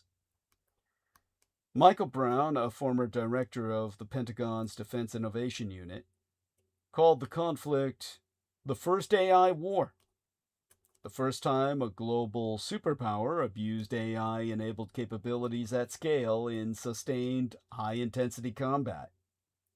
The war advertised an unmatched ability to fuse precision strikes with pinpoint intelligence. In the force-on-force contest, Israel and its 50 vassal states in union savaged an enemy armed, in part, with Russian and Communist Chinese weapons. This performance, however, didn't demolish a resilient Iranian regime. It didn't prevent Iran from using drones and missiles to strike United States bases in region and inflict painful punishment on other Gulf countries. It also did not keep Tehran from putting a hammerlock on the Strait of Hormuz. As of this hosting, the war's strategic results are notably ambiguous. Iran has been pummeled and empowered all at once. The war did, however, carry an unambiguously heavy price tag in sophisticated, finite American weapon systems. The size of most critical United States military stockpiles is classified, and the Defense Department hasn't said precisely how many munitions were used. But according to published estimates by the Center for Strategic and International Studies, based on publicly available data, United States forces fired more than 1,000 long-range Tomahawk cruise missiles, or roughly 1/3 of the entire stockpile, during the phase of intense fighting from late February until early April. That phase also consumed roughly 1/4 of our military's JASSM, or JASSM stockpile. That's another long-range cruise missile, along with smaller shares of other standoff munitions that allow United States forces to deliver destruction from a distance. Similarly, shielding United States forces and regional partners from Iranian drone and missile salvos required large numbers of high-end weapons that are mainstays of United States aero and missile defense. For example, somewhere between 30 and 60% of the Pentagon's SM-3 ballistic missile interceptors, the majority of its THAAD, or THAAD missiles, and around half of our Patriot missile systems. These systems are central to American imperial contingency plans in multiple theaters, and there aren't nearly enough to go around. Tomahawk and JASSM missiles, the JASSM, and THAAD, THAAD, Patriot, and SM-3 interceptors would be at the heart of American imperial contingency plans in the Western Pacific. Whether to strike CHICOM targets from a safer distance, or to protect bases and allies from CHICOM strikes. These weapons were already in short supply before this war. Think tank studies and war games have repeatedly shown that United States forces don't have the magazine depth for a protracted great power fight. Replenishment could be a lengthy process. At current production rates, it could take us up to 4 years to replace the weapons used against Iran. That's not the only way this war required robbing the future to pay the present, or robbing other regions to fortify the Middle East. The saga of the Gerald R. Ford, whose exhausting back-to-back deployments in the Mediterranean, the Caribbean, and once more in the Middle East, constituted the longest stretch at sea for an aircraft carrier since the Third World War, in effect, so-called the Cold War. And it's instructive. It's part of a larger pattern of heavy naval deployments in the Middle East since Hamas's October 7th of 2023 attack on Israel, which have run the United States surface fleet ragged and may limit the availability of key assets in the future. The Pentagon stripped East Asia of key resources, including THAAD missiles and marine amphibious units, not long after issuing a national defense strategy that called the region, the priority theater for the United States. More broadly, any war of such intensity stresses innumerable elements of the force, aircraft, ships, submarines, and personnel that perform an array of vital missions. The stress may persist for some time to come. The initial phase of the war lasted 6 weeks, from late February to early April, yet it was followed by a resource-intensive United States naval blockade and preparations for a potential renewal of the fighting. At one point, there were 3 United States carrier strike groups in the Middle East, roughly the number that are typically deployed globally at any given time. Even in a relatively optimistic scenario, it seems likely that the United States will be engaged in long-term containment of a wounded but vengeful Iran, akin to the containment of Saddam Hussein's Iraq after the 1991 Gulf War. That mission will continue to demand significant American imperial resources and create gaping vulnerabilities for a superpower that was already overstretched. The gravest danger is that one globally disruptive war in the Gulf will raise the likelihood of a much nastier fight, a conflict in the black ditch of the Taiwan Strait, pitting the United States against the People's Republic of China, would be a lethal, high-intensity nightmare. It would blow apart sensitive supply chains that bring high-end microchips to market and could sever the busiest, most lucrative maritime trade routes in the world. A war between Beijing and Washington might well spread throughout the Western Pacific and into other regions as the two sides seek allies and leverage. There would be serious prospects of escalation in a showdown between nuclear-armed foes. The chances of such a war have only been rising. Even before the most recent Gulf flare-up, the military balance in the Western Pacific was shifting in ominous ways. For decades, a determined Zhonghua Daluren, mainland Chinese buildup, has been changing the strategic landscape of the region by making it more difficult for my Taiwan to resist an assault and harder for these United States to come to our aid. More recently, Beijing has embarked on rapid-fire expansion of its nuclear arsenal, which could provide coercive leverage in a crisis. Indeed, the communist Chinese dictator Xi Jinping is putting the pedal to the metal.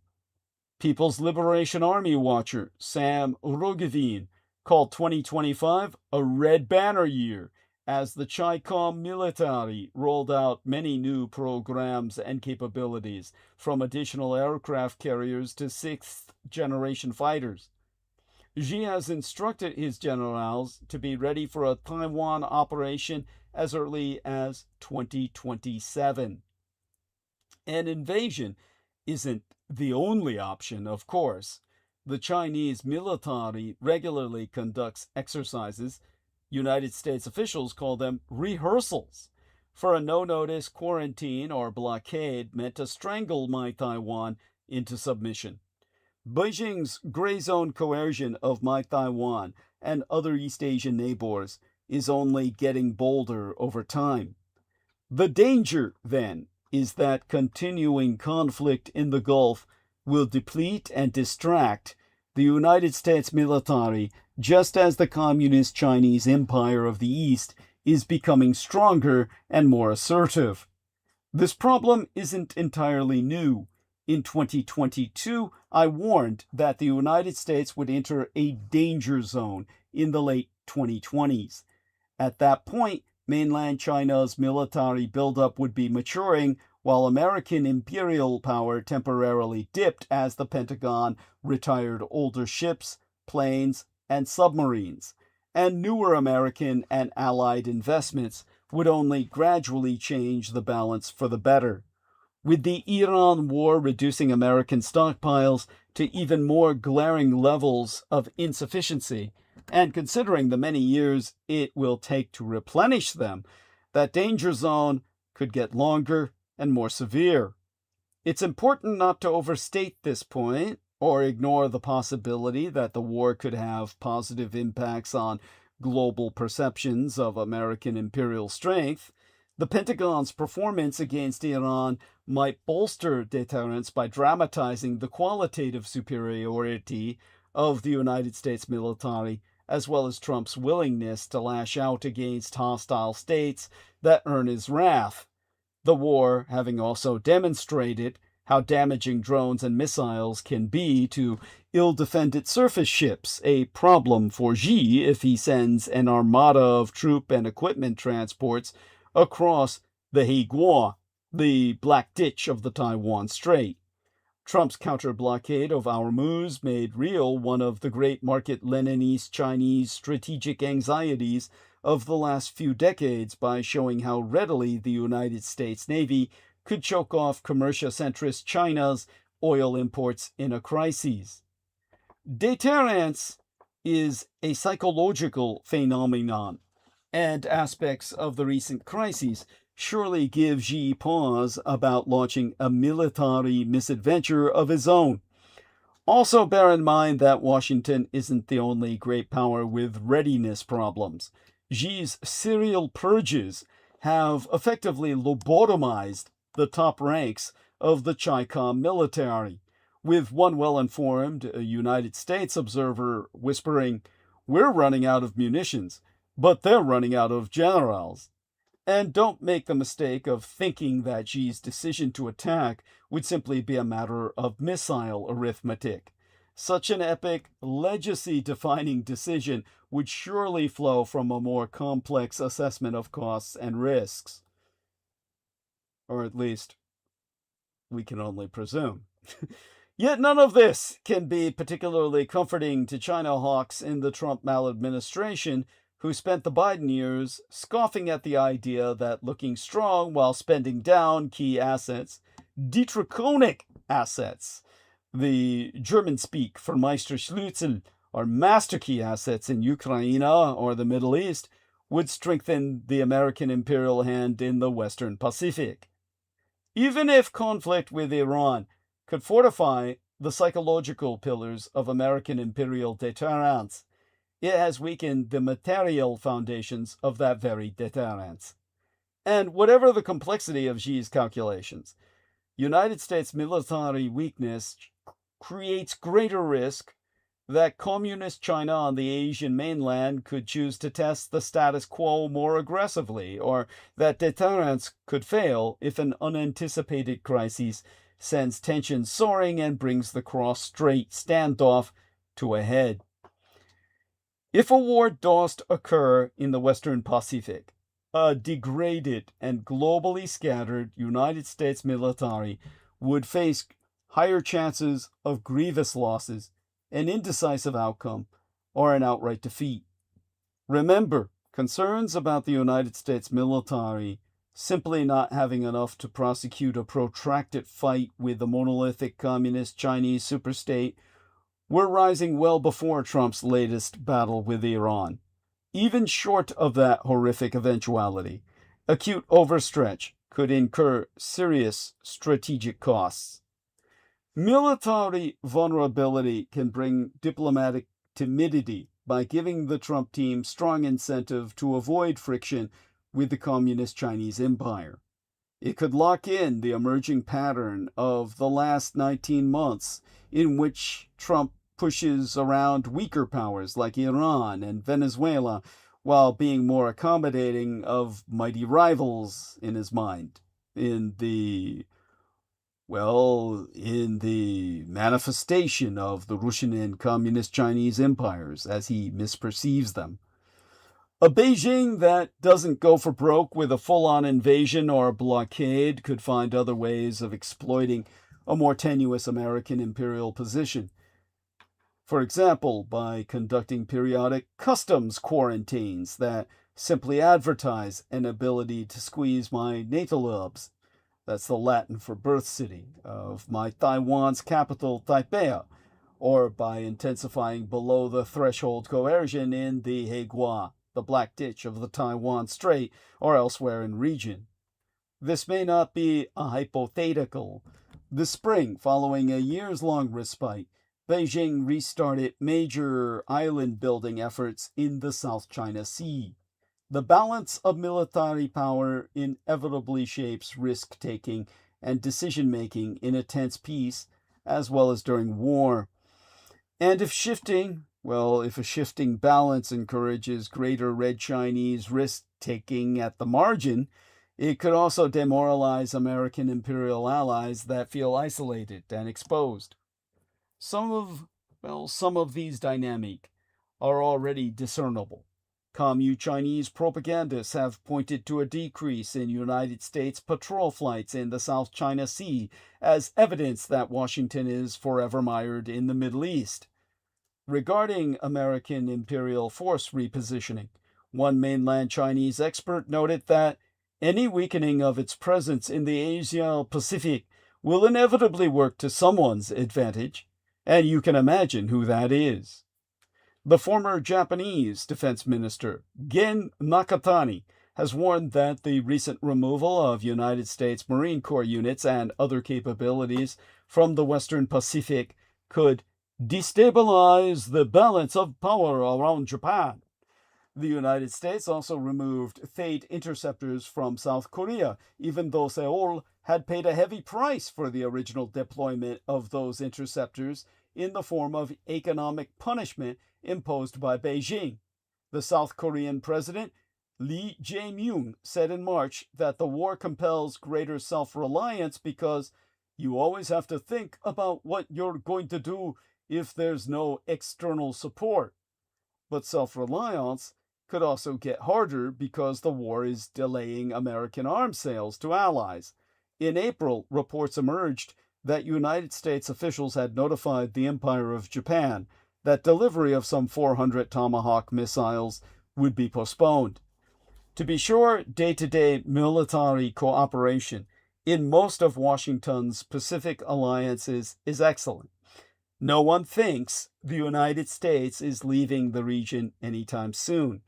But another costly intervention in the Middle East is producing fears that Washington has once again failed to pivot its attentions and resources to the Pacific, just as the military peril is becoming more acute.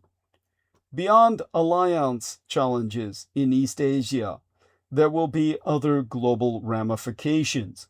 The Ukraine will be a winner of this war in the sense that the world now realizes it desperately needs the cost-effective drone defenses that Kiev makes at scale.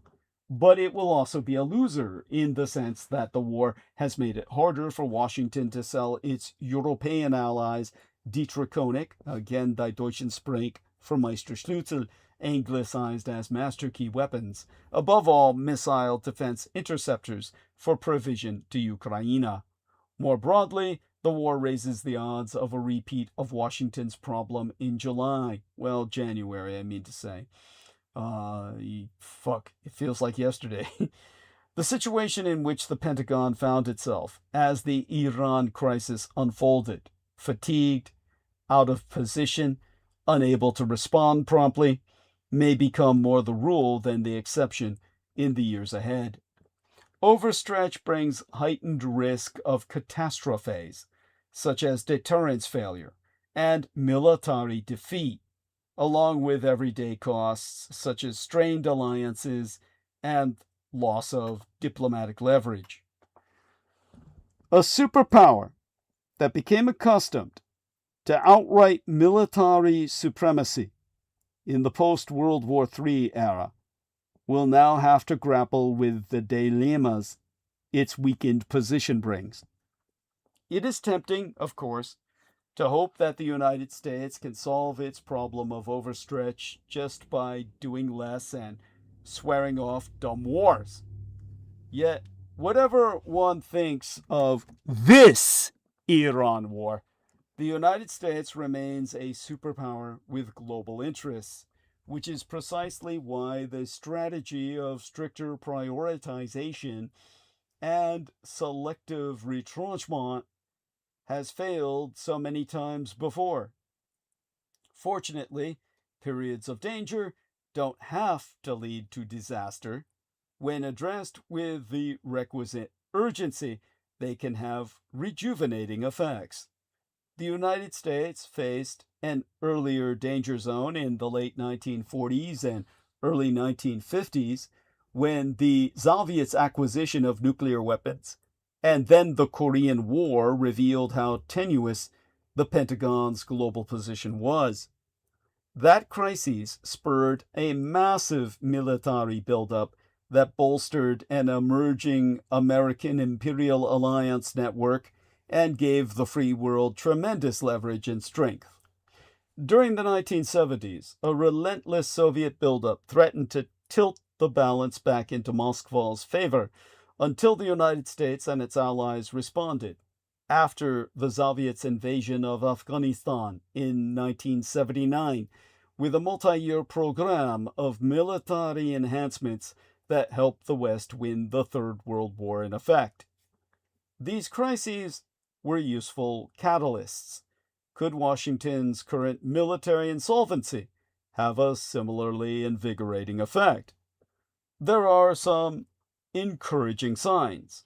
The Trump maladministration has proposed historic increases in our defense budget, which would raise military spending to between 4 and 5% of gross domestic product.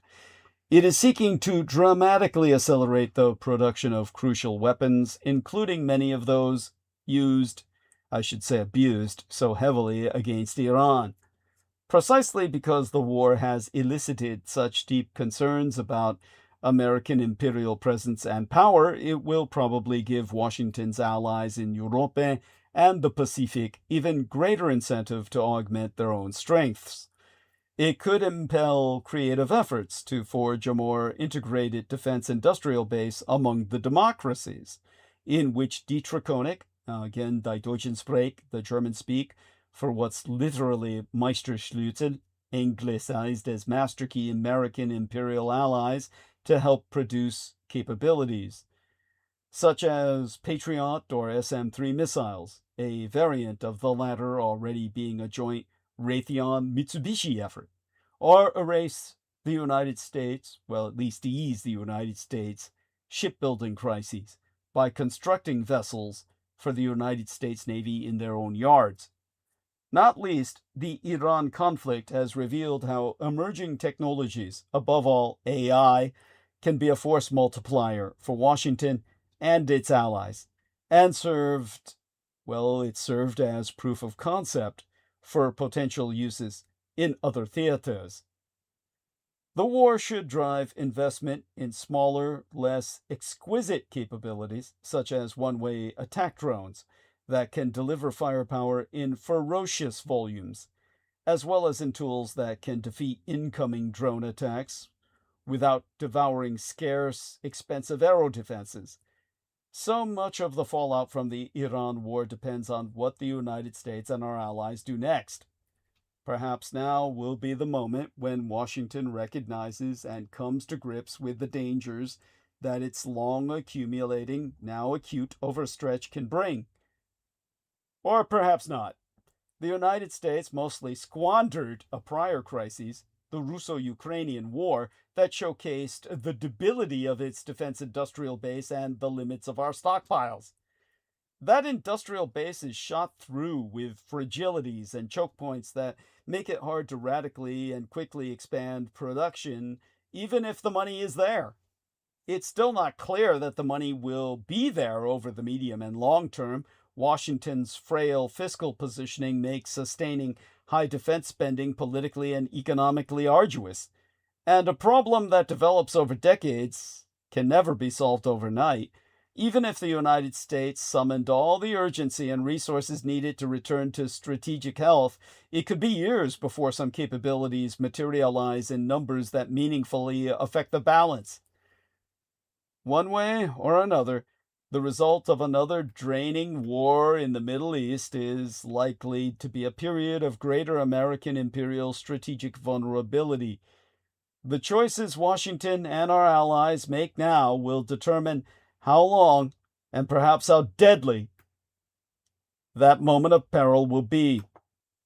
Because Trump's march of folly in the Iran war has reshaped the global landscape of power itself since Capitulation Day, the United States has suffered a catastrophic loss in the war with its unconditional MOU, Memorandum of Understanding, imposed upon us by a victorious Iran that is worse than Vietnam and comparable to the United Kingdom's embarrassing defeat in the Suez Crises of 1956.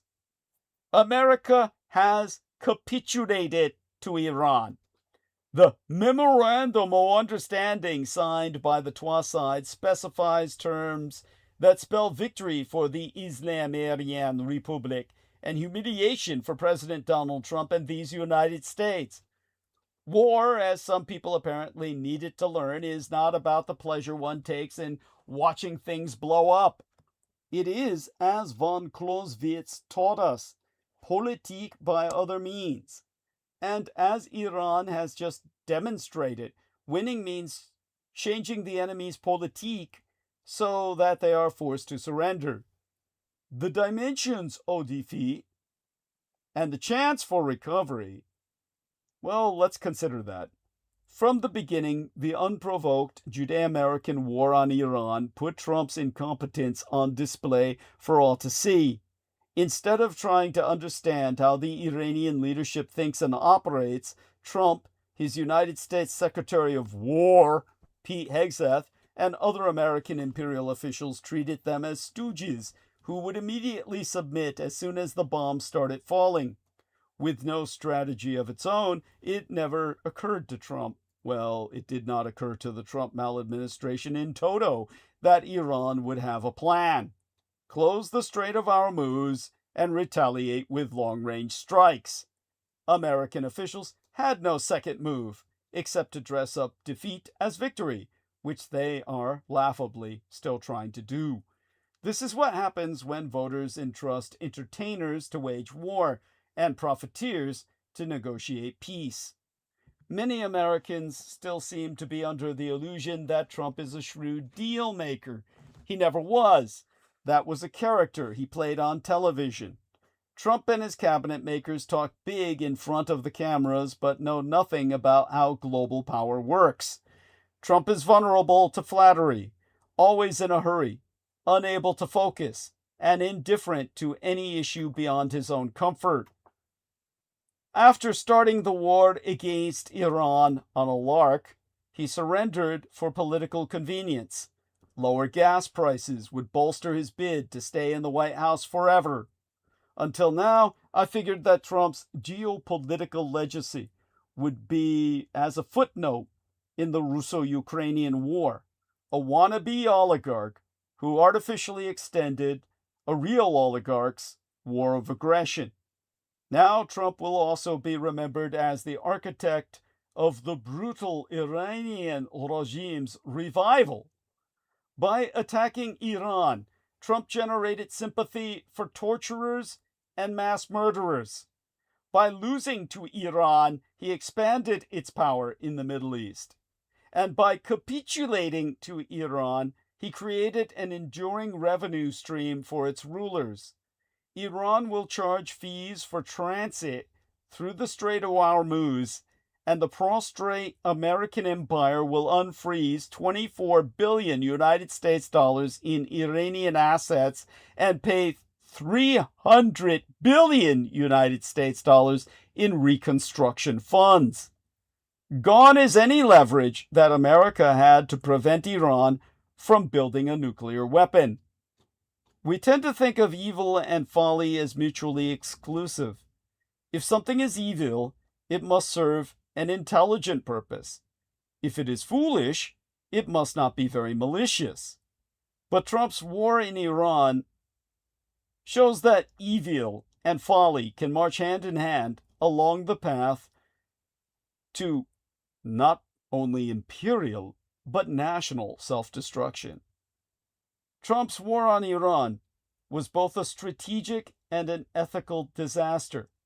Fighting an undeclared and illegal war of aggression, flouting the laws of war, and killing defenseless civilians by the multitudes do not bring victory for Americans and their Jewish overlords any more today than it did in World War II.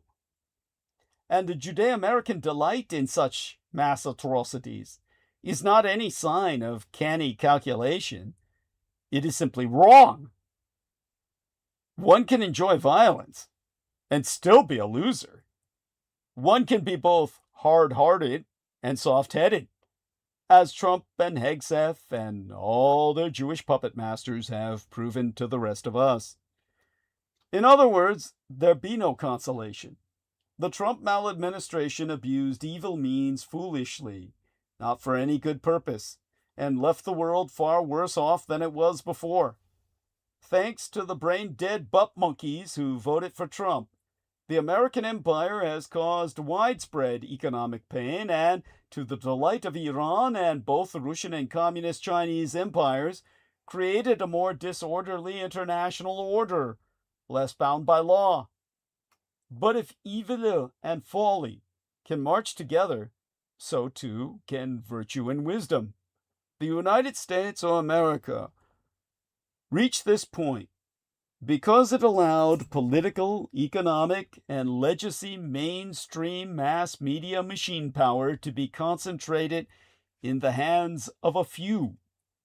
While it's tempting to blame America's capitulation on incompetent leadership, it stems more from the policies and institutions that allow such people to rise to power. Wars of whimsy are a symptom of tyranny and a warning for those who prefer republics. They must be opposed, but more fundamentally, they must be prevented by removing money from politics, addressing basic inequalities, breaking up monopolies, and enabling social mobility. Iran easily won this war because it had only to threaten the self-interest of an aspiring tyrant. To build an America that does not capitulate requires the opposite of Trump's hard-heartedness and soft-headedness.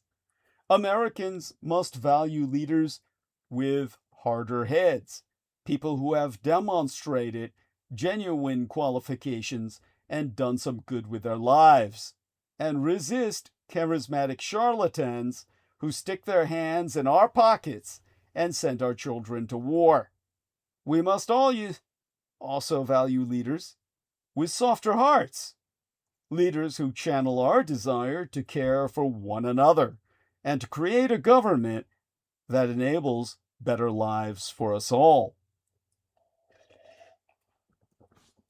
Because the geopolitical disaster authored by the Israeli Prime Minister Benjamin Netanyahu and his puppet state's president Donald Trump has done far more than squander the dominant position that both empires were in just 3.5, well, at this point, 4 months ago.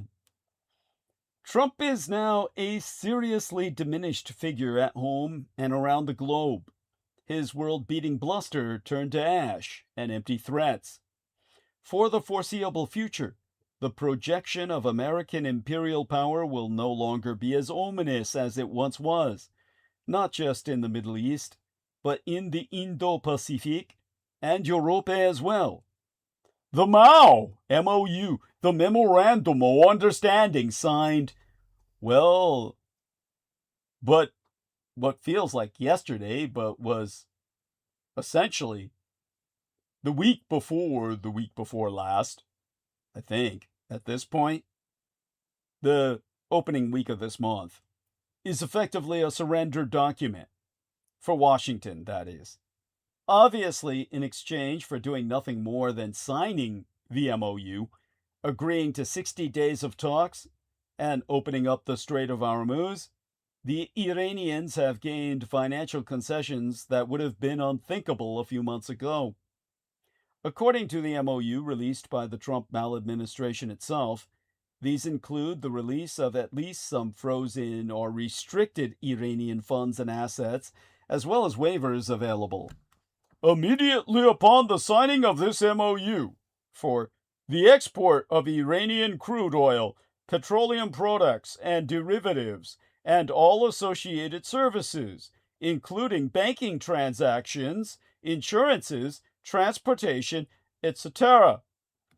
To sum up, the American president gained nothing at all in his war, far less than nothing actually, in return for spending tens of billions of dollars and costing thousands of lives, including at least some score of Americans killed, as acknowledged.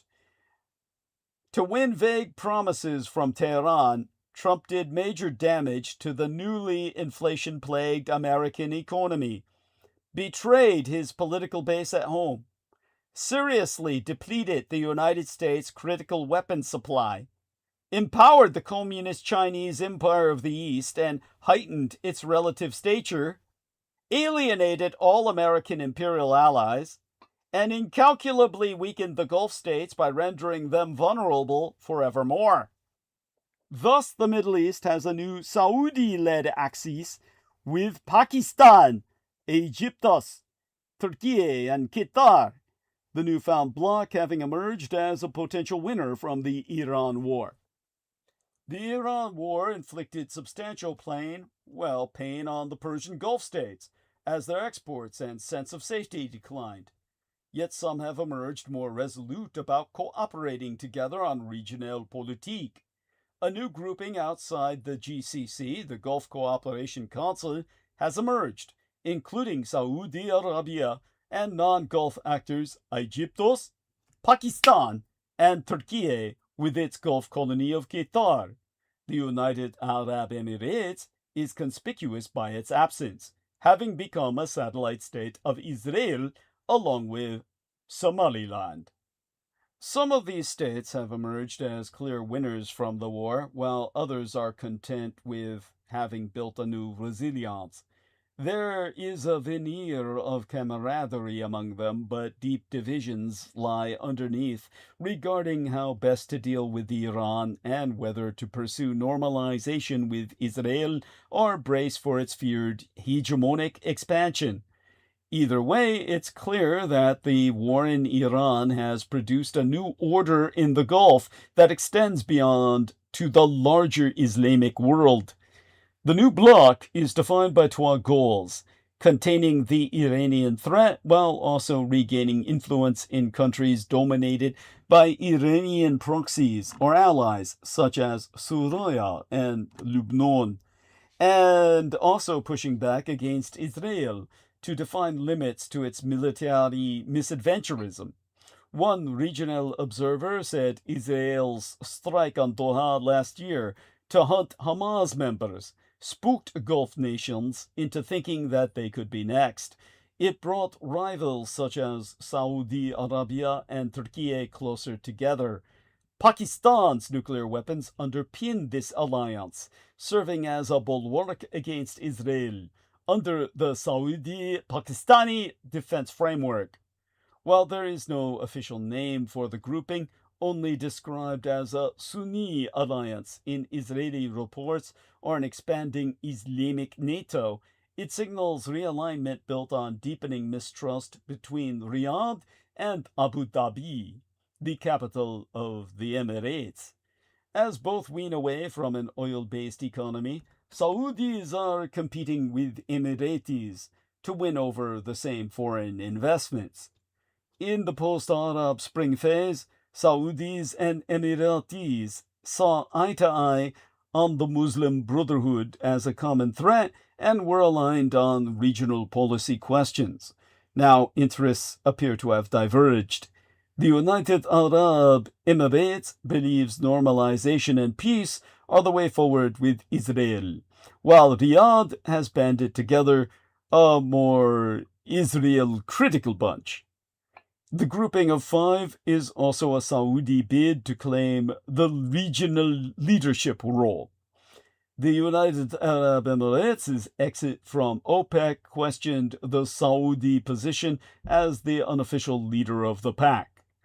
Riyadh has now decided to host a regional summit between Arab states and Iran, but it is unclear when it will take place and whether the United Arab Emirates will even attend, but it will be circumspect of any assurance. Saudi Arabia came under relatively fewer attacks than many of its neighbors, but its sense of security was no less shaken. Reuters reported that even as it carried out numerous strikes against Iran in response, Riyadh said whatever little trust had been built with Iran as a result of the 2023 Beijing-led rapprochement was quashed. On the economic front, Saudi Arabia benefited from the rise in demand and the price of oil. In March, even as the Strait of Hormuz remained shut, the value of Saudi exports recorded a 3-year surge. Saudi company Aramco's net profit jumped 26% for the first quarter as prices spiked from $74 to over 119 United States dollars a barrel. The East-West pipeline offered an alternative export route via the Red Sea coast and operated at its full capacity of 7 million barrels. However, Saudi gross domestic product growth slowed to 2.8% from 3.7% because wells were shut, even as flows were rerouted.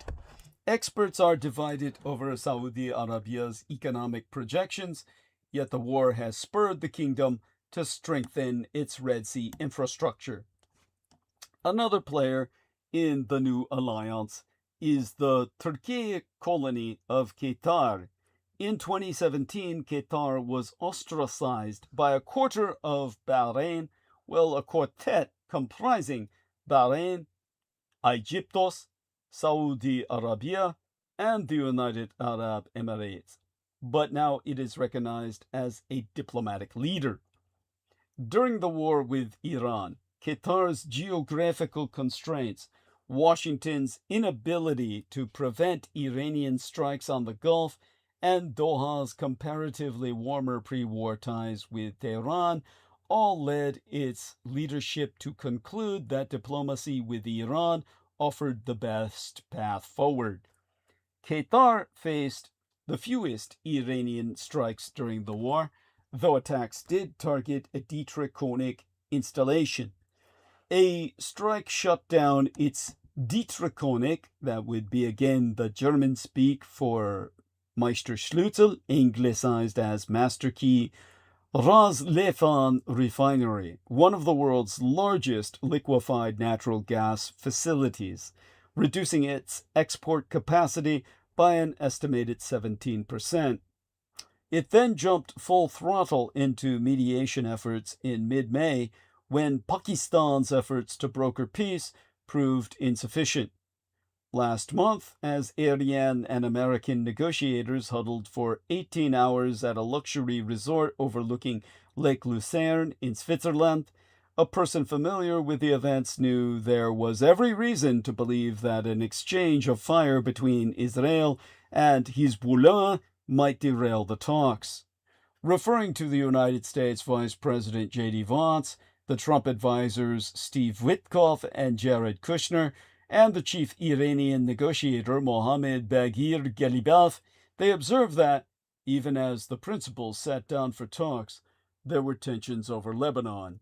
He complimented Qatari mediators for extinguishing last-minute fires, adding that Qatar used its channels with Iran to get Hezbollah to release a statement agreeing to a ceasefire, and also encouraged the Americans to get Israel to back off. Other members of the Saudi-led grouping also intend to gain from the war. Egyptos hopes to benefit from a Saudi rush to expand its infrastructure. Riyadh has formalized plans to build a bridge to the Sinai, aiming to turn Egyptos's Mediterranean coast into a gateway to Europe.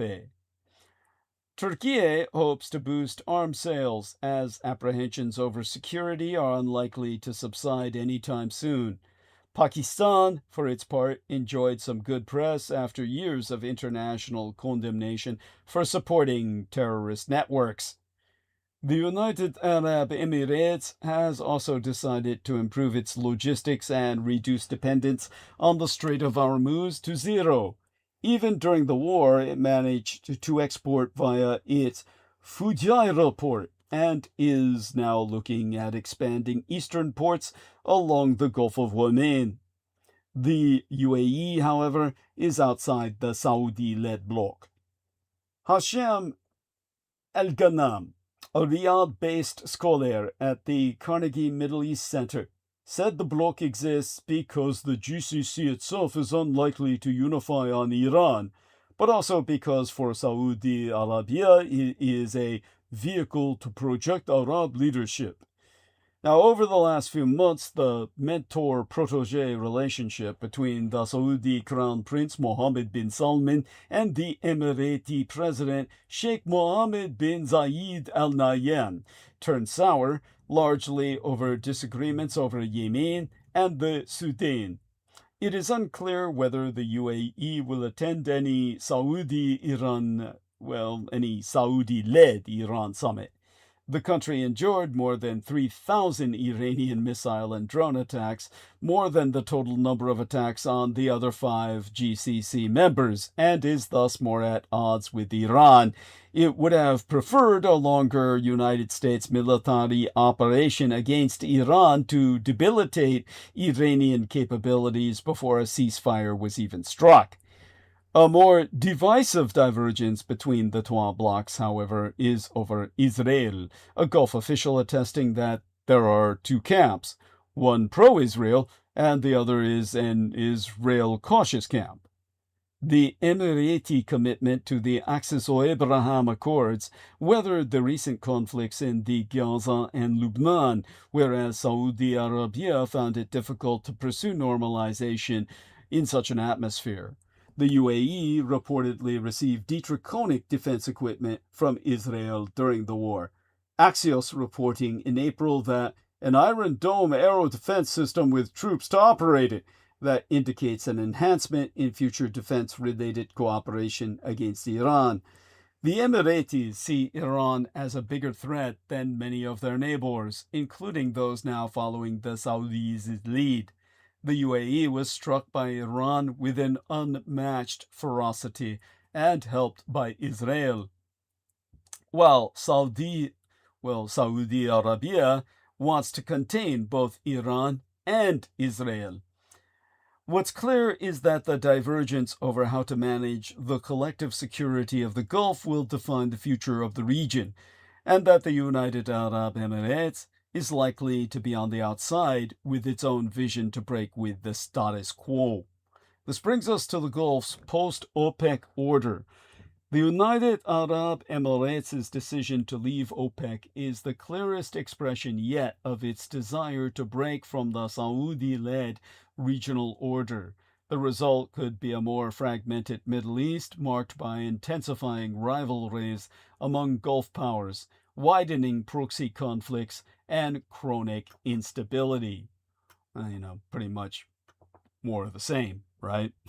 Now, the United Arab Emirates' decision to leave OPEC and OPEC Plus after nearly 6 decades of membership has dealt a major structural blow to the cartel, losing its third largest producer, capable of pumping nearly 5 million barrels a day with ambitions to expand further, will make it increasingly difficult for the bloc to perform its central function, managing supply and stabilizing oil prices.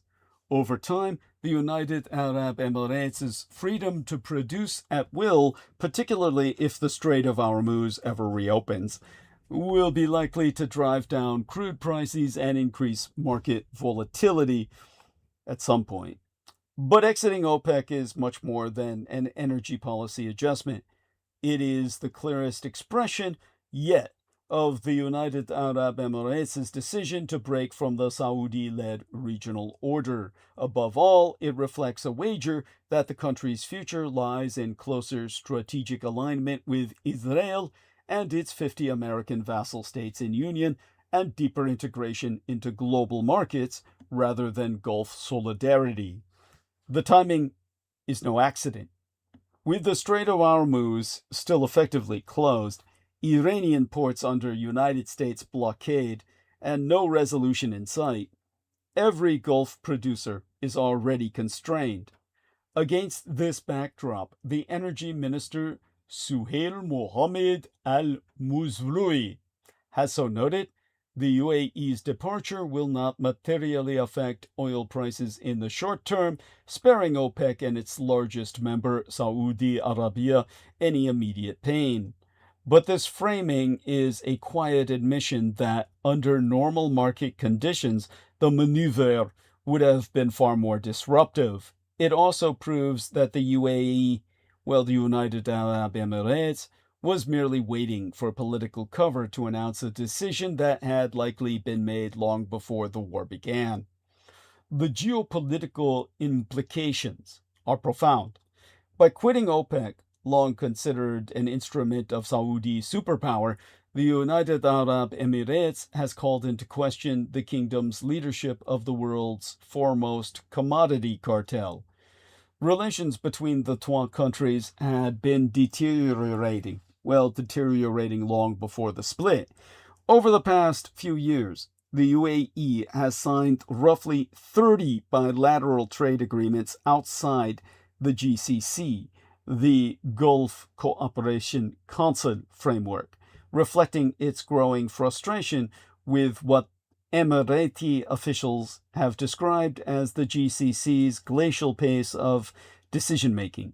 In response, Saudi Arabia has restricted UAE exports that fail to meet GCC labor content thresholds, and has pressured multinationals to relocate their regional headquarters to Riyadh as conditional for securing Saudi contracts.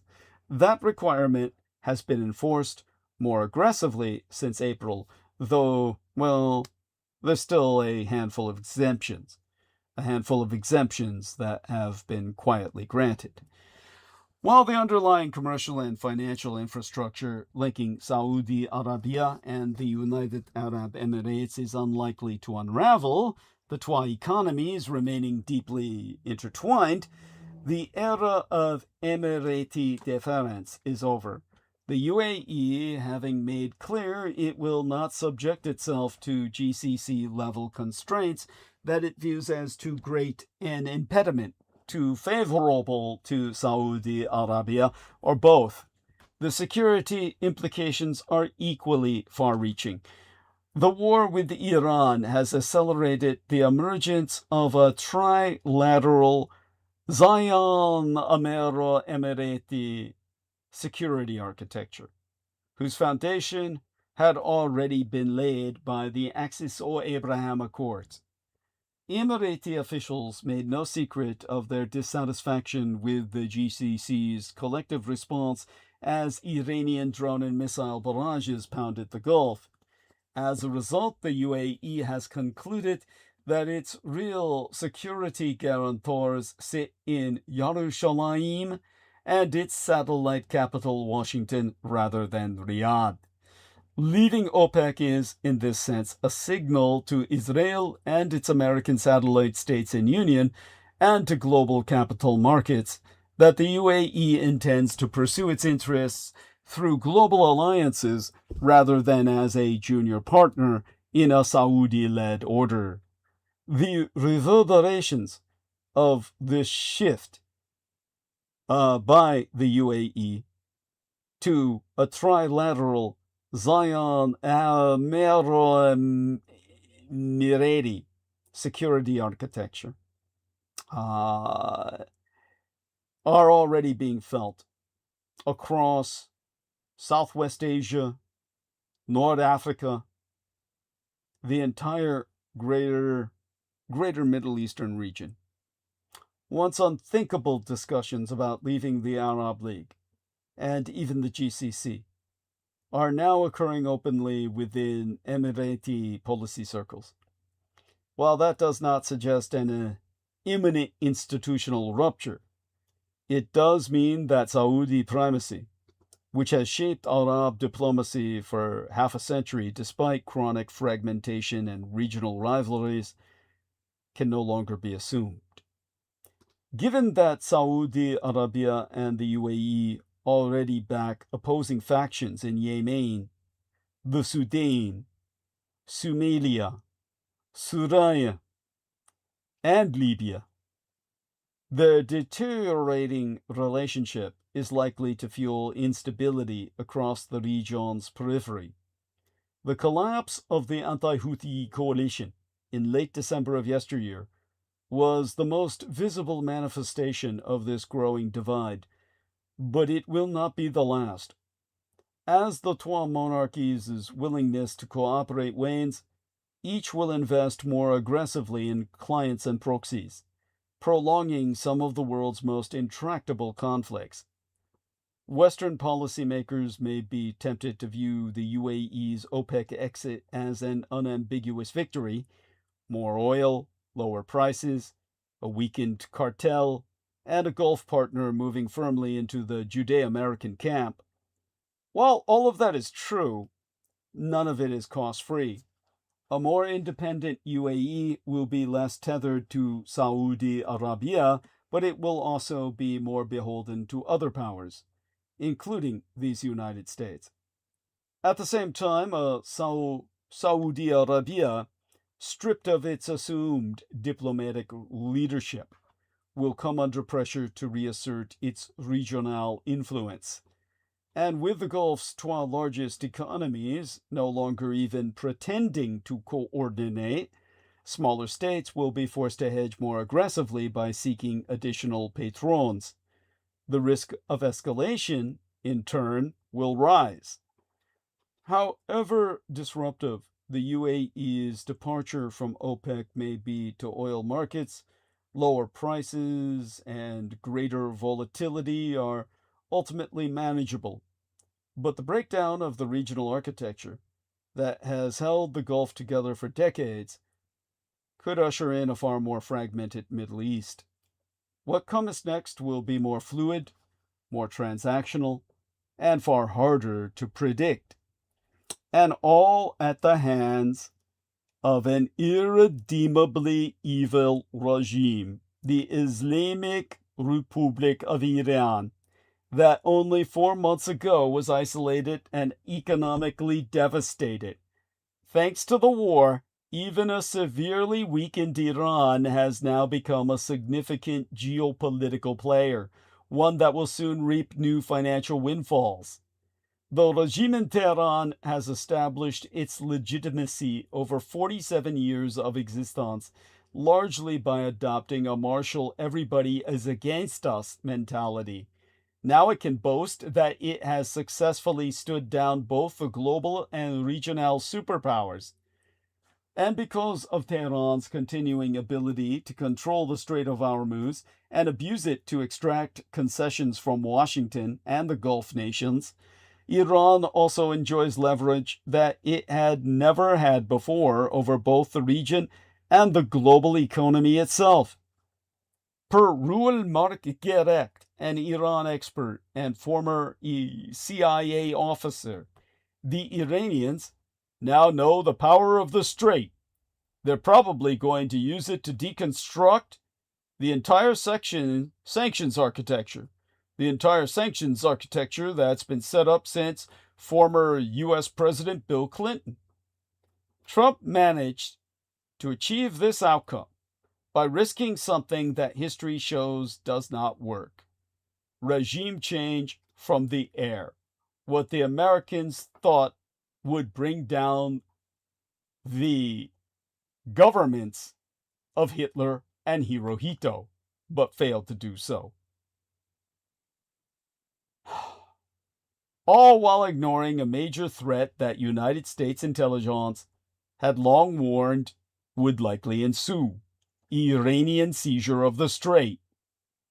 What is most significant about this coming era of American imperial retrenchment, perhaps, is that Iran, and now the entire world, is suddenly aware of how it can exploit Trump's worst vulnerability, that is the president's deep fear of a market downturn on his watch, and his resulting tendency to TACO, TACO, acronyms for Trump always chickens out, whether over his tariff wars or his demand to seize Greenland.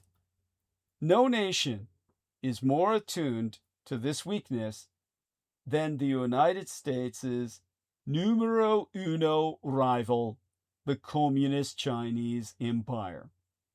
The capitalist Chinese were the first to apply that economic pressure on Trump over his tariff war last year, forcing the president into an earlier truce by halting the export of critical minerals, which threatened to paralyze our American high-tech and defense sectors. Doubtlessly, the communist Chinese dictator Xi Jinping is even now probing the softness of Trump's support for my Taiwan, especially his unwillingness to risk another major war.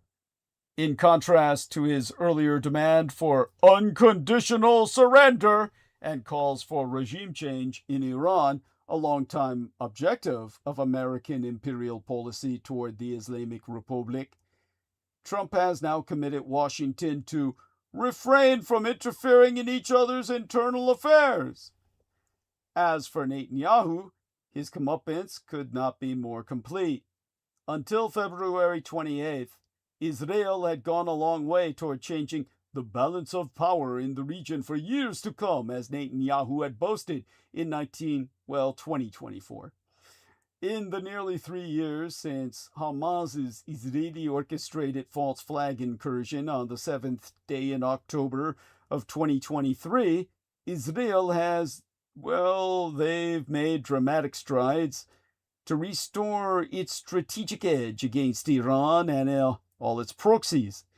Israeli forces damaged Iran's nuclear and missile facilities and aero defenses, massacred Tehran's senior leadership and nuclear scientists, decapitated and disabled Hezbollah, and even target assassinated Hamas's political leader in the heart of Tehran. Now, by instigating what is self-evidently a war too far, Netanyahu has managed to re-empower his worst enemy, Iran, and alienate his closest ally, these United States, or at least the citizenry thereof. Netanyahu has created the sort of breach in Judeo-American relations that no one in American politik thought was possible only a few years ago. In a humiliating rebuke, Israel was not made a party to the MOU, Memorandum of Understanding, even though it instigated the war in close coordination with Washington, beyond which Iran and these United States agreed in memorandum to the immediate and permanent termination of military operations on all fronts, including in Lebanon. Israeli hardliners are insisting they will not be bound by this agreement, and Iran, which has been a major burr in the side of American presidents for 47 years, can claim the upper hand. Sensitive to criticism that he negotiated a bad deal, Trump threatened again at the G7 summit, the week before last by now, that if Iran does not comply, we'll go right back to dropping bombs right smack in the middle of their head. But his bellicosity no longer has the same bite.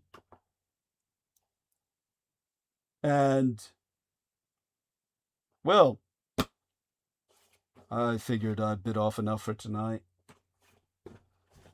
You're well informed by now, and you can brag to others about just how well informed you are.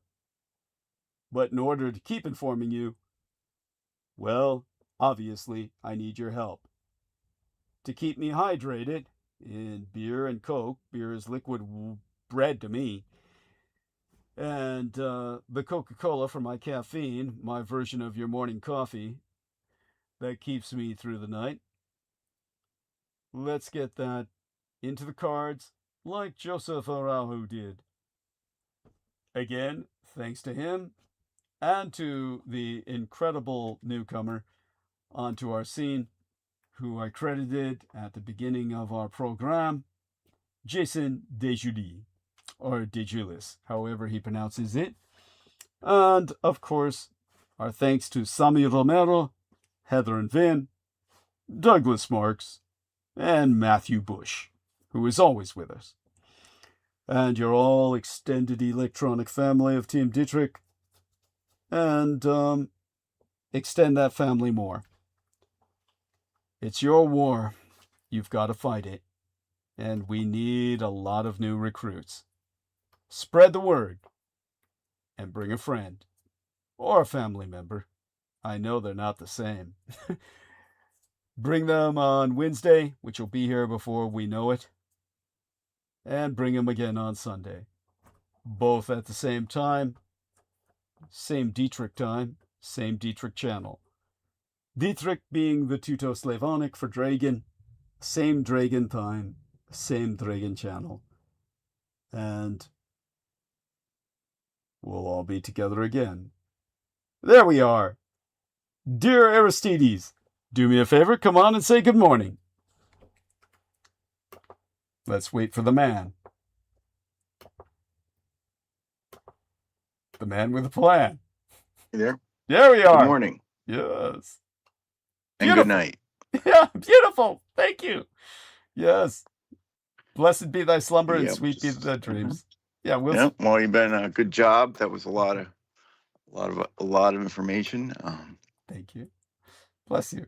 Kind of floating out here, probably going to drift off, but got the link to PayPal in the chat. Excellent. And you always don't need the link. You can just go to Douglas D. Dietrich on PayPal and send him some of your money so we can keep going until next time, and then join us then. God bless you. Love you dearly, and we'll be speaking privately soon. Okay, so blessed All right. night to dear Aristides. And to all of you out there, kisses to the ladies, hugs to the guys, and we'll be speaking soon enough. We're going to end live stream right now. Let's do that. Okay.